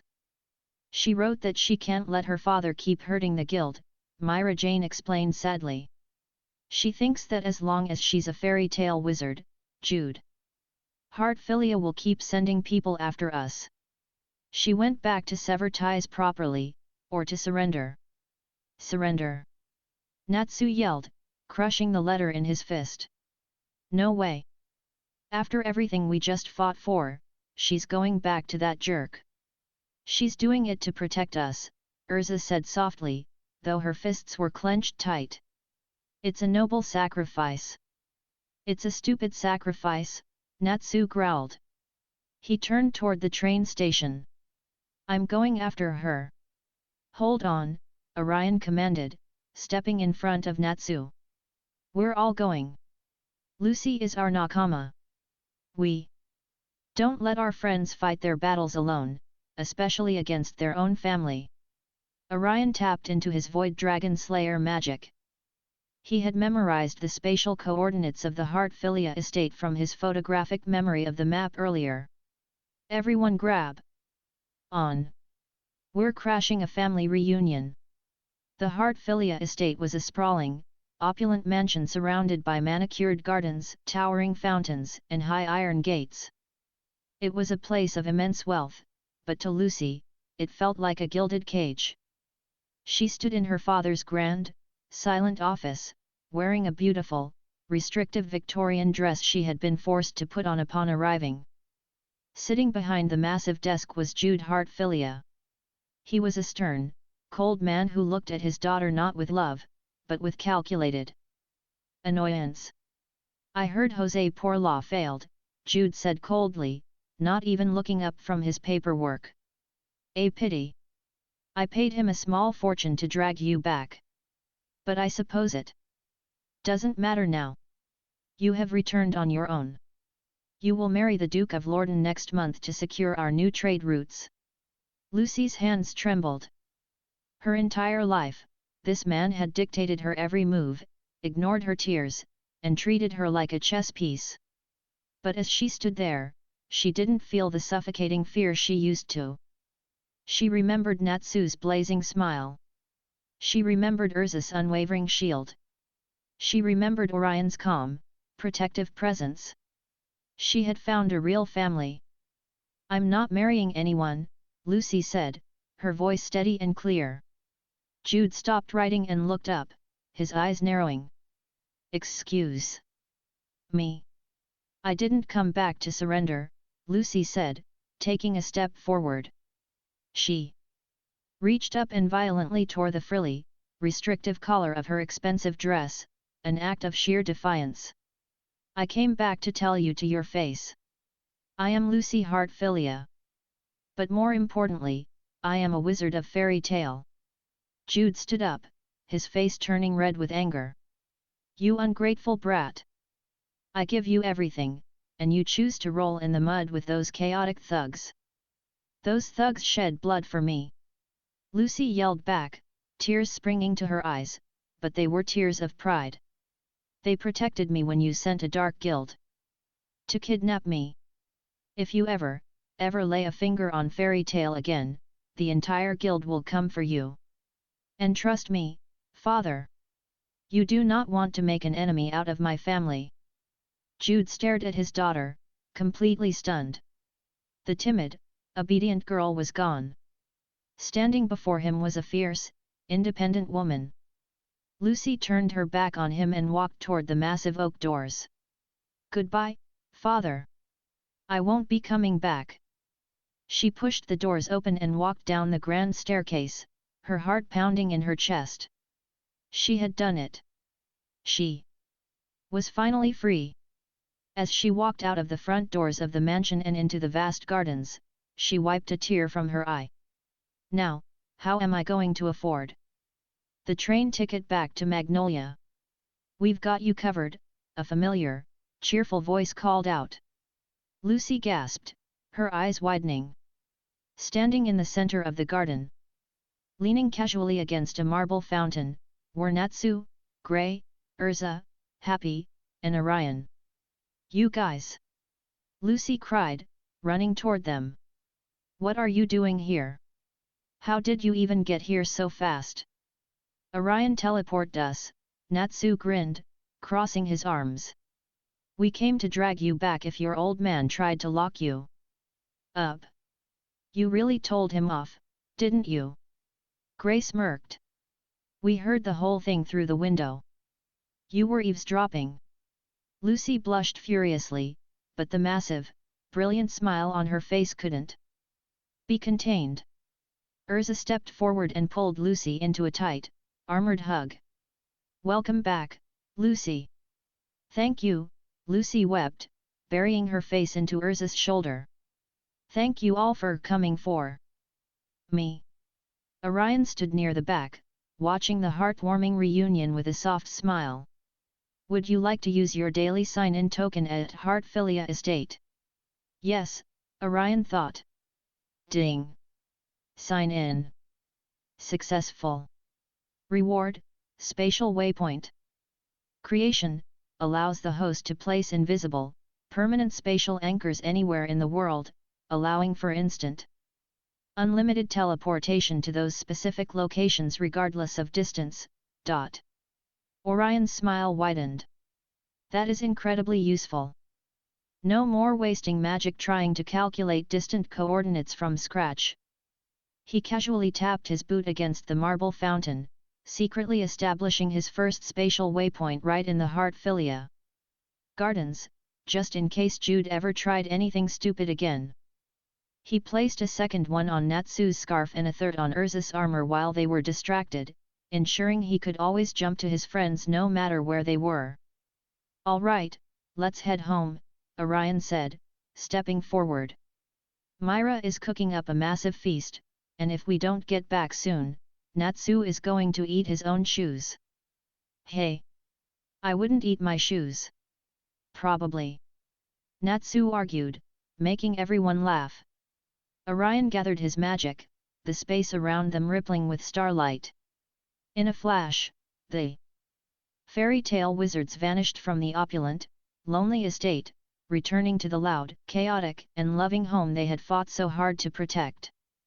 A new chapter was beginning for Fairy Tale, and with the Phantom Lord War behind them, their bonds were stronger than iron. Chapter 24, The Fading Star and the Lion's Guilt. The morning sun shone brightly over Magnolia, casting a warm glow over the massive construction site where the Fairy Tale Guild Hall used to be. The guild members hadn't let the destruction dampen their spirits for long. While carpenters and earth mages worked on raising a new, much larger building, the guild had set up a massive outdoor tavern under a series of colorful tents. Laughter, shouting, and the clinking of tankards filled the air. Orion sat at a wooden picnic table, enjoying a plate of savory grilled chicken skewers and a bowl of seasoned rice. He watched comfortably as Natsu and Gray immediately got into a fist fight over who was going to carry the heavier wooden beams for the construction workers. They never learn, do they?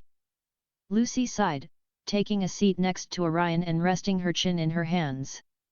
If they stopped fighting, I'd assume they were replaced by imposters, Orion chuckled, taking a bite of his chicken. As they watched the brawl, a familiar figure walked up to their table.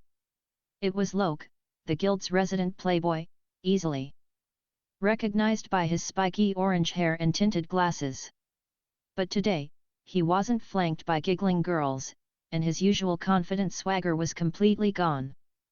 He looked incredibly pale, dark bags hanging under his eyes. Hey, Lucy, Loke said, his voice quiet and strained. He reached into his pocket and placed 4 tickets on the table. These are for the Akane Resort. It's a luxury hotel by the ocean. I thought you and your team might want to take a vacation after everything that happened with Phantom Lord. Lucy blinked in surprise. Oh! Thank you, Loke. That's incredibly generous of you. But are you okay? You look sick. Loke forced a smile, though it didn't reach his eyes. I'm fine. Just tired. I just wanted to say. I'm glad you joined Fairy Tale. Lucy. You're a great celestial wizard. But my time is up. Before Lucy could ask what he meant, Loke turned and walked away, disappearing into the bustling crowd of Magnolia's streets. Lucy frowned, a knot of worry forming in her stomach. His time is up? What is he talking about?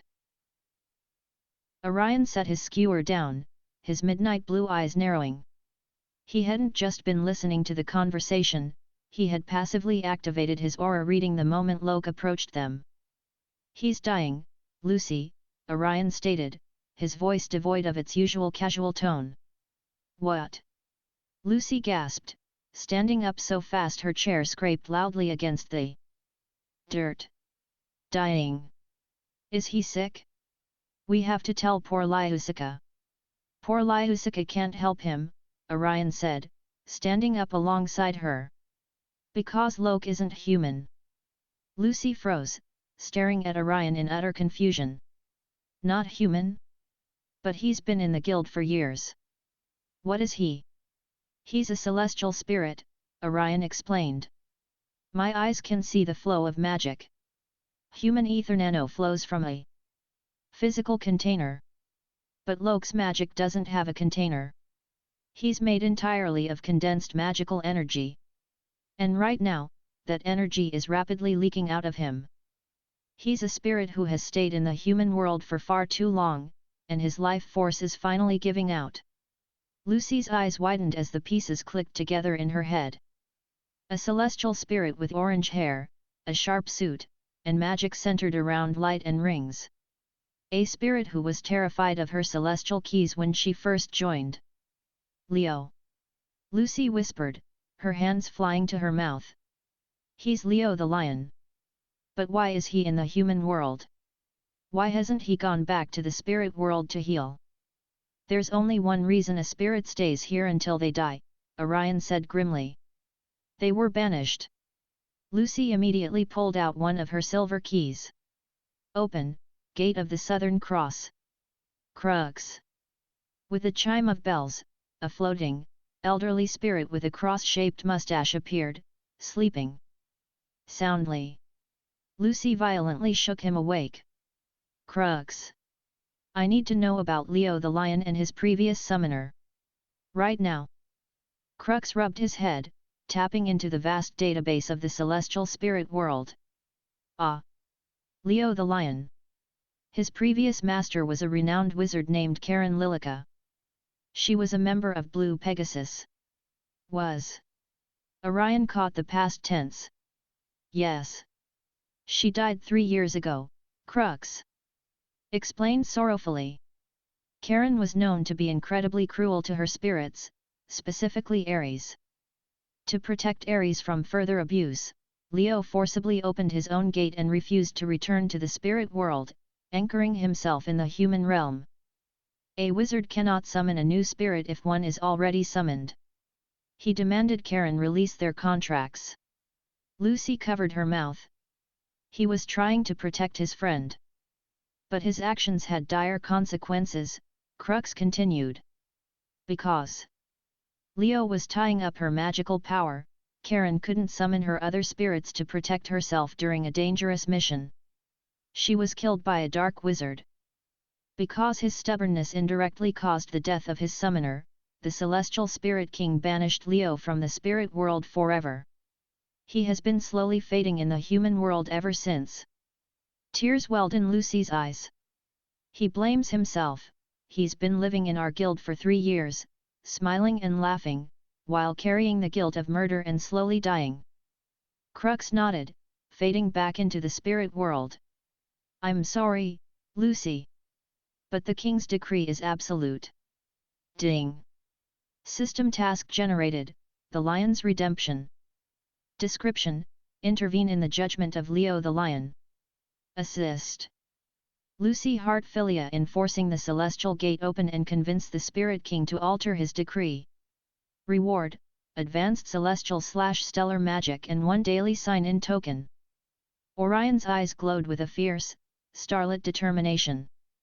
Nothing is absolute. We have to find him, Lucy cried, wiping her tears and breaking into a sprint. If He's ready to die, he'll go to the place where it happened. Karen Lilika's grave, Orion deduced instantly, using his photographic memory to recall the public records of fallen wizards. It's near the twin waterfalls on the outskirts of town. Grab onto me, Lucy. Lucy didn't hesitate. She grabbed Orion's arm. In a flash of midnight blue light, they bypassed the miles of forest and teleported directly to the misty, secluded clearing near the waterfalls. There, kneeling before a weathered tombstone, was Loke. His body was literally falling apart, dissolving into glowing motes of golden light that drifted up into the sky. He looked up, unsurprised to see them. You figured it out, Loke smiled weakly, his physical form turning translucent. I'm sorry you had to see me like this, Lucy. But it's finally over. The pain is fading. Stop it! Lucy yelled, running forward. You didn't mean to kill her. You were just trying to protect Ares. You don't deserve to die for that. The rules of the spirit world are clear, Loke said, lowering his head. A spirit who kills their master is a threat. I accept my punishment. I don't accept it.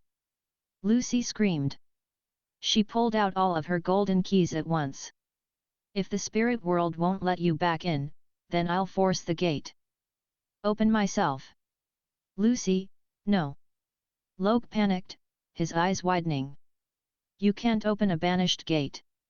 It will drain your magical container completely. It will kill you. I don't care. I am your friend, and I'm not letting you die. Lucy roared, her body glowing with an intense, blinding golden aura. She pushed her magic to the absolute breaking point. Open! Gate of the Lion. A massive magical shockwave erupted from Lucy, tearing at her physical body. The sheer strain of trying to force open an exiled gate was tearing her magical container apart. She fell to her knees, screaming in pain. But she refused to let go of her magic. Orion stepped right behind her. He placed both of his hands firmly on her shoulders. You're not doing this alone, Orion said smoothly. He activated his ether nano affinity and tapped into his vast, draconic reserves. Advanced enchantment, mana transfer. A torrent of pure, unadulterated magical energy flowed from Orion's body into Lucy's. He acted as an external battery, completely absorbing the terrifying strain of the spell and flooding her container with enough power to rival a wizard saint. With Orion's massive magic fueling her, Lucy's golden aura exploded outward, parting the mist of the waterfalls and shaking the very earth. I said open. Lucy commanded, her voice echoing with the authority of the stars. Suddenly, the space above the waterfall violently cracked. The water stopped flowing. The wind died completely. The sky darkened as a massive, towering portal materialized in the air. From the portal, a colossal figure emerged. He wore a traditional samurai hakama, had a massive, flowing mustache that looked like a starry nebula, and carried a giant broadsword. It was the celestial spirit king. Who dares attempt to break the absolute laws of the spirit world? The king's voice boomed, shaking the ground. Loke fell flat on the ground, completely paralyzed by the king's presence. Your Majesty, please forgive her. She doesn't know what she's doing. She knows exactly what she's doing, Orion spoke up, stepping out from behind Lucy, completely unaffected by the king's crushing magical pressure. He looked the towering deity directly in the eye. She's doing what a true friend does. She's fighting for her nakama. The Spirit King's glowing eyes shifted to Orion, a hint of surprise crossing his massive face. A human who can manipulate the void, and a celestial wizard with the heart of a lion. The king looked down at Lucy, who was panting heavily but standing her ground. Old friend of the stars. The law is the law. Leo indirectly killed his summoner. If I forgive him, the balance of the spirit world will collapse. Then your law is flawed. Lucy yelled back, pointing a trembling finger at the king. He was protecting a fellow spirit from abuse. Since when is it a crime to protect your friends? If saving a life makes you a criminal, then your laws are wrong. The celestial spirit king fell silent, his massive gaze locked onto the crying, defiant girl. If he must die, Lucy wept, holding out her golden keys. Then take my magic instead. I will pay his debt. No, Lucy. Loke sobbed, his heart shattering at her devotion. Orion stepped forward, his midnight blue aura flaring. You're a king. You rule over the stars. But stars aren't bound by rigid, unbending rules. They burn with passion. Leo acted out of compassion. Punishing him for having a heart makes your entire realm lifeless. Let him live. Let him serve Lucy, and let him prove his loyalty. The Spirit King looked between Lucy, Orion, and the fading Loke. He stroked his nebula mustache, the stern expression on his face suddenly softening. Perhaps, the stars have grown too cold, the king rumbled softly. He raised his massive broadsword and pointed it at Loke. Leo the Lion. You have found a summoner who would gladly trade her life for yours. And a powerful ally who speaks the truth of the void. For their sake, and for the sake of the beautiful bond you share. The king swung his sword. Not to strike Loke, but to sever the invisible chains binding him to his punishment. I hereby lift your banishment. Return to the spirit world, heal your wounds, and devote your second life to Lucy. Heart Philia. Loke gasped as a warm, brilliant light enveloped his fading body. The transparency vanished, replaced by solid, vibrant life. Force. He was healed. Your Majesty. Loke wept, bowing his head to the ground.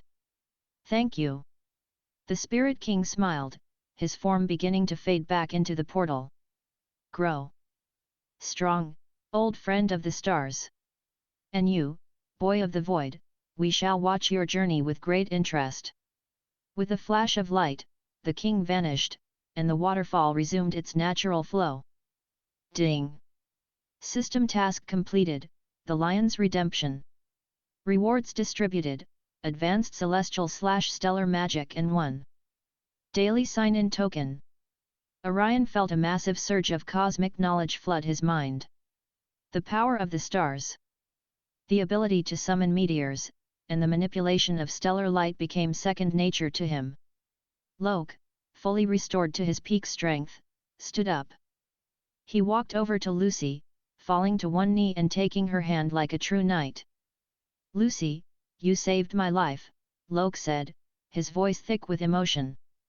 A golden key materialized in a flash of light, resting gently in her palm. I am yours.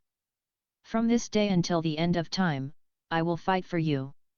Lucy clutched the key to her chest, a massive, tearful smile breaking across her face. Welcome to the team, Leo. Loke stood up and turned to Orion, extending his hand. And you supplied the magic to force the gate. You stood up to the king. I owe you a debt I can never repay. Don't worry about it, Orion smirked, shaking Loke's hand firmly. Just don't hit on Lucy too much, or I'll drop a stalactite on you. Loke laughed, a genuine, joyful sound that hadn't left his lips in 3 years. Deal. Now, Orion said, stretching his arms. I believe you gave us some tickets to a luxury resort.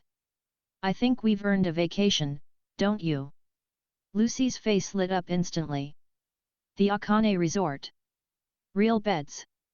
Room service. Hot springs. Let's go home and pack, Orion smiled. The lion was saved, his powers had grown, and a beach vacation was on the horizon. Things were finally looking up. Chapter 25, The Akane Resort and Shadows of the Past. The Akane Resort was everything Loke had promised and more. Located on a stunning, sun-drenched coastline, the 5-star luxury hotel boasted massive swimming pools, a high-end casino, an underground amusement park, and a private, pristine white sand beach. This is paradise! Lucy cheered, spinning around in her swimsuit as the ocean breeze caught her hair. A real, actual vacation.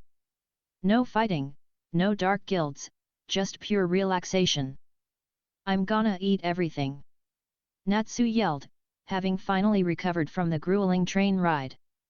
He sprinted toward a massive outdoor buffet, piling his plate high with grilled lobsters, garlic butter scallops, massive roasted turkey legs, and sweet tropical fruits. Save some for the rest of us, Flame Brain, Grey sighed, casually lounging on a beach chair, naturally having already discarded his shirt and most of his pants. Erza walked out onto the sand, wearing a modest but elegant swimsuit, looking completely at peace. It is good to step away from the battlefield. We have all worked hard. We should enjoy this. Orion leaned against a palm tree, wearing comfortable swimming trunks and an open tropical shirt.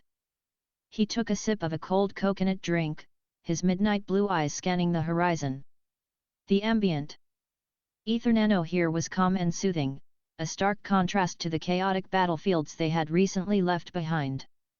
Would you like to use your daily sign-in token at Akane Resort? Yes, Orion thought, enjoying the shade. Ding! Sign-in successful. Reward, amphibious. Adaptation, passive, host can breathe underwater indefinitely, withstand absolute oceanic pressure, and swim at torpedo-like speeds. Very fitting for a beach trip, Orion smirked, feeling his lungs subtly adapt to the new passive ability. The day passed in a blur of idyllic fun. Natsu and Grey had a surfing competition that inevitably devolved into a watery brawl. Lucy completely wiped out the local shopping boutiques, and Erza spent hours happily sampling every single flavor of cake the resort's massive bakery had to offer. As evening approached, the group dressed up and headed to the resort's extravagant underground casino. Erza wore a stunning, backless crimson gown that turned heads the moment she walked into the room. Lucy looked beautiful in a sparkling silver dress, while Natsu, Grey, and Orion wore sharp, tailored suits. I feel so fancy! Lucy giggled, holding a glass of sparkling cider. Orion stood near the roulette table, his photographic memory and enhanced perception making the casino games almost too easy. He had already won enough jewels to pay for Lucy's rent for another 6 months, simply by perfectly calculating the trajectory of the ball. But as Orion turned to hand Lucy a stack of casino chips, his aura reading suddenly spiked. 4 distinct, hostile magical signatures had just entered the casino. But what caught Orion's attention wasn't their power level, it was the bizarre mix of emotions radiating from them. Anger, sorrow, twisted nostalgia, and a deeply ingrained, suffocating fear. Orion scanned the crowd. He spotted them approaching Erza, who was standing alone near the bar. There was a tall, blocky man in a suit, a woman with cat ears and a tail, a young man holding a deck of cards, and a massive, hulking man wearing a jaw guard and an eye patch. Erza, the young man with the cards, called out, his voice a mix of joy and bitter resentment. Erza froze. The glass of sparkling water slipped from her hand, shattering on the casino floor. Her eyes widened in absolute horror, her face draining of all color. Her confident, unyielding posture completely crumbled. Show! Erza whispered, her voice trembling violently. Wally! Miliana! Simon! It's been a long time, sister, Sho smiled, though his eyes were completely dead.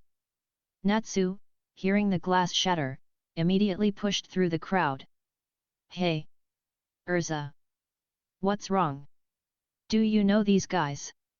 Stay back, Natsu! Erza screamed, a tone of absolute panic in her voice that Natsu had never heard before. Before Natsu could react, Wally, the blocky man, pulled out a magical revolver and pointed it directly at Natsu. Sleep, you loud pest! He pulled the trigger.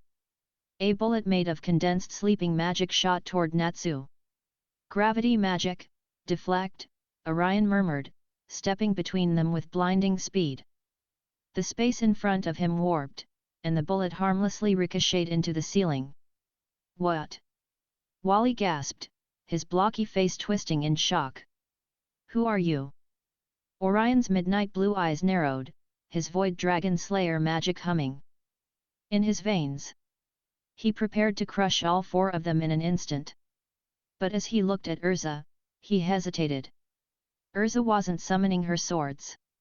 She wasn't fighting back. She was trembling, staring at the floor, absolutely paralyzed by an overwhelming, crushing guilt. She's letting them take her, Orion realized, his aura reading picking up the deep, agonizing sorrow in Erza's heart. These are ghosts from her past. Miliana, get the cat. Sho ordered. The Catwoman squealed with delight, launching magical binding ropes that instantly wrapped around a confused Happy. Kitty. I love kitties. Happy. Natsu yelled, his fists igniting. Let him go.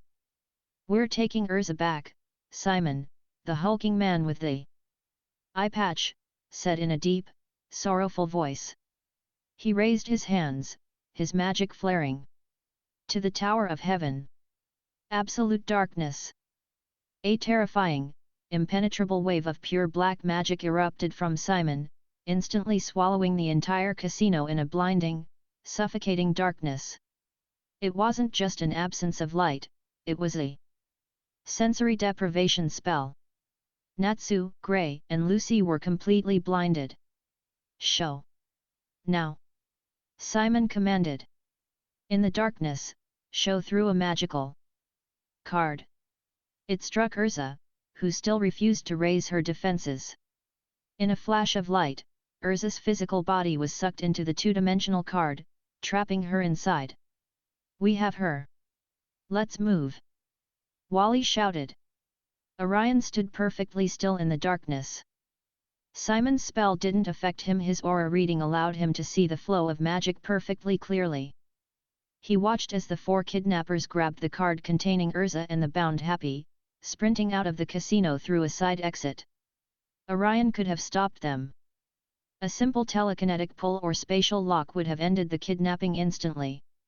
But as the familiar mechanical voice echoed in his mind, Orion understood the gravity of the situation. Ding! System task generated, the Tower of Heaven. Description: Erza Scarlet has been taken by her former friends from the Tower of Heaven, an illegal cult constructing a massive magical weapon to resurrect Zeref. Rescue Erza, free the slaves, and defeat Jalal Fernandez. Reward: Advanced Heavenly Body Magic Resistance and 2 daily sign-in tokens. If Orion simply took Erza back now, the Tower of Heaven would still exist. The thousands of slaves trapped there would still suffer, and Erza would never confront the demons of her past. Jalal would continue his twisted crusade. The only way to truly free Erza was to tear that tower down to its foundations. Simon's absolute darkness finally lifted. The casino patrons were screaming and panicking, fleeing toward the exits. Natsu blinked his eyes rapidly, looking around the empty space where Erza had just been standing. Erza. Happy. They're gone, Gray gritted his teeth, slamming his fist into a gambling table. They took them. While we were standing. Right here. Lucy fell to her knees, trembling. Who were they? Erza looked so terrified. I've never seen her look like that. They called her sister, Orion said calmly, adjusting his suit jacket. They share a past. A very dark one, judging by the magic I sensed off them. I don't care about their past. Natsu roared, flames violently erupting around his entire body, singing the carpet. They took Happy. They took Erza. I'm going to burn them to ash. Natsu sprinted toward the casino exit, sniffing the air desperately. I can't track them. The salty air from the ocean is messing up my nose. Calm down, Natsu, Orion said, walking past him toward the doors leading to the private beach. You don't need your nose. I know exactly where they are. Natsu, Gray, and Lucy stared at him in shock. You do? I placed a spatial waypoint on Erza's armor back at the Heartfilia estate, Orion explained smoothly. It acts as a permanent, invisible tether. I can track her exact coordinates anywhere in the world. Orion looked out toward the dark, churning ocean. His eyes narrowed as he focused on the tether. It was moving rapidly, miles off the coast, heading toward a massive, hidden magical anomaly in the middle of the sea. They're on a boat, heading deep into international waters, Orion said, his draconic aura beginning to flare, warping the space around him. They're heading toward a massive structure. The Tower of Heaven. Then what are we waiting for?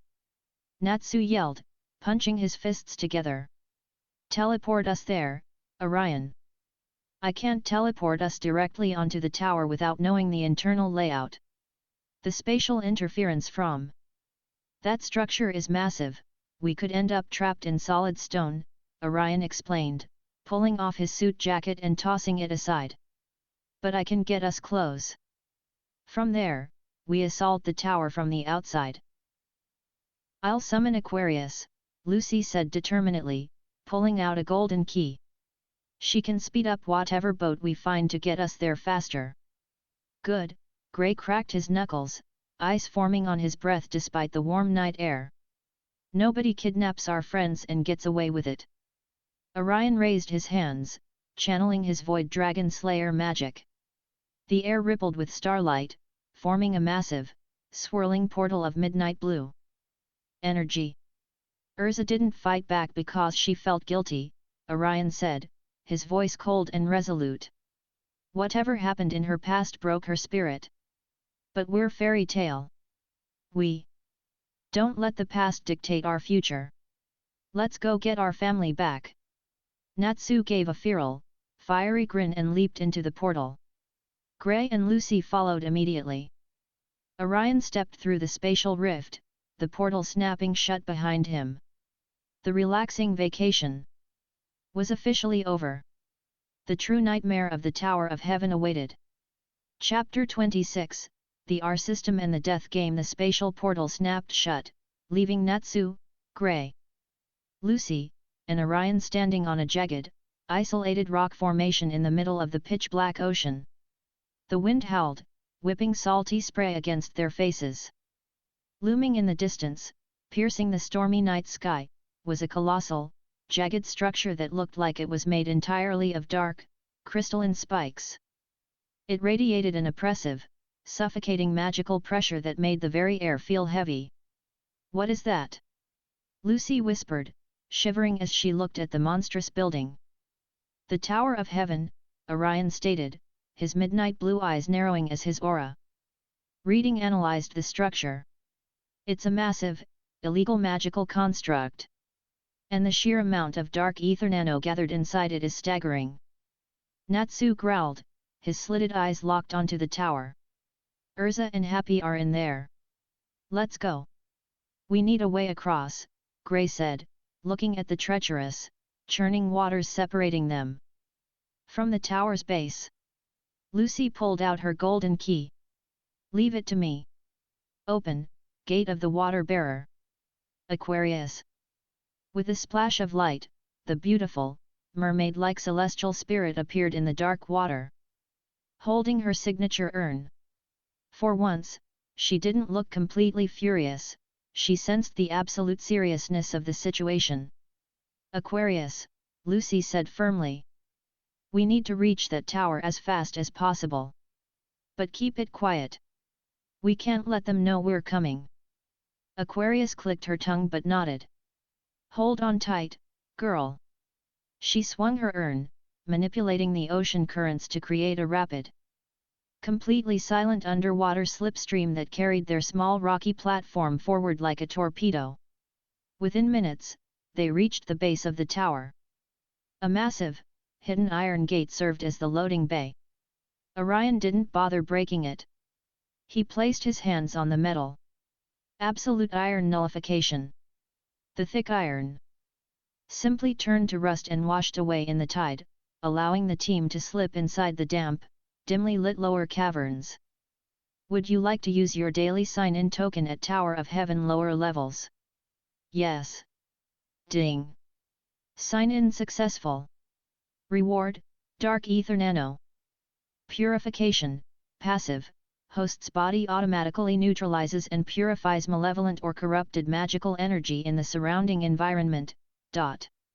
Orion immediately felt the oppressive, suffocating atmosphere of the tower lift from his shoulders. The dark magic practically dissolved before it could even touch his skin. Let's split up to cover more ground, Gray suggested, forming ice blades in his hands. No, Orion countered instantly. The magic in this place is designed to isolate and disorient. We stick together. Erza's spatial waypoint is several floors up. Natsu didn't wait for a strategy. He caught a familiar scent. I smell happy. And fish. Natsu bolted down the corridor, blasting a pair of masked cultist guards out of the way. With a casual swing of his fiery fist. The stealth approach was officially over, but Orion hadn't really expected it to last anyway. They rushed up a spiraling stone staircase, following Natsu. Suddenly, a loud crash echoed from the floor above them. A heavy wooden door was violently blown off its hinges, shattering against the opposite wall. Stepping out of the smoke, wielding a sword she had taken from a guard, was Erza. She wasn't wearing her usual armor, just a simple white dress she had been changed into. Her expression was fiercely determined, but her eyes were red from crying. She had just knocked out Sho, the card wizard who had trapped her. Erza! Natsu yelled, grinning from ear to ear. Erza froze, her eyes widening in utter shock. Natsu? Gray? Lucy? Orion? What are you doing here? We came to get you, obviously. Gray smirked. And I brought Happy. Lucy added, holding the blue cat, whom they had found tied up in a nearby supply closet just moments before. Happy cheered, munching on a fish he had stolen from Miliana's room. Erza didn't smile. Instead, a look of absolute panic washed over her face. You shouldn't have come. You have to leave, right now. This place is too dangerous. The man who runs this tower. Jalal, he's a monster. We're not leaving without you, Natsu said stubbornly, crossing his arms. You don't understand. Erza screamed, dropping her sword. She fell to her knees, trembling violently. I was a slave here. When I was a child. This tower was built by a dark cult trying to resurrect the Black Wizard, Ziref. The hallway fell dead silent. Even Natsu stopped arguing. Erza looked at the floor, the horrific memories bleeding into her voice. We were beaten, starved, and forced to build this monstrosity. Jalal, Sho, Wally, Simon, Miliana, they were my friends. We tried to escape. I led a rebellion. But Jalal. He was possessed by Ziref's dark spirit. He turned on us. He kept my friends here as slaves, manipulated them into thinking I betrayed them, and exiled me. He's been building this tower for 8 years to perform the R system, a resurrection spell that requires a massive human sacrifice. Erza looked up, tears streaming down her face. He brought me back because I am the sacrifice. If you stay here, he will kill you all. Please, just go. Natsu stared at her for a long moment. Then, he walked forward, his face completely hidden by his bangs. He picked up the discarded sword from the floor and tossed it back into Erza's hands. I don't care about Ziref, Natsu said, his voice deadly quiet. And I don't care about this Jalal guy. But I do care that he made you cry. Natsu looked up, his slitted eyes burning with absolute fury. We're fairy tale. We destroy anyone who makes our family cry. Erza gasped, clutching the sword to her chest. Orion walked over, his midnight blue eyes glowing with a calm, reassuring light. You carried this burden alone for a long time, Erza. But you have a new family now. You don't have to be the invincible Titania today. Let us fight for you. Erza looked at the faces of her friends. Natsu's fierce loyalty, Gray's steadfast determination, Lucy's gentle smile, and Orion's unshakable confidence. The paralyzing fear that had gripped her heart finally shattered. She wiped her tears and stood up, her brown eyes blazing with a familiar, warrior's resolve. Thank you. All of you. Suddenly, the magical speakers lining the stone corridors crackled to life. A smooth, incredibly arrogant voice echoed through the entire tower. Welcome, fairy tale wizards. I am Jalal. Erza flinched at the sound of his voice. It seems you've ruined my dramatic reunion with Erza, Jalal chuckled darkly over the intercom. But no matter. It only makes the game more interesting. I have activated the final stage of the R system. The Magic Council is already aware of this tower, and they are preparing to fire the Etherean blast to destroy us. Etherean? Gray gasped. That's the Council's ultimate weapon. It will vaporize this entire island. Exactly, Jalal's voice smirked. But the R system needs massive amounts of magical energy to function. The Etherean blast won't destroy the tower, it will charge it. And to keep you all entertained until the blast arrives, I have hired a special mercenary guild to play with you. The stone walls around them began to shift, revealing dozens of mechanical traps and hidden passageways. I call this the Heaven's Game, Jalal announced. To reach me at the top of the tower, you must defeat my personal guards and the assassins of the Trinity Raven. If you fail, you die. If you succeed, you get to watch Erza become the sacrifice to resurrect the Dark God, Zeref. Let the game begin. The intercom cut off. He's insane, Lucy whispered, horrified. He wants the Magic Council to shoot us. He's using the Council's own weapon to power his resurrection spell, Orion analyzed. His brilliant mind instantly understanding the terrifying scope of Jalal's plan. The tower is made of lacrima crystal. It will absorb the Etherean blast instead of breaking. It's a brilliant, suicidal gambit. Then we just have to beat his face in before the blast hits. Natsu roared, his fists igniting. We need to move, Erza commanded, her voice steady once again. She activated her magic, requipping into her heart cruise armor. Jalal is at the top. We will push through whatever he throws at us. As they ran down the shifting corridor, the floor suddenly gave way, and a massive, enchanted iron cage dropped from the ceiling. Look out! Gray yelled, pushing Lucy out of the way. Orion didn't dodge. He stood right in the path of the cage. Absolute iron nullification. The cage dissolved into harmless dust before it even touched him. Keep moving. Don't let his traps slow you down. They burst into a massive, cavernous room that looked like a bizarre, indoor forest made of crystal.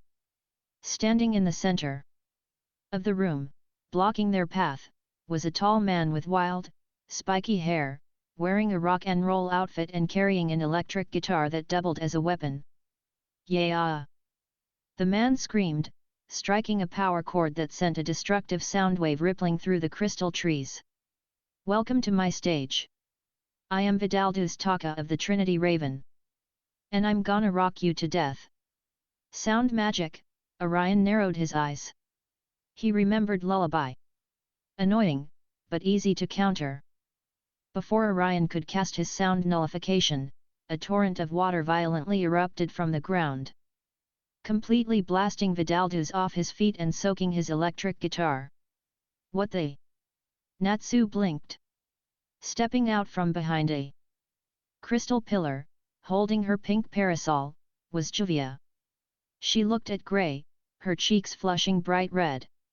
Juvia followed her darling Grey all the way here. Juvia swooned, forming a watery heart with her hands. Juvia will help you fight these bad men. Juvia! Grey yelled, completely bewildered. How did you even get here? No time for questions. Erza shouted, drawing her sword. Grey, Juvia, Lucy.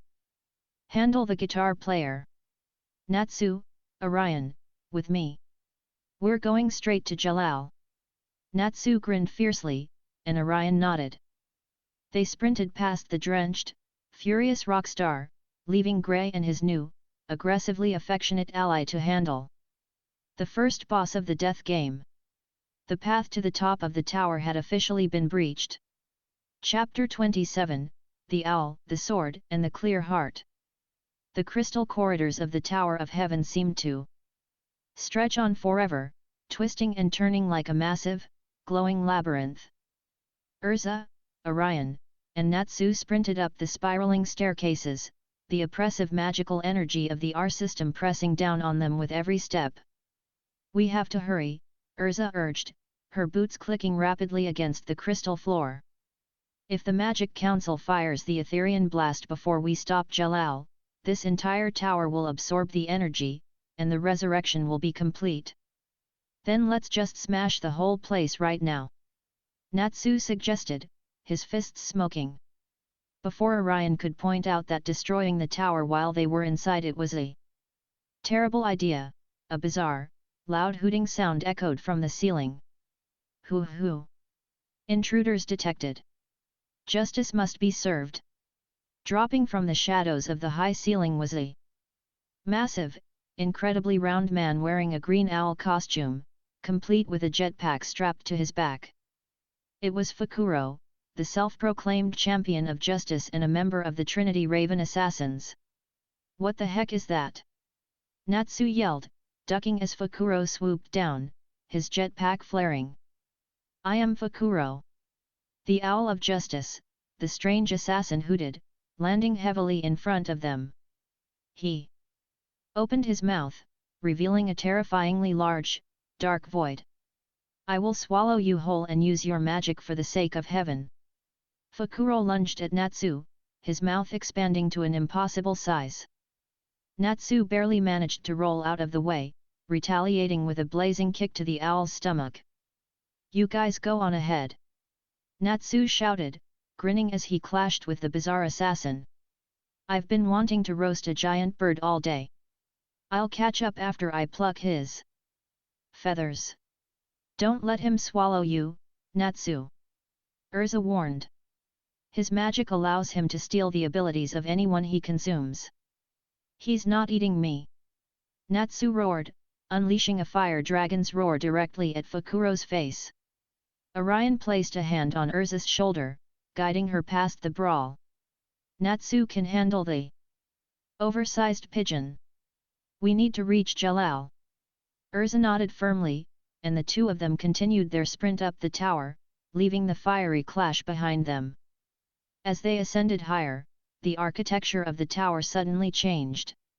The jagged, dark crystals gave way to smooth, polished wooden floors, sliding paper doors, and the soft, pink petals of cherry blossoms falling from an unseen source above.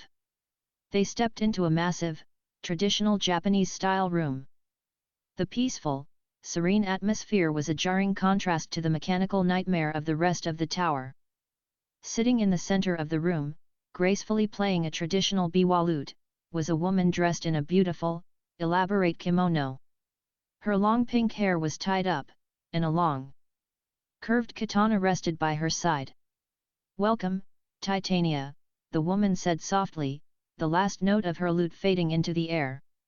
I am Akariga, the leader of the Trinity Raven.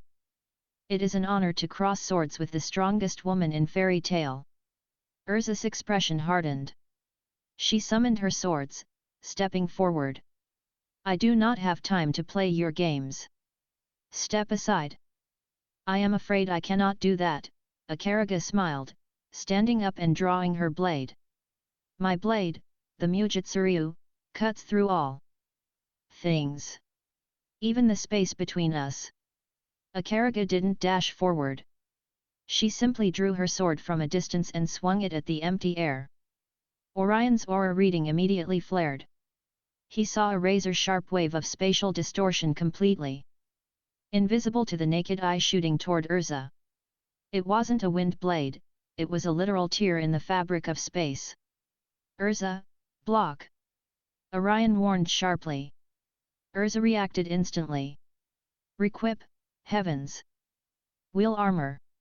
She summoned dozens of swords, crossing them in front of her to form a massive shield of steel.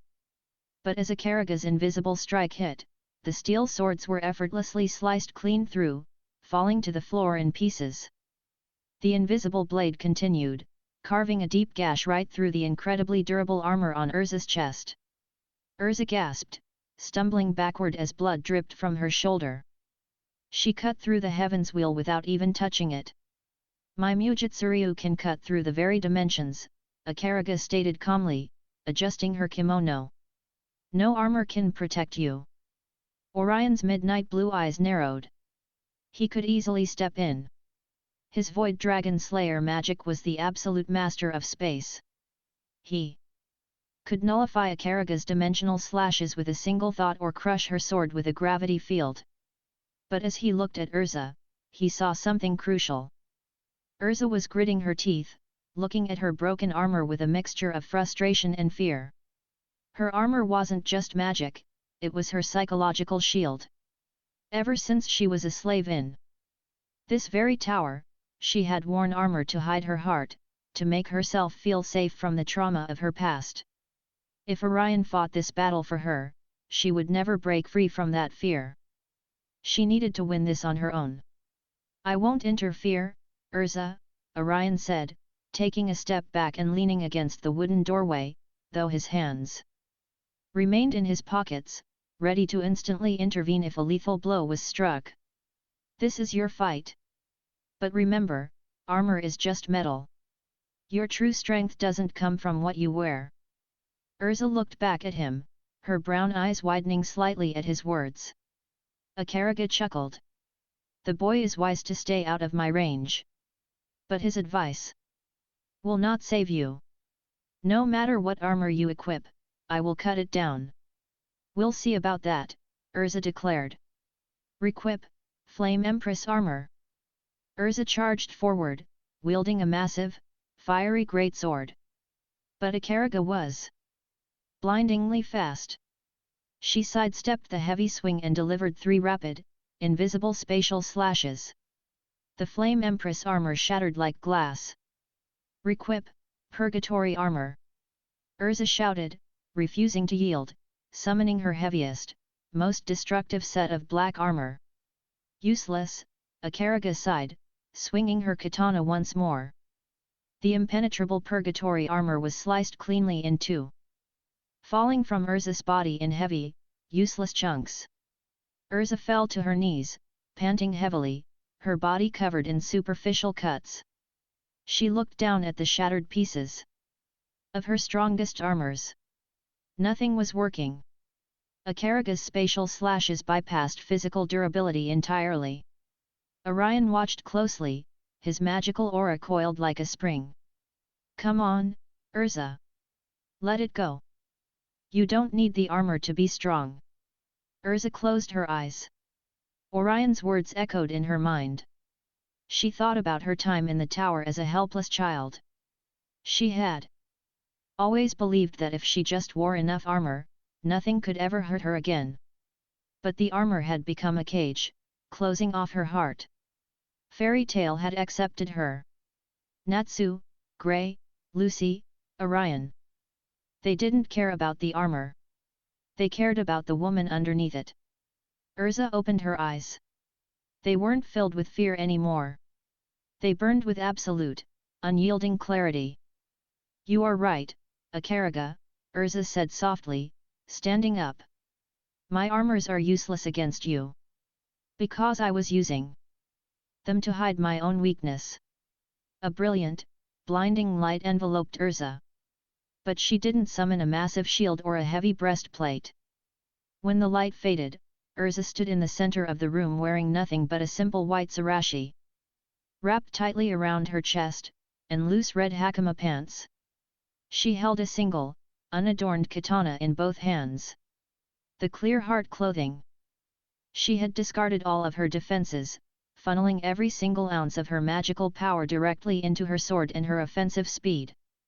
Akaraga's eyes widened in genuine shock. You threw away your defense? Are you trying to die? I am no longer afraid, Erza stated, her voice echoing with the calm authority of a true sword master.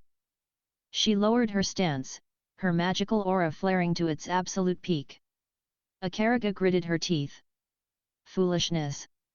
Mujitsuryu, Yasha Senku.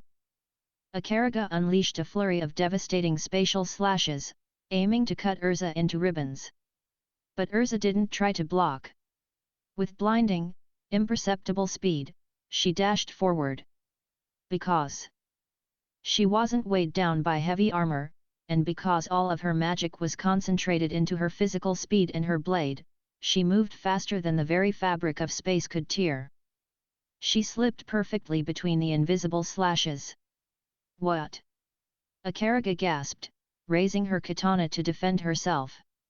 The two swordswomen crossed paths in the center of the cherry blossom room.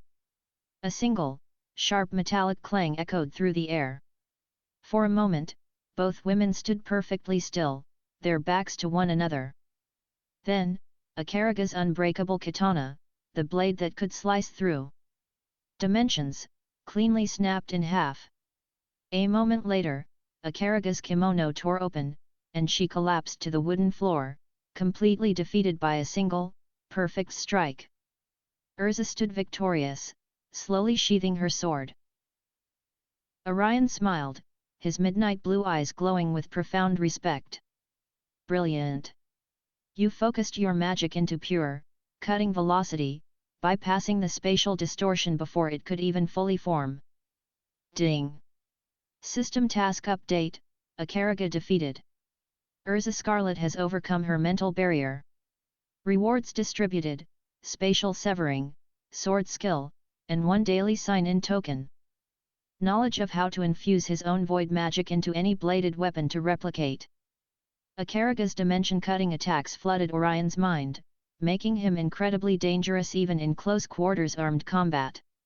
Erza turned back to Orion, offering a small, genuine smile. Thank you, Orion. If you had stepped in to protect me, I would have never realized my own strength. You're Titania, Orion said, pushing off the doorframe. You didn't need my help. Suddenly, the entire tower violently shook.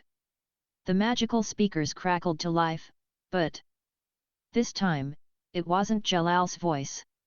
It was an automated, cold magic council announcement. Warning! The Etherean blast has been authorized. Impact in exactly 10 minutes. 10 minutes? Erza gasped, looking up toward the ceiling. We're out of time. Jalal is just 1 floor above us. Then let's not keep him waiting, Orion said, his draconic aura flaring to life. They sprinted out of the cherry blossom room, running up the final, massive staircase that led to the absolute peak of the Tower of Heaven. They burst through the heavy double doors into a massive, open-air chamber. The walls were entirely made of glowing, pulsating lacrima crystals. The stormy sky raged directly above them, providing a terrifying view of the Magic Council's gathering weapon in the atmosphere. Standing in the center of the room, looking out at the storm with his hands behind his back, was Jalal Fernandez. He wore a dark blue coat with golden trim, his blue hair wildly blowing in the wind, and a strange, red tattoo over his right eye. The dark, malevolent magic radiating from his body was suffocating. You made it, Jalal smiled, turning around slowly. His eyes locked onto Erza with a twisted, obsessive affection. I knew you would, Erza. You are the perfect sacrifice. Your body will serve as the vessel to bring Zeref back to this world. Zeref is dead, Jalal. Erza shouted, stepping forward with her katana drawn. This tower is a grave, and I won't let you drag anyone else into it. Zeref is the true god of magic, Jalal countered, his voice dripping with fanaticism. Once the Etherean blast strikes, this entire tower will absorb its power, crystallizing the 2.7 billion ether nano needed for the R system. Then, you will fuse with the central lacrima, and the god of darkness will rise again. I don't think so, Orion interrupted, stepping in front of Erza. His hands were tucked into his pockets, but his midnight blue eyes glowed with absolute, cold authority. Jalal blinked, noticing Orion for the first time. And who are you? Another one of fairy tales flies? Orion smirked, the space around him beginning to violently distort, crushing the ambient dark magic in the room into nothingness. I'm the guy who's going to tear your tower down, Orion said smoothly. Gravity magic, heavy field.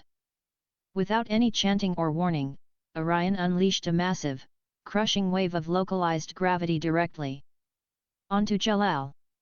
The sheer force of the spell cracked the lacrima floor beneath the dark wizard's feet. Jalal's eyes widened in shock as he was forced to drop to one knee, the immense pressure locking his movements.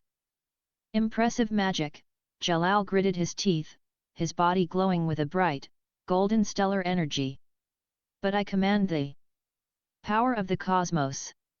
Heavenly body magic, meteor. Jalal's body was instantly coated in a blinding, golden aura, granting him impossible, superhuman speed. He broke through the gravitational field, launching himself at Orion like a shooting star. The final battle for the Tower of Heaven had begun. Chapter 28, The Cosmos and the Void. The sheer speed of Jalal's meteor spell was breathtaking. Bathed in a blinding, golden aura, he bounced off the crystalline walls of the massive chamber, moving so fast he appeared as nothing more than a chaotic web of yellow light. The sonic booms from his movements shattered the smaller lacrima pillars around the room. You cannot track me. Jalal's voice echoed from every direction at once, overlapping and distorted by his impossible velocity. I am light itself. Orion, watch out! Erza yelled, gripping her katana, unable to follow Jalal's movements with her bare eyes. Orion simply stood in the center of the room, his hands returning to his pockets. To a normal wizard, Jalal was an invisible, omnipresent threat. But to Orion, with his aura reading active, the golden streak was leaving a massive, glowing trail of ether nano. Furthermore, Jalal's movements were bound by the physical laws of space laws that Orion dictated. Jalal launched himself from the ceiling, diving straight toward Orion's back with a magically enhanced, lethal kick aimed squarely at his spine. Die! Jalal roared.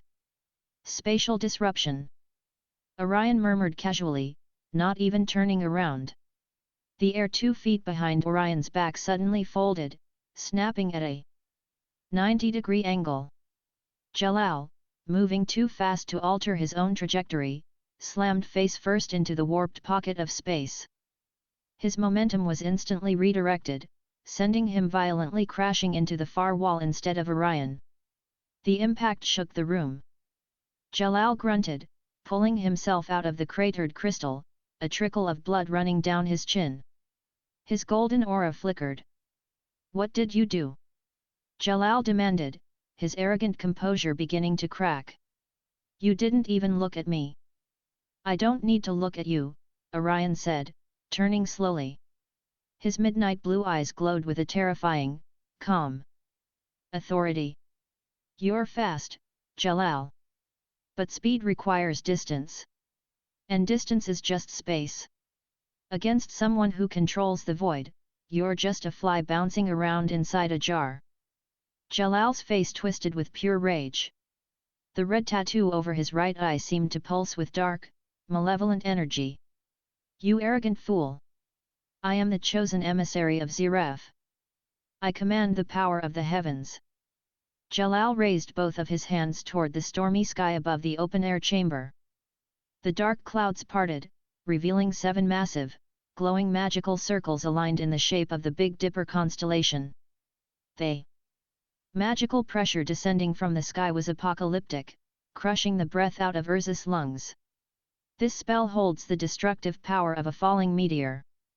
Jalal screamed, his eyes wide with fanaticism. Let's see your spatial tricks stop the wrath of the stars.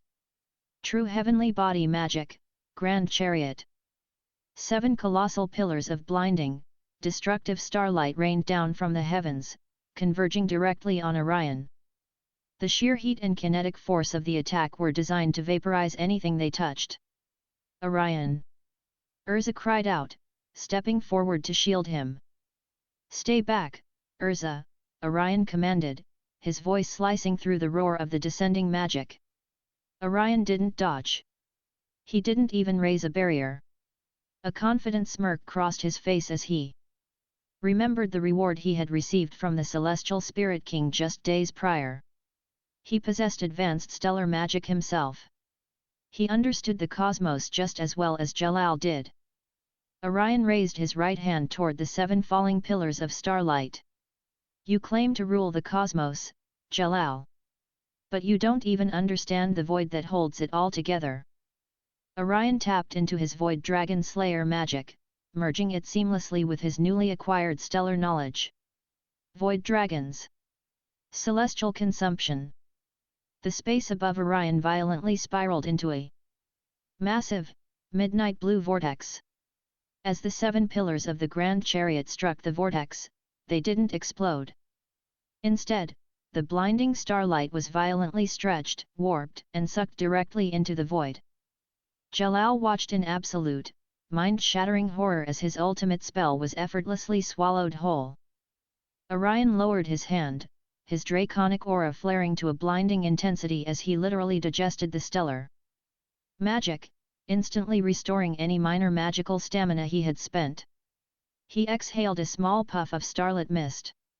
Not bad, Orion smirked. A little spicy, but it lacked depth. Impossible. Jalal whispered, taking a step back, his hands trembling. You ate it. You ate the stars. I'm a dragon slayer, Orion said, stepping forward. And the void consumes everything. Before Jalal could launch another desperate attack, the automated Magic Council warning system crackled over the intercoms one final time, the mechanical voice completely devoid of emotion. Warning. Etherian sequence complete. Firing in 3, 2, 1. The entire world went completely white. There was no sound at first. Just an absolute, blinding pillar of pure, concentrated ether nano descending from the satellite in the upper atmosphere. The blast struck the Tower of Heaven with the force of a localized sun. The shockwave alone vaporized the ocean around the island for miles, creating a massive, temporary crater in the sea. The jagged, dark crystal exterior of the tower violently shattered, blown away by the catastrophic energy of the Magic Council's ultimate weapon. Erza screamed, covering her eyes as the deafening roar of the blast finally hit them. Orion quickly projected a void aegis barrier around the two of them, anchoring them to the floor as the world fell apart. For a terrifying, agonizing minute, the Etherian blast completely engulfed the island. Then, the light began to fade. The roaring energy subsided, leaving behind a thick cloud of superheated steam. Erza slowly opened her eyes, expecting to see nothing but a smoking crater. Instead, she gasped. They were still standing. The chamber was still intact.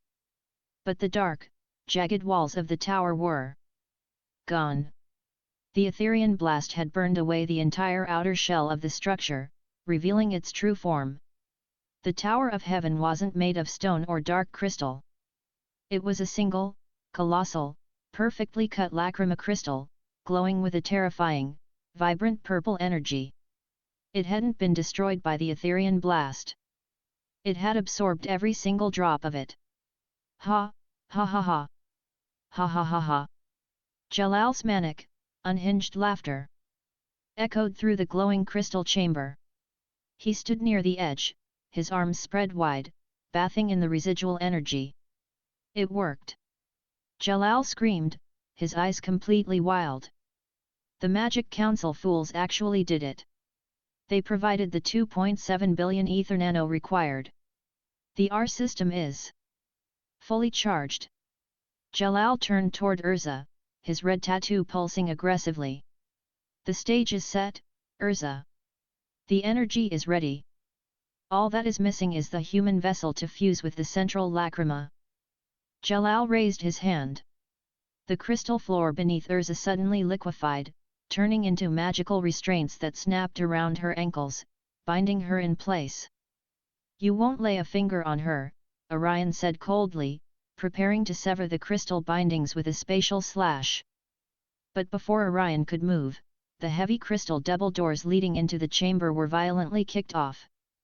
Their hinges, flying across the room and shattering against a pillar. Stepping through the smoke, his clothes torn, his skin bruised, but his eyes burning with an unquenchable, ferocious fire, was Natsu Dragneel. I plucked the overgrown pigeon. Natsu roared, cracking his knuckles as roaring flames erupted around his entire body. He locked his slitted eyes. Onto Jalal. Are you the creep who made Erza cry? Jalal's manic smile faltered for a second, annoyed by the intrusion. Another insect. I'm going to roast you alive. Natsu yelled, charging forward. Natsu, wait! Erza cried out, struggling against her bindings. He's too dangerous. The tower is fully charged. Perfect timing, Natsu, Orion smirked, stepping back and allowing the Dragon Slayer to take the front line. He effortlessly waved a hand, using absolute iron/crystal nullification to turn Erza's bindings into dust, freeing her instantly. Orion, what are you doing? Erza asked frantically. We have to stop him together. Jalal needs a serious reality check, and nobody delivers a beatdown quite like a fired-up Natsu, Orion said calmly, watching Natsu clash with Jalal in a burst of fire and golden light. Besides, Natsu needs to let out some steam. If he gets in over his head, I'll step in. But trust him, Erza. He's stronger than you think. Erza watched as Natsu, fueled entirely by his rage over her tears, pushed the chosen emissary of Zeref back with a blistering barrage of fiery punches. For the first time in her life, looking at her chaotic, destructive, deeply loyal friends, Erza finally believed that the nightmare of her past was about to end. Chapter 29, The Dragon Force and the Shattered Heavens. The top of the Tower of Heaven shook violently as Natsu and Jalal collided in a chaotic blur of roaring fire and blinding starlight. Fire Dragon's Iron Fist. Natsu bellowed, driving a blazing punch toward Jalal's face. Jalal effortlessly caught Natsu's fist in the palm of his hand, though the sheer kinetic force pushed him back a few inches. The dark wizard sneered, his red tattoo pulsing. You fight like a wild beast. But physical brute strength means nothing against the power of the cosmos. Jalal's eyes glowed fiercely. Heavenly body magic, Pleiades. 7 rapid, homing beams of piercing starlight shot from Jalal's fingers, striking Natsu in the chest and sending the Dragon Slayer tumbling across the hard crystal floor. Natsu! Erza cried out, her hands instinctively gripping the hilt of her katana. Orion stood beside her, his arms crossed over his chest. His midnight blue eyes tracked every movement perfectly. Hold your ground, Erza. He's not done. Natsu groaned, pushing himself up off the glowing purple lacrima floor. His vest was torn, and he was bleeding from his forehead, but the feral, slitted grin on his face was wider than ever. Is that all you got? Natsu spat out a mouthful of blood. Your magic hits hard, but it's cold. It doesn't have any soul in it. Jalal's arrogant smirk vanished, replaced by a cold, murderous glare. You ignorant pest! I will show you the true depth of the Dark God's power. Jalal levitated high into the air, crossing his arms over his chest. The ambient ether nano in the room charged by the catastrophic Etherian blast began to violently swirl around him. The air pressure dropped drastically, and a terrifying, suffocating shadow fell over the chamber. "This is the spell that judges the stars themselves," Jalal declared, his voice echoing with manic fanaticism. A massive, pitch-black sphere of concentrated darkness and crushing gravity began to form between his hands. It looked like a miniature black hole, absorbing the very light in the room. True heavenly body magic, Alta Iris. The sheer gravitational pull of the spell began to rip chunks of crystal from the floor. Erza felt the breath leave her lungs.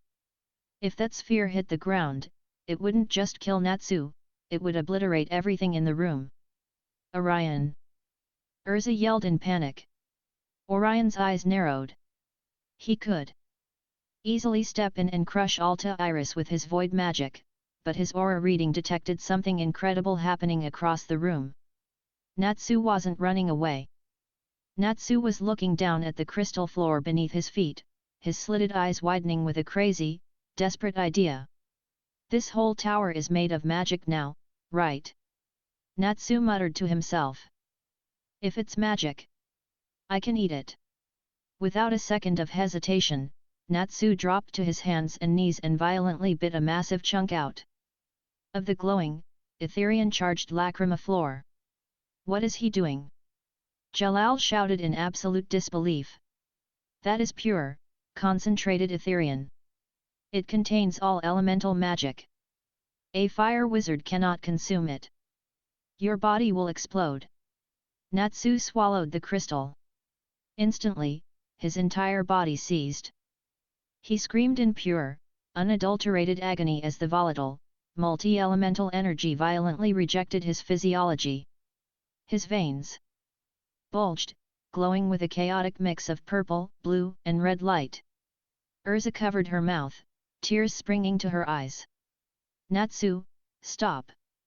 Spit it out! It's going to kill you!"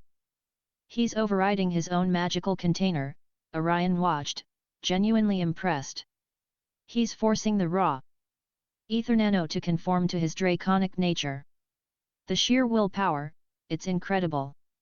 Natsu's agonizing scream suddenly shifted. The chaotic, painful purple glow beneath his skin unified into a blinding, searing gold and crimson. Golden, reptilian scales violently manifested across his cheeks and arms. The heat radiating from his body was no longer just fire, it was the ancient, primordial presence of a true dragon. "I've got it," Natsu growled, his voice deepened and layered with a draconic reverberation. He had successfully entered dragon force. Jalal stared down in absolute terror.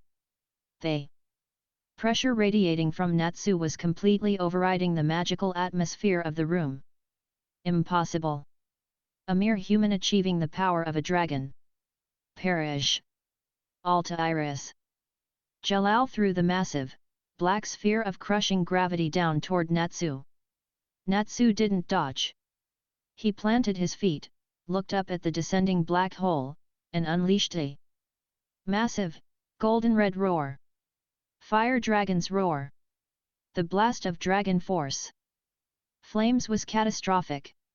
It struck the Alta Iris sphere and completely overpowered it in a fraction of a second, shattering Jalal's ultimate spell like fragile glass. The flames continued upward, striking Jalal and blowing him out of the air. Jalal crashed heavily onto the crystal floor, his clothes burning, his mind reeling in shock. Before he could even push himself up, Natsu was standing over him. "This is for Erza!" Natsu roared, grabbing Jalal by his coat and delivering a devastating, blazing headbutt that shattered the dark wizard's magical barrier. Natsu followed up with a blistering, relentless barrage of punches. Each strike carried the concussive force of a falling meteor, completely decimating Jalal's defenses and breaking the dark possession that had gripped his mind for 8 long years. Crimson Lotus, exploding flame blade. Natsu swung both arms, creating a massive swirling vortex of explosive fire that slammed directly into Jalal. The impact created a massive explosion that shook the entire island. Jalal was sent flying across the room, crashing into the central lacrima pillar and falling to the floor, completely unconscious and defeated. Natsu stood there for a moment, panting heavily, the golden scales slowly receding from his skin as the dragon force faded. He looked back at Erza and flashed a tired, goofy grin. "See? Told you I'd beat him." Natsu took one step forward and immediately collapsed face first onto the floor, completely exhausted. "Natsu!" Erza yelled, running over and dropping to her knees beside him. She gently pulled his head into her lap, tears of profound relief streaming down her face. "You reckless idiot, thank you." Ding! System task completed, the Tower of Heaven. Rewards distributed, advanced heavenly body magic. Resistance and 2 daily sign-in tokens. Orion walked over, feeling a cool, starlit energy wash over his skin, rendering him virtually immune to celestial and cosmic attacks. But the victory celebration was cut incredibly short. A loud, terrifying cracking sound echoed through the chamber. The massive, central lacrima pillar that Jalal had crashed into began to violently fracture. The glowing purple energy inside it turned a volatile, blinding white. "What's happening?" Erza gasped, looking around in panic as the entire tower began to violently quake. Orion's aura reading flared with a massive warning. Jalal's defeat destabilized the R system. The tower just absorbed 2.7 billion ether nano from the Magic Council's blast. Without Jalal controlling it, that energy has nowhere to go. It's going critical. Critical. Erza's eyes widened in horror. If 2.7 billion ether nano detonates, the explosion will wipe out everything in a 100-mile radius. We have to stop it. There's no stopping a chain reaction of this magnitude, Orion said calmly, his mind calculating the variables at lightning speed. Then we have to evacuate. Erza cried, trying to lift Natsu onto her shoulder. Gray, Lucy, Happy, and the others are still down below. We have to get them out. Evacuating won't save us from the blast radius, Orion stated. He stepped forward, walking directly toward the fracturing, blinding central lacrima pillar. Orion! What are you doing? Erza yelled, reaching out for him. Get away from there! It's going to explode. System warning, catastrophic magical detonation imminent. Host is advised to utilize spatial waypoint creation to immediately evacuate the continent. Shut up, system, Orion thought, a confident, daring smile spreading across his face. I'm not running away. I'm a dragon slayer. And I'm hungry. Orion stood directly in front of the blinding pillar of critical ether nano. He closed his eyes and tapped into the absolute deepest reserves of his void. Dragon Slayer magic, pushing his ether nano affinity to its absolute maximum limit. Erza, Orion said, his voice echoing with absolute authority over the deafening roar of the breaking crystal. Hold on to Natsu. And close your eyes. Erza shielded her face as the light became unbearable. Void Dragon's secret art. Orion murmured, raising both of his hands toward the towering, exploding crystal. The space around Orion didn't just distort, it completely shattered. A terrifying, massive black hole materialized directly from Orion's palms. It wasn't a destructive attack aimed at an enemy. It was absolute, localized spatial consumption. Event horizon, absolute devour. The massive tower exploded. 2.7 billion ether nano violently expanded to vaporize the ocean. But it never reached the outside world. Orion's massive void instantly enveloped the expanding energy, creating a localized vacuum that swallowed the catastrophic explosion whole. The blinding light, the heat, the destructive force, every single drop of the Etherian blast was violently sucked into Orion's body. The sheer influx of pure, concentrated magical energy was mind-shattering. Orion's midnight blue aura flared into a blinding, starlit column of absolute power that shot into the night sky, parting the storm clouds for miles. His magical container didn't just expand, it evolved, adapting to the colossal amount of power he had just consumed. In a matter of seconds, the blinding light vanished. The deafening roar of the explosion was replaced by the gentle sound of the ocean waves. Erza slowly opened her eyes. The massive crystal walls of the upper chamber were completely gone, reduced to harmless dust that drifted away in the ocean breeze. The night sky was perfectly clear, millions of stars shining down upon them. Orion stood in the center of the ruined platform, completely unharmed. He exhaled a long, heavy breath of starlit mist, rolling his shoulders as the terrifying aura around him slowly faded back to normal. He looked back at a stunned Erza and a sleeping Natsu, flashing a casual smirk. "Well," Orion said, dusting off his hands. "That was a pretty good meal. Though it lacked seasoning." Erza stared at him, her jaw hanging slightly open. He had just eaten the equivalent of a continental-level explosion. He had just consumed the Magic Council's ultimate weapon like it was a light snack. Before Erza could even process what had just happened, a glowing magical circle appeared on the floor, and Grey, Lucy, Happy, Juvia, and the other freed slaves from the tower appeared. Teleported up by the remaining magical mechanisms of the structure. Erza. Natsu. Orion. Lucy cried, running over with Happy.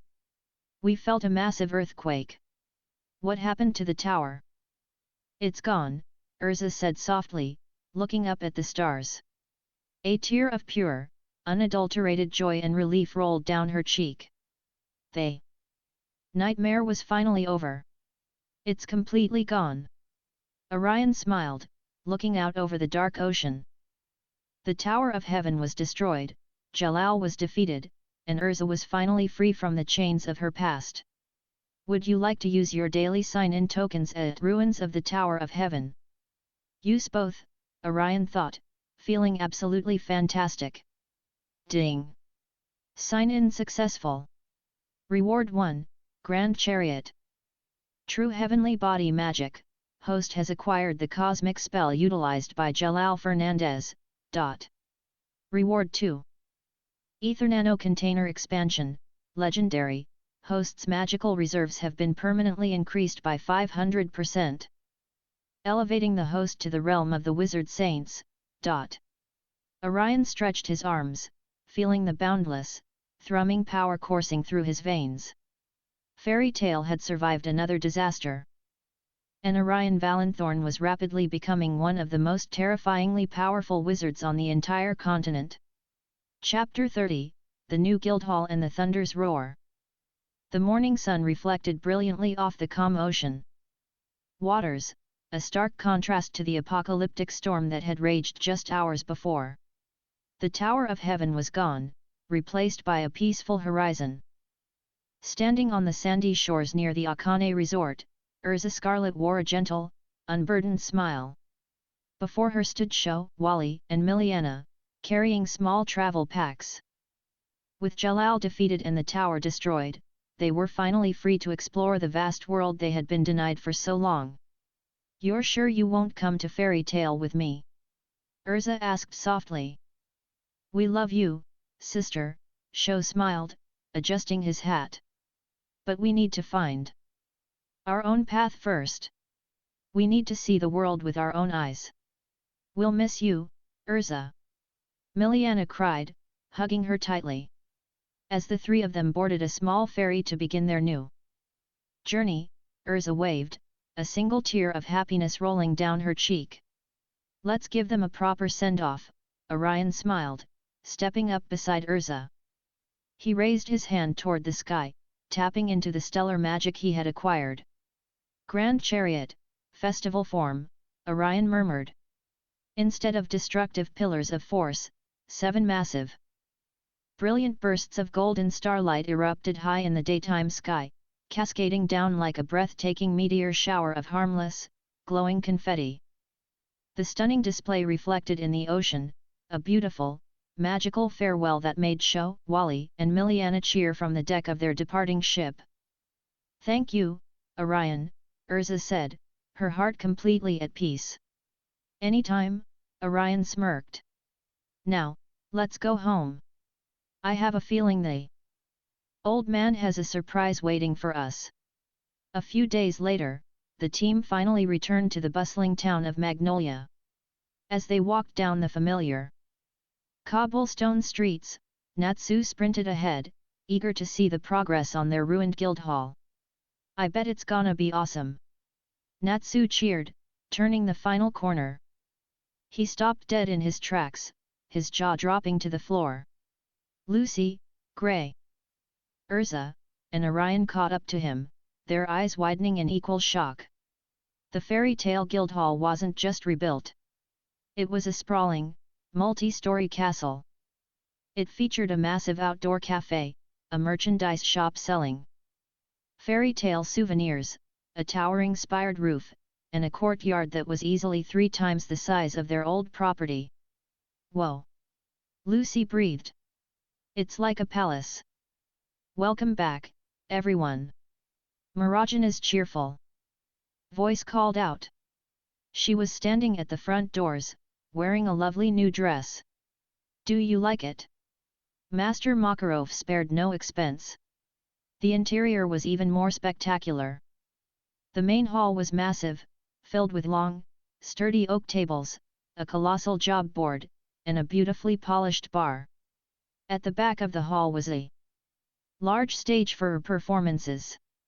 Natsu immediately dove into the nearest booth, where Myra Jane had prepared a massive welcome-back feast. Natsu stuffed his face with roasted turkey legs, grilled salmon, baked potatoes, and a massive plate of fried pork chops, completely ignoring the table manners Lucy was trying to teach him. "It is truly magnificent," Erza nodded approvingly, inspecting the sturdy wooden pillars. "Juvia is so happy to be here with you, Gray-sama."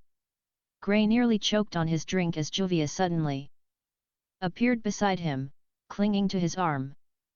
She had cut her hair short and was wearing a brand new, stylish blue fairy tale dress, her gloomy demeanor completely replaced by beaming, obsessive affection. "Juvia!" Gray yelled, trying to pry her off his arm.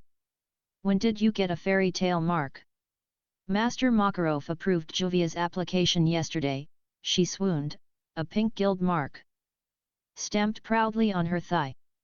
Orion chuckled, taking a seat at the bar. He had expected Juvia's inclusion. But his aura reading caught a distinctly different, heavy metallic signature sitting in the shadows of the far corner, munching loudly on a handful of iron bolts. "You've got to be kidding me," Natsu growled, dropping his turkey leg. His slitted eyes locked onto the dark corner. "What the hell is he doing here?" Stepping out of the shadows, wearing his usual torn tunic and a cocky grin, was Gajeel Red Fox. A black fairy tale mark was stamped on his left shoulder. The entire hall fell dead silent. Natsu's fists ignited. Gray stood up, freezing the air around him. Even Erza reached for her sword. This was the man who had destroyed their old guild hall and attacked Shadow Gear. "Relax," Gajeel sneered, tossing an iron bolt into his mouth and chewing it loudly. "Master Makarov invited me. Said I needed a place to learn how to be a real wizard instead of a thug. If you've got a problem with it, take it up with the old man. I've got a problem with your face." Natsu roared, lunging forward. Before Natsu could reach Gajeel, a massive, enlarged fist slammed down from the second floor, flattening Natsu against the floorboards. "Enough!" Master Makarov commanded, shrinking his fist and jumping down to the bar. "Gajeel is a member of this guild now.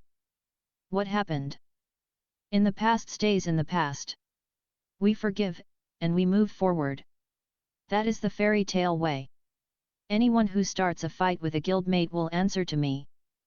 Natsu grumbled, pulling himself off the floor, but he didn't argue further. Orion watched Gajeel carefully. He knew Makarov had brought the Iron Dragon Slayer in to keep an eye on him, and eventually, to use him as a double agent against the Dark Guild. Raven Tail. It was a smart, calculated move. Would you like to use your daily sign-in token at New Fairy Tale Guildhall? Yes. Ding. Sign-in successful. Reward, Master Rune Magic / Enchantment.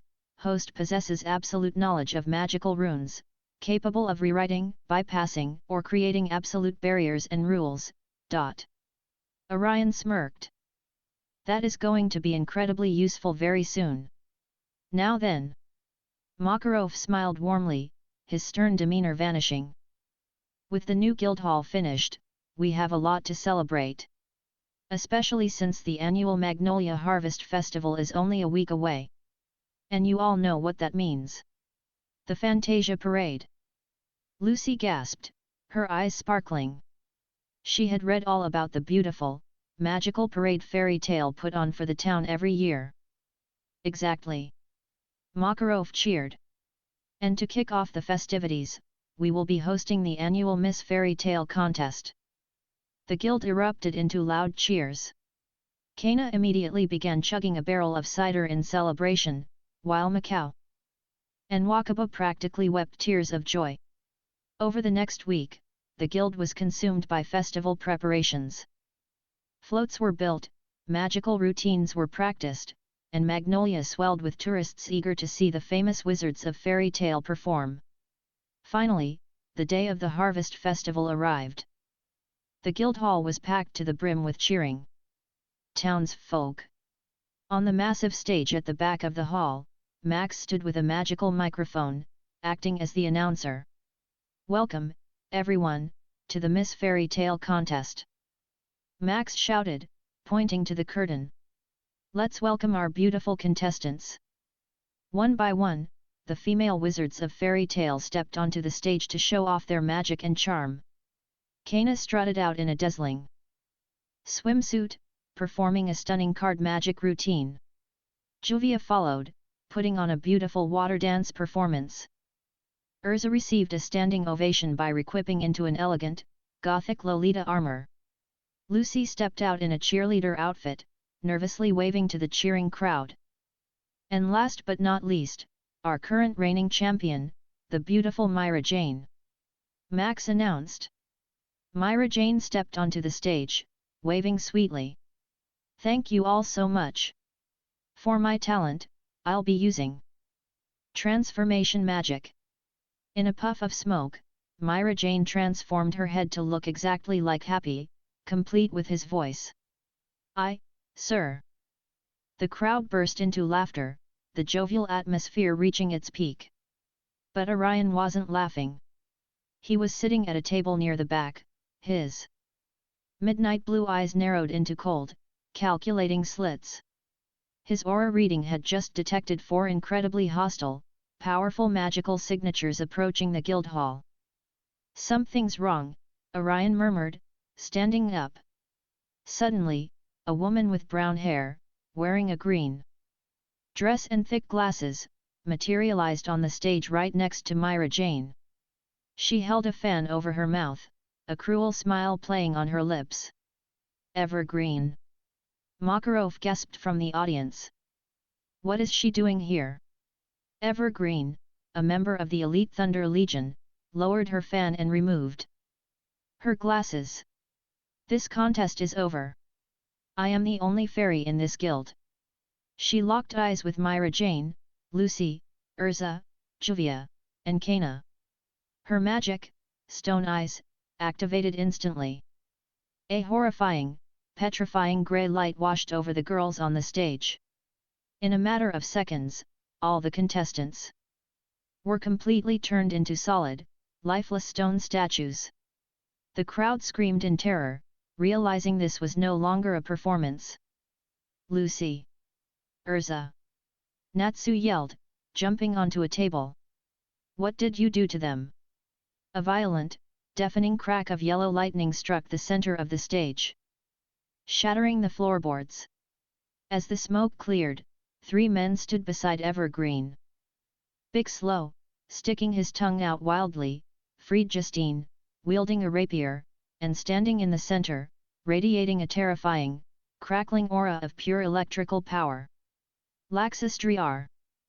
Laxus. Makarov. Roared, his face turning red with fury. Turn them back to normal this instant. Have you lost your mind? Laxus looked down at his grandfather, a twisted, arrogant smirk on his face. This guild has become a joke, old man. You let Phantom Lord walk all over us. You let weaklings like Shadow Gear get beaten up. You even let the trash that destroyed our old home join our ranks. Laxus glared at Gajeel. Fairy Tail is supposed to be the strongest. It's time for a change in leadership. I am the master of this guild. Makarov shouted. Not for long, Laxus chuckled, his body crackling with golden lightning. I'm taking over. And to prove I'm the strongest, we're going to play a little game. I call it, the Battle of Fairy Tail. Laxus pointed to the stone statues of Erza, Lucy, and the others. You have exactly 3 hours. If you can defeat me and the Thunder Legion within that time, I'll turn the girls back. If you fail, or if you refuse to fight, I'll smash these statues to dust, and your precious friends will be dead. Natsu roared, his fists igniting with blinding fire. I'll smash you right now. Natsu launched himself at Laxus, but the lightning dragon slayer didn't even flinch. With a casual, blindingly fast swipe of his hand, Laxus struck Natsu with a bolt of lightning so powerful it sent Natsu crashing backward through 3 rows of heavy oak tables, leaving him groaning on the floor. We'll be waiting out in the town, Laxus sneered, his body turning into a bolt of pure electricity. The rules of the game are simple. Only the last man standing gets to challenge me. May the best fairy win. With a thunderous crash, Laxus and the Thunder Legion vanished, teleporting out into the streets of Magnolia. The guild hall was in absolute chaos. Makarov clutched his chest, his heart aching at his grandson's betrayal. Ding! System task generated, the Thunder's Rebellion. Description: Laxus Driar intends to take over the guild by force and has initiated a deadly civil war. Defeat the Thunder Legion, protect your guild mates, and stop Laxus from destroying Magnolia. Reward: Lightning Dragon Slayer Magic, Origin, and 2 daily sign-in tokens. Orion's midnight blue eyes glowed with absolute, cold fury. Laxus had crossed a line that should never be crossed. He had threatened the family. Everyone, move out! Macau yelled. We have to beat them and save the girls. The fairy tale wizards surged toward the doors, enraged and ready to fight for their friends. But as they reached the exit, an invisible, glowing barrier of ancient purple runes suddenly materialized across the threshold, violently repelling them backward. What is this? Wakaba shouted, rubbing his bruised nose. Orion walked forward, his newly acquired master rune magic instantly translating the glowing script floating in the air. It's a Jutsu Shiki, Orion stated, his voice deadly calm. An enchantment barrier set up by Freed. The rules are written right here: those who are over the age of 80, and statues, cannot pass. Makarov slammed his fists against the invisible barrier. Damn it! He knew I would go after him. He set this trap specifically to keep me trapped inside the guild hall. Natsu pushed himself up, wiping the soot from his face. Out of my way! I'm not 80. Natsu sprinted at the doorway, fully expecting to run right through it. But the moment he hit the threshold, the runes flared, and Natsu was violently blasted backward, landing flat on his back. What the hell? Natsu yelled. I'm a teenager. The runes say otherwise, Orion muttered, his eyes narrowing as he realized the truth about dragon slayers and their ancient ages. Gajeel tried the barrier next, and exactly like Natsu, he was violently rejected by the runes. I can't get out either. Gajeel growled, kicking the invisible wall. It seems Fried's trap caught more than just the master, Orion analyzed. He stepped up to the glowing purple barrier. Orion, you have to go. Makarov pleaded. You're our strongest wizard. You have to stop Laxus before the guild destroys itself in the streets. Don't worry, Master, Orion smiled coldly, his hands slipping into his pockets. A rule is only as strong as the one who writes it. Orion raised his hand, his fingers glowing with starlit, midnight blue energy. He didn't try to punch the barrier. Instead, he reached out and touched the glowing purple runes. Tapping into his master rune magic, he simply swiped his hand across the text, violently rewriting the ancient script in a fraction of a second. The text that said "cannot pass" suddenly shifted and scrambled, rewriting itself to say "are welcome to pass." The purple barrier shattered like fragile glass, dissolving into harmless glittering dust. Makarov, Natsu, and Gajeel stared at Orion in absolute shock. You just broke a master-level jutsu shiki. I told you, Orion said, his draconic aura beginning to flare, warping the space around him. I don't play by other people's rules. Orion stepped over the threshold and out into the streets of Magnolia. The sky above was beginning to darken with heavy, unnatural thunderclouds. The Battle of Fairy Tale had begun, and the Void Dragon was about to show the Thunder Dragon what true power looked like. Chapter 31, The Fairy of Stone and the Shattered Rules. The heavy, purple fragments of Fried's shattered jutsu shiki drifted into the air like falling snow, dissolving completely before they hit the floorboards of the guild hall. Master Makarov stared at the empty space where the impenetrable barrier had just been. You just erased it. A master-level enchantment. Runes are just magic given form through language, Orion explained smoothly, stepping out into the cool evening air of Magnolia. If you know the vocabulary of the cosmos, rewriting a simple sentence is child's play. Natsu didn't waste a single second marveling at the magical theory. The moment the barrier was gone, he bolted out the door, his fists blazing like twin torches. Laxus! I'm coming for you. You're gonna pay for what you did to the girls. Hey! Wait up, salamander! Gajeel yelled, transforming his arm into an iron club and sprinting after him. The lightning guy is mine. I'm the one who's gonna prove I'm the strongest. Makarov took a step forward, intending to follow them, but a sudden, sharp pain flared in his chest. He gasped, clutching his heart and dropping to one knee. The stress of Laxus's betrayal, combined with his recent magical depletion at the hands of Phantom Lord, was taking a severe toll on the elderly guild master. Master! Orion quickly moved to his side, his hand glowing with a soft, starlit energy as he stabilized Makarov's breathing. Don't push yourself. Your heart can't take this kind of stress right now. But Laxus! Makarov wheezed, tears of sorrow and frustration gathering in his eyes. He's destroying the guild from the inside. They are fighting each other out there in the streets. Orion's aura reading expanded, sweeping over the entire town of Magnolia like a massive radar. He could see dozens of magical signatures clashing in various alleys and plazas. Fried had set up numerous localized jutsu shiki barriers across the town. The rules inside them were cruel, only one can leave. It was forcing fairy tale wizards to battle their own friends just to escape the traps.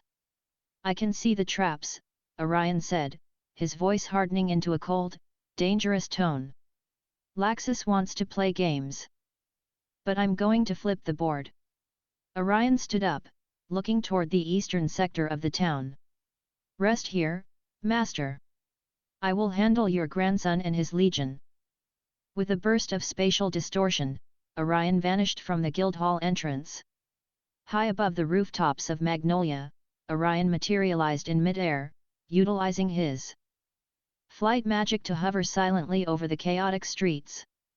He looked down and saw Macau and Wakaba trapped inside a purple rune barrier, reluctantly preparing to fight each other. Orion didn't even land.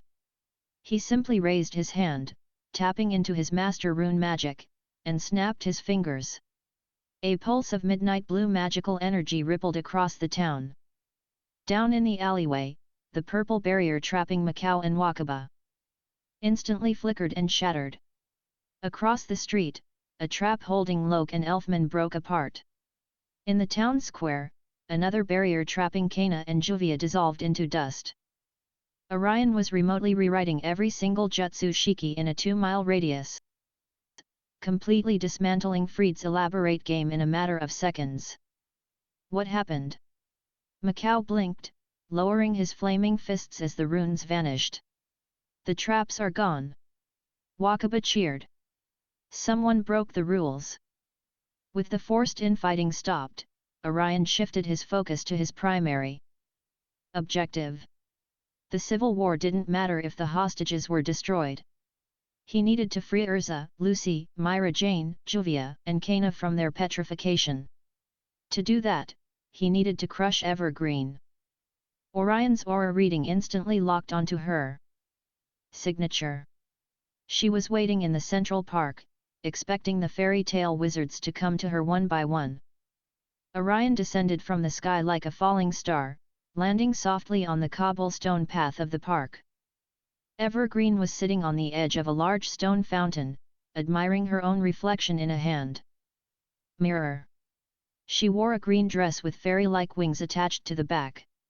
When she heard Orion's footsteps, she snapped her fan shut and stood up, a haughty smirk on her face. Well, well. I was expecting Erza's little pets to show up, but I get the mysterious newcomer instead, Evergreen scoffed, adjusting her thick glasses. Tell me, did you enjoy the statues I made? I think I captured their despair perfectly. They're a bit stiff for my taste, Orion said casually, his hands in his pockets. I prefer them breathing. So you're going to release the spell, right now? Evergreen burst into high-pitched laughter. Release them? I don't take orders from novices.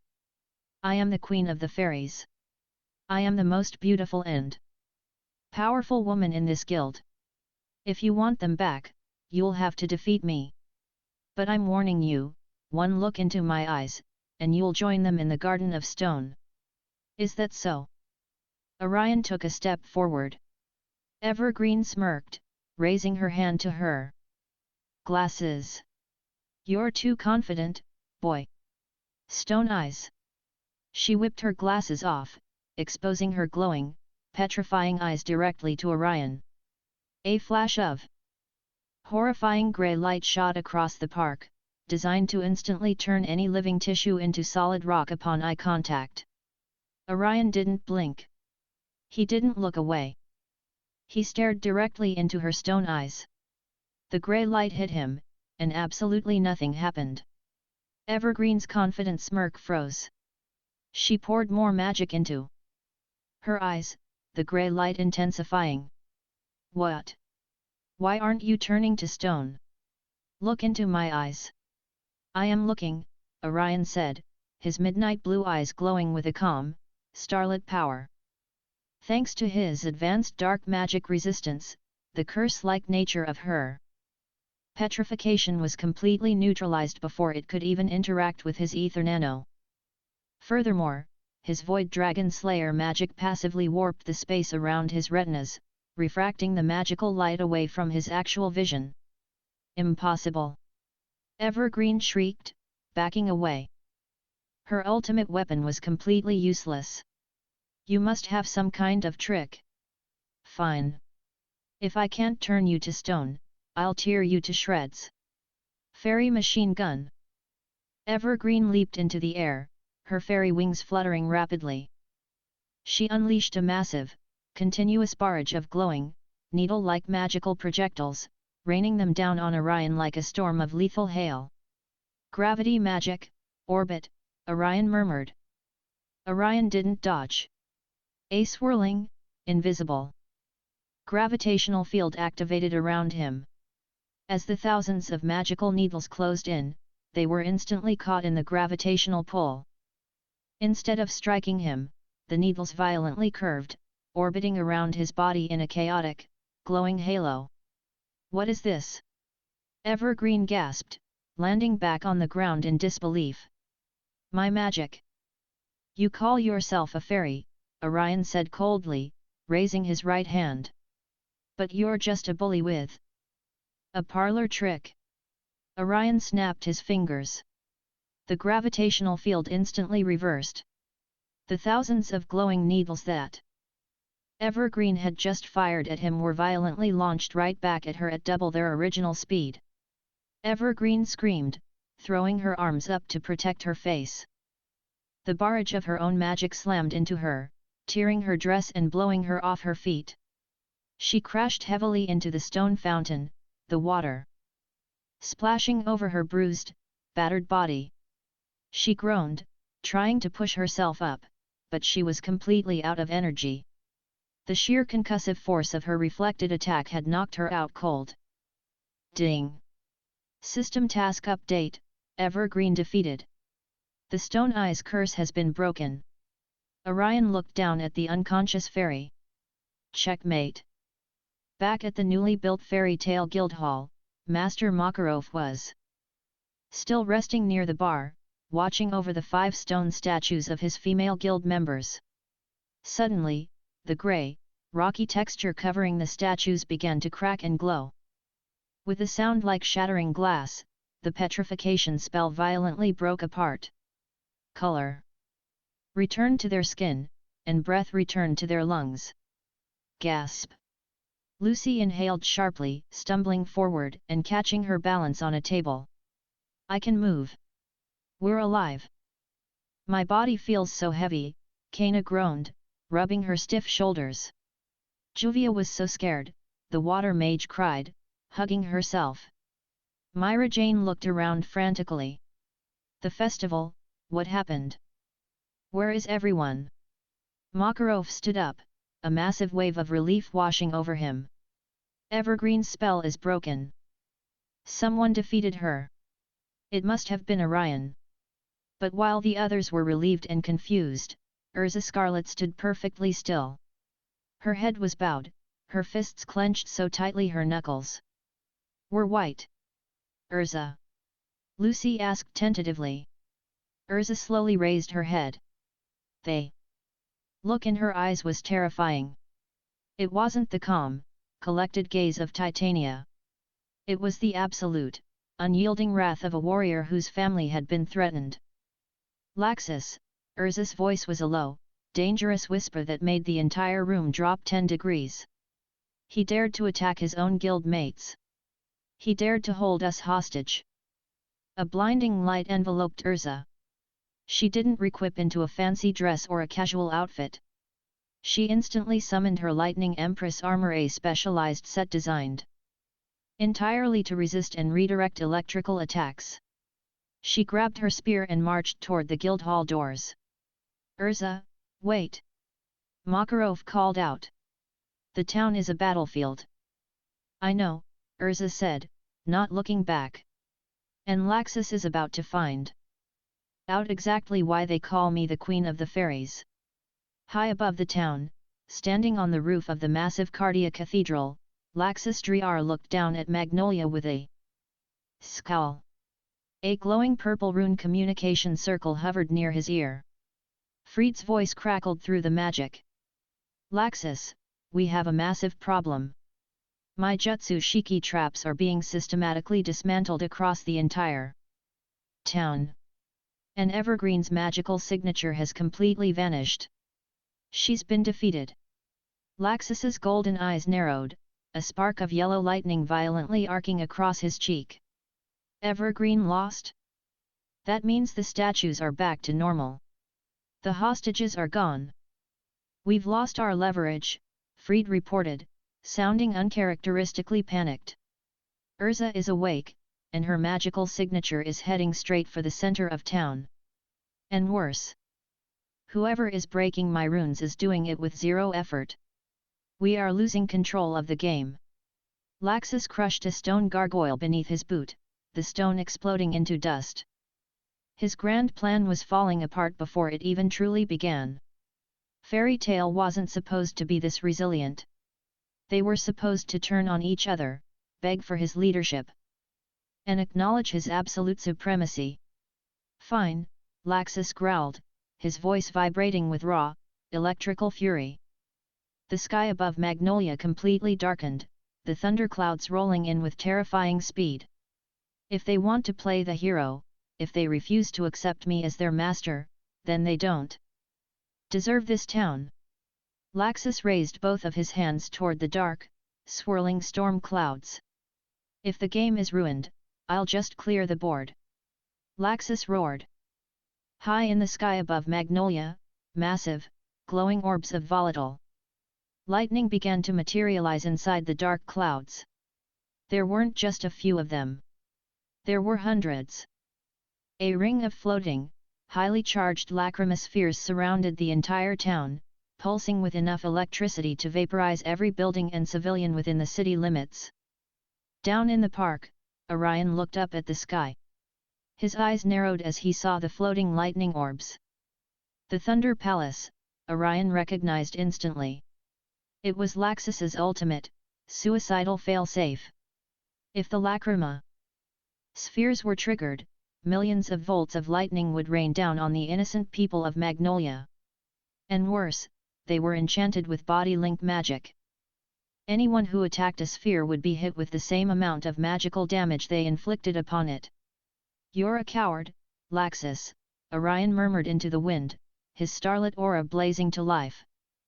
The civil war was over. This was now a rescue mission. And the clock to save Magnolia had just started ticking. Chapter 32, The Thunder Palace and the Master of Runes. The sky above Magnolia was no longer a natural canopy of clouds. It had been replaced by a terrifying, apocalyptic halo of hundreds of floating, highly charged lacrima orbs.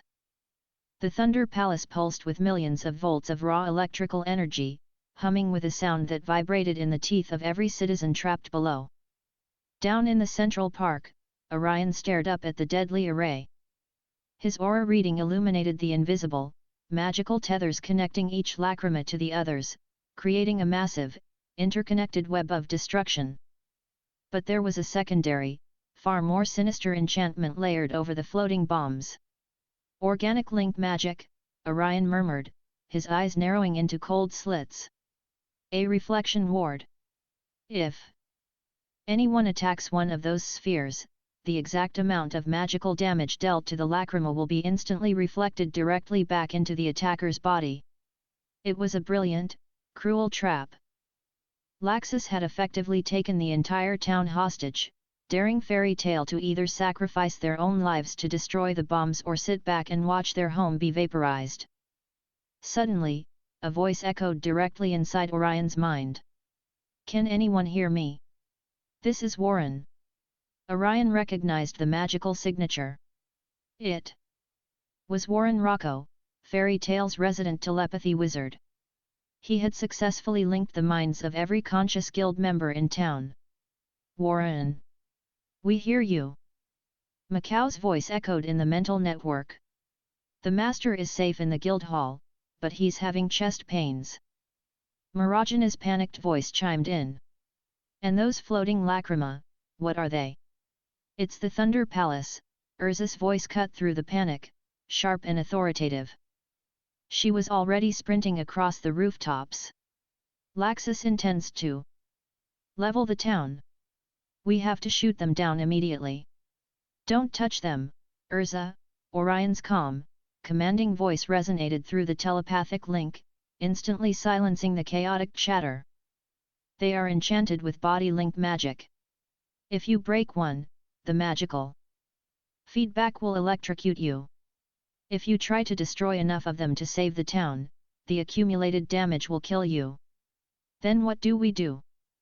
Natsu yelled over the link, his frustration boiling over. We can't just let him blow up Magnolia. We aren't going to, Orion stated, his midnight blue aura flaring to life as his boots left the cobblestones. He levitated into the air, ascending toward the deadly halo of lightning. I'm going to rewrite the rules of his game. Warren, tell everyone to aim their strongest ranged attacks at the sky, but do not fire until I give the signal. You will have a window of exactly 60 seconds. Why, you heard him, everyone. Get ready. Warren relayed. Orion soared higher, stopping dead center beneath the massive ring of the Thunder Palace. The electrical pressure in the air was so intense it made the hairs on his arms stand up, but his draconic aura repelled the worst of the static. He raised both of his hands toward the storm clouds. He didn't just need to break one rule, he needed to rewrite a massive, interconnected array of ancient enchantments spread across hundreds of targets simultaneously. Master Rune Magic. Orion's eyes glowed with blinding starlight. From his fingertips, millions of tiny, glowing blue runes poured out into the air, swirling around him like a galaxy of ancient text. He pushed his magical power outward, forcing his own runic script to collide with the purple, invisible text of Freed's body link enchantment holding the Thunder Palace together. Rune magic override, severance, Orion commanded, his voice echoing with absolute authority. The collision of the two enchantments created a high-pitched, ringing sound that echoed across Magnolia. For a tense, agonizing moment, the dark purple runes fought back, sparking with yellow lightning. But Orion's magic was fueled by the absolute void and the boundless cosmos. With a shattering sound like a massive pane of glass breaking, the purple runes wrapping around the lachrymous spheres violently shifted color, turning a harmless, tranquil blue. Orion had completely erased the damage reflection clause. The body link is broken, Orion announced through the telepathic network. Fire! Magnolia instantly erupted into a spectacular, multicolored light show of magical artillery. From the eastern plaza, Gray and Loke having just finished knocking out a bewildered Bixlow fired massive barrages of ice spears and blinding light blasts. From the southern district, Lucy summoned Sagittarius, who unleashed a volley of explosive arrows that perfectly pierced dozens of spheres. Erza, standing on the highest roof of the town, re-equipped into her Heaven's Wheel armor. Circle sword. Hundreds of silver blades rained upward, shattering the lacrima by the dozens. Macau, Wakaba, Elfman, Kana, and Juvia all unleashed their magic into the sky. Without the fear of the body link magic electrocuting them, the fairy tale wizards worked together in perfect destructive harmony. High above, Laxus's ultimate threat was systematically dismantled, exploding into harmless showers of sparks that rained down over the town like fireworks. At the towering Cardia Cathedral, standing before the massive altar, Laxus Driar felt the magical tethers of his Thunder Palace snap one by one. His eyes widened in absolute shock and fury. The fail-safe was gone. His leverage was completely destroyed. Impossible, Laxus growled, his fists clenching so tightly that sparks of golden lightning shot from his knuckles, scorching the stone floor. Freed's enchantments are flawless. Nobody in that pathetic guild has the knowledge to break a wide-scale body link. Looks like your little floating bombs were a dud, Sparky. The heavy, ancient wooden doors of the cathedral were violently kicked open, shattering into splinters. Natsu Dragneel marched into the holy sanctuary, his entire body engulfed in roaring, crimson flames. Right behind him, cracking his knuckles and grinning a sharp, metallic smile, was Gajeel Red Fox. Salamander is right, Gajeel sneered, his skin beginning to shimmer with iron scales. You talk a lot of garbage for a guy who just lost his entire game. Laxus slowly turned around to face the two dragon slayers. The sheer, unadulterated rage rolling off his body was terrifying. He reached up and violently tore his heavy coat off, his sturdy, muscular frame crackling with immense, volatile electrical power. "You think you've won?" Laxus's voice dropped to a demonic, vibrating register. "You ruined my festival. You ruined my guild. If I have to beat the weakness out of every single one of you with my bare hands to prove I'm the master, then that's exactly what I'll do." "You're no master!" Natsu roared, lunging forward with explosive speed. Fire Dragon's iron fist. Outside the cathedral, the storm still raged. Fried Justine, the mastermind behind the jutsu Shiki traps, stood on the stone steps leading up to the holy building. He gripped his rapier tightly, his heart pounding in his chest. He had felt his master-level enchantments being systematically erased by a superior force. He knew the person responsible was coming. With a soft, almost imperceptible distortion of space, Orion materialized at the base of the cathedral steps. Fried swallowed hard, aiming the tip of his sword at the Void Dragon Slayer. You are the one who broke my rules. Who are you?" "My name is Orion," he said, walking slowly up the steps, his hands tucked casually into his pockets. "And your runes were sloppy, Fried. You relied too much on absolute restrictions, leaving the syntax vulnerable to external inversion. A simple negation completely unraveled your body link." Fried gritted his teeth, his pride as a rune master deeply wounded. "You mock my art. But I will not let you interfere with Laxus's vision. He is the true leader fairy tale needs. Dark creature, absolute shadow." Fried rapidly drew glowing, demonic runes upon his own body. His hair spiked wildly, his skin darkened, and massive, leathery demon wings sprouted from his back. He had transformed himself into a creature of pure, dark magic, sacrificing his humanity for overwhelming physical power. With a terrifying shriek, the demon Fried launched himself down the steps, moving faster than the eye could track, aiming to impale Orion with his enchanted rapier. "You blind yourself with loyalty to a man who doesn't care about you," Orion said softly. Orion didn't dodge. As the tip of Fried's rapier reached within an inch of his chest, Orion simply narrowed his eyes. Spatial lock. The air around Fried instantly solidified into an unbreakable, invisible block of dense space. Fried froze entirely in mid-air, his demonic wings completely paralyzed, his sword halted millimeters from Orion's heart. He strained with all his terrifying, newly acquired demonic strength, but he couldn't move a single muscle. Orion walked past the frozen demon, tapping Fried lightly on the shoulder as he passed. "Laxus was willing to blow up this entire town, Fried. He was willing to kill the innocent people of Magnolia, your guild mates, and even you, just to prove a point," Orion said, his voice cold but carrying a heavy truth. "Is that the kind of master you want to follow? A man who rules over a graveyard?" Fried's demonic eyes widened. The absolute certainty in Orion's voice pierced right through his dark transformation. He thought about the Thunder Palace. He thought about the citizens hiding in their homes. He had followed Laxus because he believed in his strength, but he had never wanted to become a murderer. The demonic runes on Fried's body slowly began to fade. His wings dissolved, and the dark magic retreated. He reverted back to his normal, human self, dropping his rapier onto the stone steps. Orion released the spatial lock. Fried collapsed to his knees, burying his face in his hands, tears of profound regret spilling onto the stone. "What have we done? We were supposed to protect them." "It's not too late to realize you were wrong," Orion said, stopping at the massive, shattered entrance of the cathedral. "Stay here, Fried. I'm going to go have a word with your boss." Inside the cathedral, the battle was already reaching apocalyptic levels.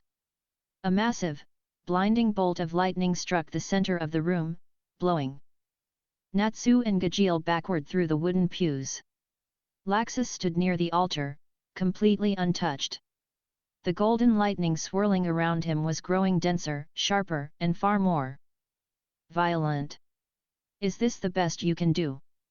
Laxus roared, his voice echoing like thunder. You're both pathetic. I am the strongest. I am the true dragon. Laxus threw his head back and inhaled deeply. The electrical energy in the room rapidly funneled into his mouth, his chest expanding with terrifying power. Natsu's slitted eyes widened in recognition. That stance, no way. Lightning dragons. Roar. Laxus bellowed. A catastrophic, blinding beam of pure, concentrated lightning erupted from Laxus's mouth, tearing through the floorboards and rushing directly toward Natsu and Gajeel with enough destructive force to vaporize the entire front half of the cathedral. Chapter 33, The Artificial Dragon and the Failed Law. The catastrophic, blinding beam of concentrated lightning erupted from Laxus's mouth, tearing through the ancient stone pillars and wooden pews of the Cardia Cathedral. The sheer destructive force of the lightning dragon's roar was meant to completely vaporize Natsu and Gajeel. Natsu crossed his arms, fully prepared to take the hit head-on, while Gajeel shifted his body into solid iron, hoping his scales could weather the unimaginable voltage. But the attack never reached them.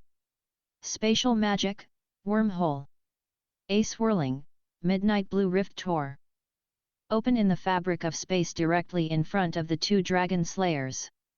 Laxus's massive lightning roar plunged straight into the void, vanishing entirely.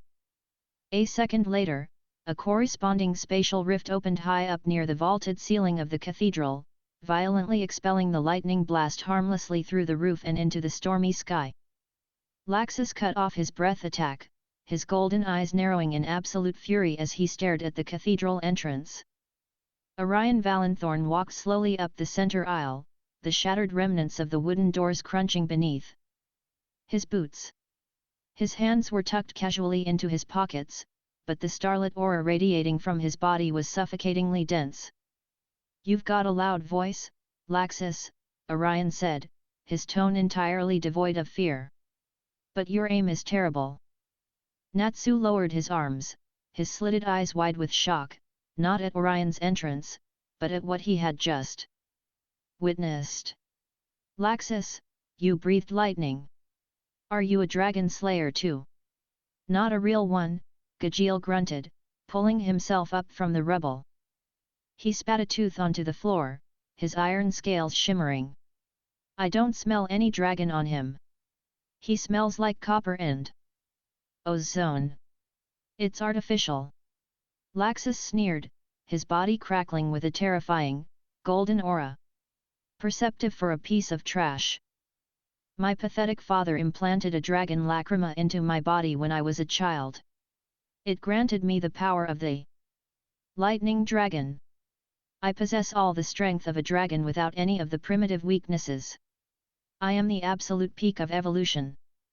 "You're a battery," Orion corrected coldly, stopping a few yards away from the altar. "A powerful one, sure. But true dragon slayer magic isn't just about elemental output. It's about the soul. Something you severely lack." "You talk too much." Laxus roared. He vanished in a blinding flash of yellow light, moving at the literal speed of lightning. He reappeared instantly above Orion, his muscular leg completely engulfed in electrical energy, swinging down in a devastating axe kick. Orion didn't even look up. Gravity magic, repulse. An invisible, concussive wave of absolute gravitational force erupted from Orion's shoulders. Laxus's lightning-enhanced kick hit the gravity barrier and violently rebounded. The sheer kinetic backlash sent the lightning dragon slayer spinning through the air, forcing him to gracefully backflip and skid across the stone floor to regain his balance. "Natsu! Gajeel!" Orion commanded, not taking his eyes off Laxus. "Keep him busy. I need to observe his ether nano flow." "Don't order me around." Gajeel growled, but he instantly transformed his arm into a massive iron sword. "Iron dragons! Sword. Fire Dragon's sword horn. Natsu roared, launching himself forward alongside his former enemy. The two true dragon slayers attacked in perfect, albeit entirely accidental, synchronization. Gajeel swung his heavy iron blade, forcing Laxus to block with his electrically charged forearms. The moment Laxus parried, Natsu came flying in, slamming his blazing head directly into Laxus's chest. Laxus grunted, sliding back several feet, but a cruel smirk crossed his face. Iron and fire? Pathetic. Laxus grabbed Natsu's head and Gajeel's iron arm simultaneously. Millions of volts of electricity surged from his palms, violently electrocuting both of them at point-blank range. Natsu and Gajeel screamed as the lightning tore through their nervous systems, throwing them violently backward into the ruined pews. "I told you!" Laxus bellowed, the air around him distorting with heat and static. "I am the strongest. Nobody in this pathetic guild can touch me. Are you entirely sure about that?" Laxus's eyes widened. Orion had instantly bypassed the distance between them using a localized spatial fold. He was standing directly in Laxus's guard. Orion pulled his right hand from his pocket, his fist glowing with absolute, pitch-black energy. Void Dragon's crushing fist. Orion punched Laxus squarely in the center of the chest. The impact didn't create a loud explosion. Instead, the space around Laxus's ribcage violently collapsed inward. The gravitational crushing force broke straight through the lightning dragon's natural defenses, cracking his ribs and forcing the air from his lungs. Laxus coughed up blood, his eyes bulging as he was launched backward like a cannonball, smashing directly into the sacred stone altar at the back of the cathedral. The massive marble structure completely shattered under the impact. "Damn you!" Laxus roared, pulling himself out of the rubble, his face twisted in absolute, unhinged fanaticism. The humiliation of being overpowered was driving him to the absolute edge. "You want to play the hero? You want to protect this weak, pathetic family? Fine. I'll wipe you all out."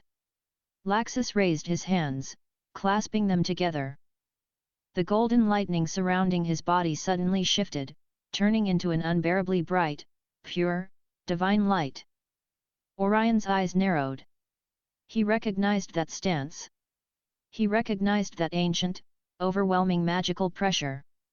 "He's casting fairy law," Orion realized, a hint of genuine surprise in his voice.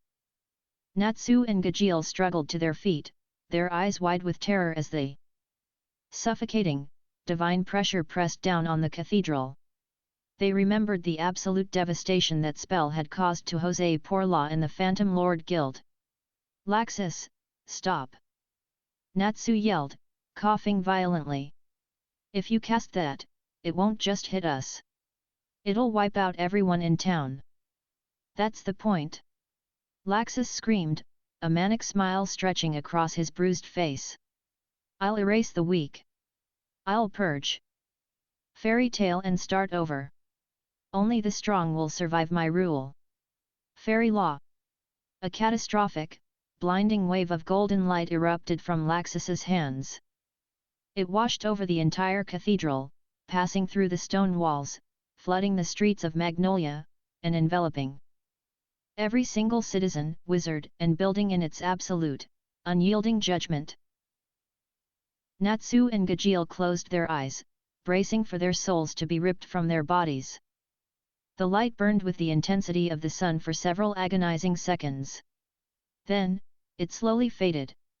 The cathedral was completely silent, save for the gentle patter of rain falling through the holes in the roof. Natsu slowly opened his eyes. He checked his hands. He checked his magic. He was perfectly fine. He looked over at Gajeel, who was equally confused and completely unharmed. Laxus stood at the altar, panting heavily, his arms dropping to his sides. He looked at the two standing dragon slayers, then down at his own trembling hands in absolute disbelief. What happened? Laxus stammered, the manic fanaticism finally breaking. I cast it perfectly. I gathered the magic. Why are you still standing? Because magic doesn't lie, Laxus, Orion said softly, walking through the settling dust. Orion possessed the system knowledge of fairy law. He knew exactly how the ancient spell functioned. Fairy law is an absolute judgment spell, Orion explained, his voice echoing in the quiet cathedral. It automatically targets those the caster truly perceives as an enemy in their heart. It doesn't matter what you say. It doesn't matter what your conscious mind tries to force. If your heart doesn't view them as enemies, the spell will not harm them. Laxus froze, his pupils shrinking. You talk a big game about purging the weak, Orion continued, stopping a few feet away from the broken man. You put on a great show with the Thunder Palace and the Civil War. But deep down, you love this guild. You love your grandfather. You don't want to kill your family, Laxus. Your own magic just proved it. Shut up!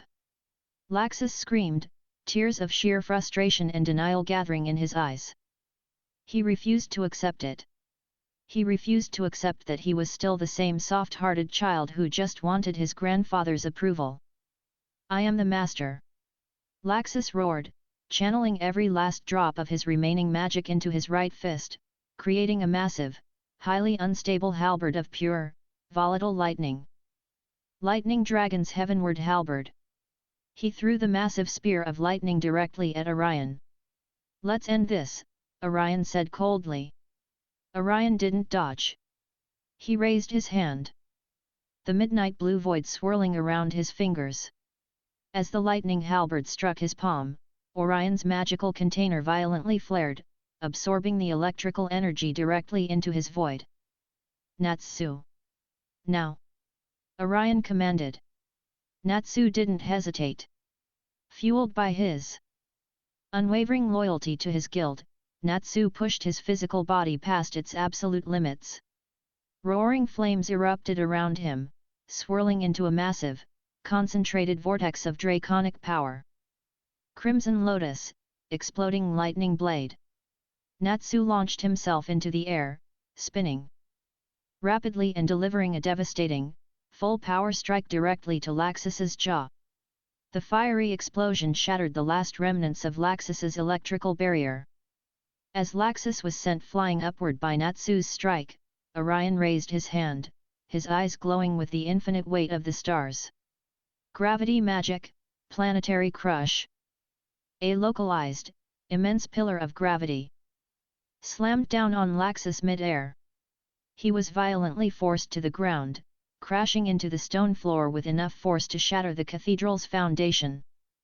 Laxus lay in the massive crater, completely motionless. The golden lightning around his body flickered one final time before dying out entirely. The battle of Fairy Tale was over. Ding! System task completed, the Thunder's Rebellion. Rewards distributed, Lightning Dragon Slayer Magic, Origin. And 2 daily sign-in tokens. A massive, surging current of electrical knowledge and raw power flooded Orion's veins. He felt the terrifying, fast twitch muscle enhancement and the absolute command over lightning graft itself onto his draconic core. He was now a dual-element dragon slayer, commanding both the crushing weight of the void and the blinding speed of lightning. Natsu landed heavily on his feet, panting wildly before his eyes rolled back and he collapsed to the floor, completely drained of magic. Gajiel leaned against a broken pew, clutching his ribs and groaning in pain. Orion exhaled a slow, starlit breath, looking down at the unconscious Laxus. The rebellion had been crushed, but the emotional scars left on the guild would take much longer to heal. Next part will be released based on viewers' request and response.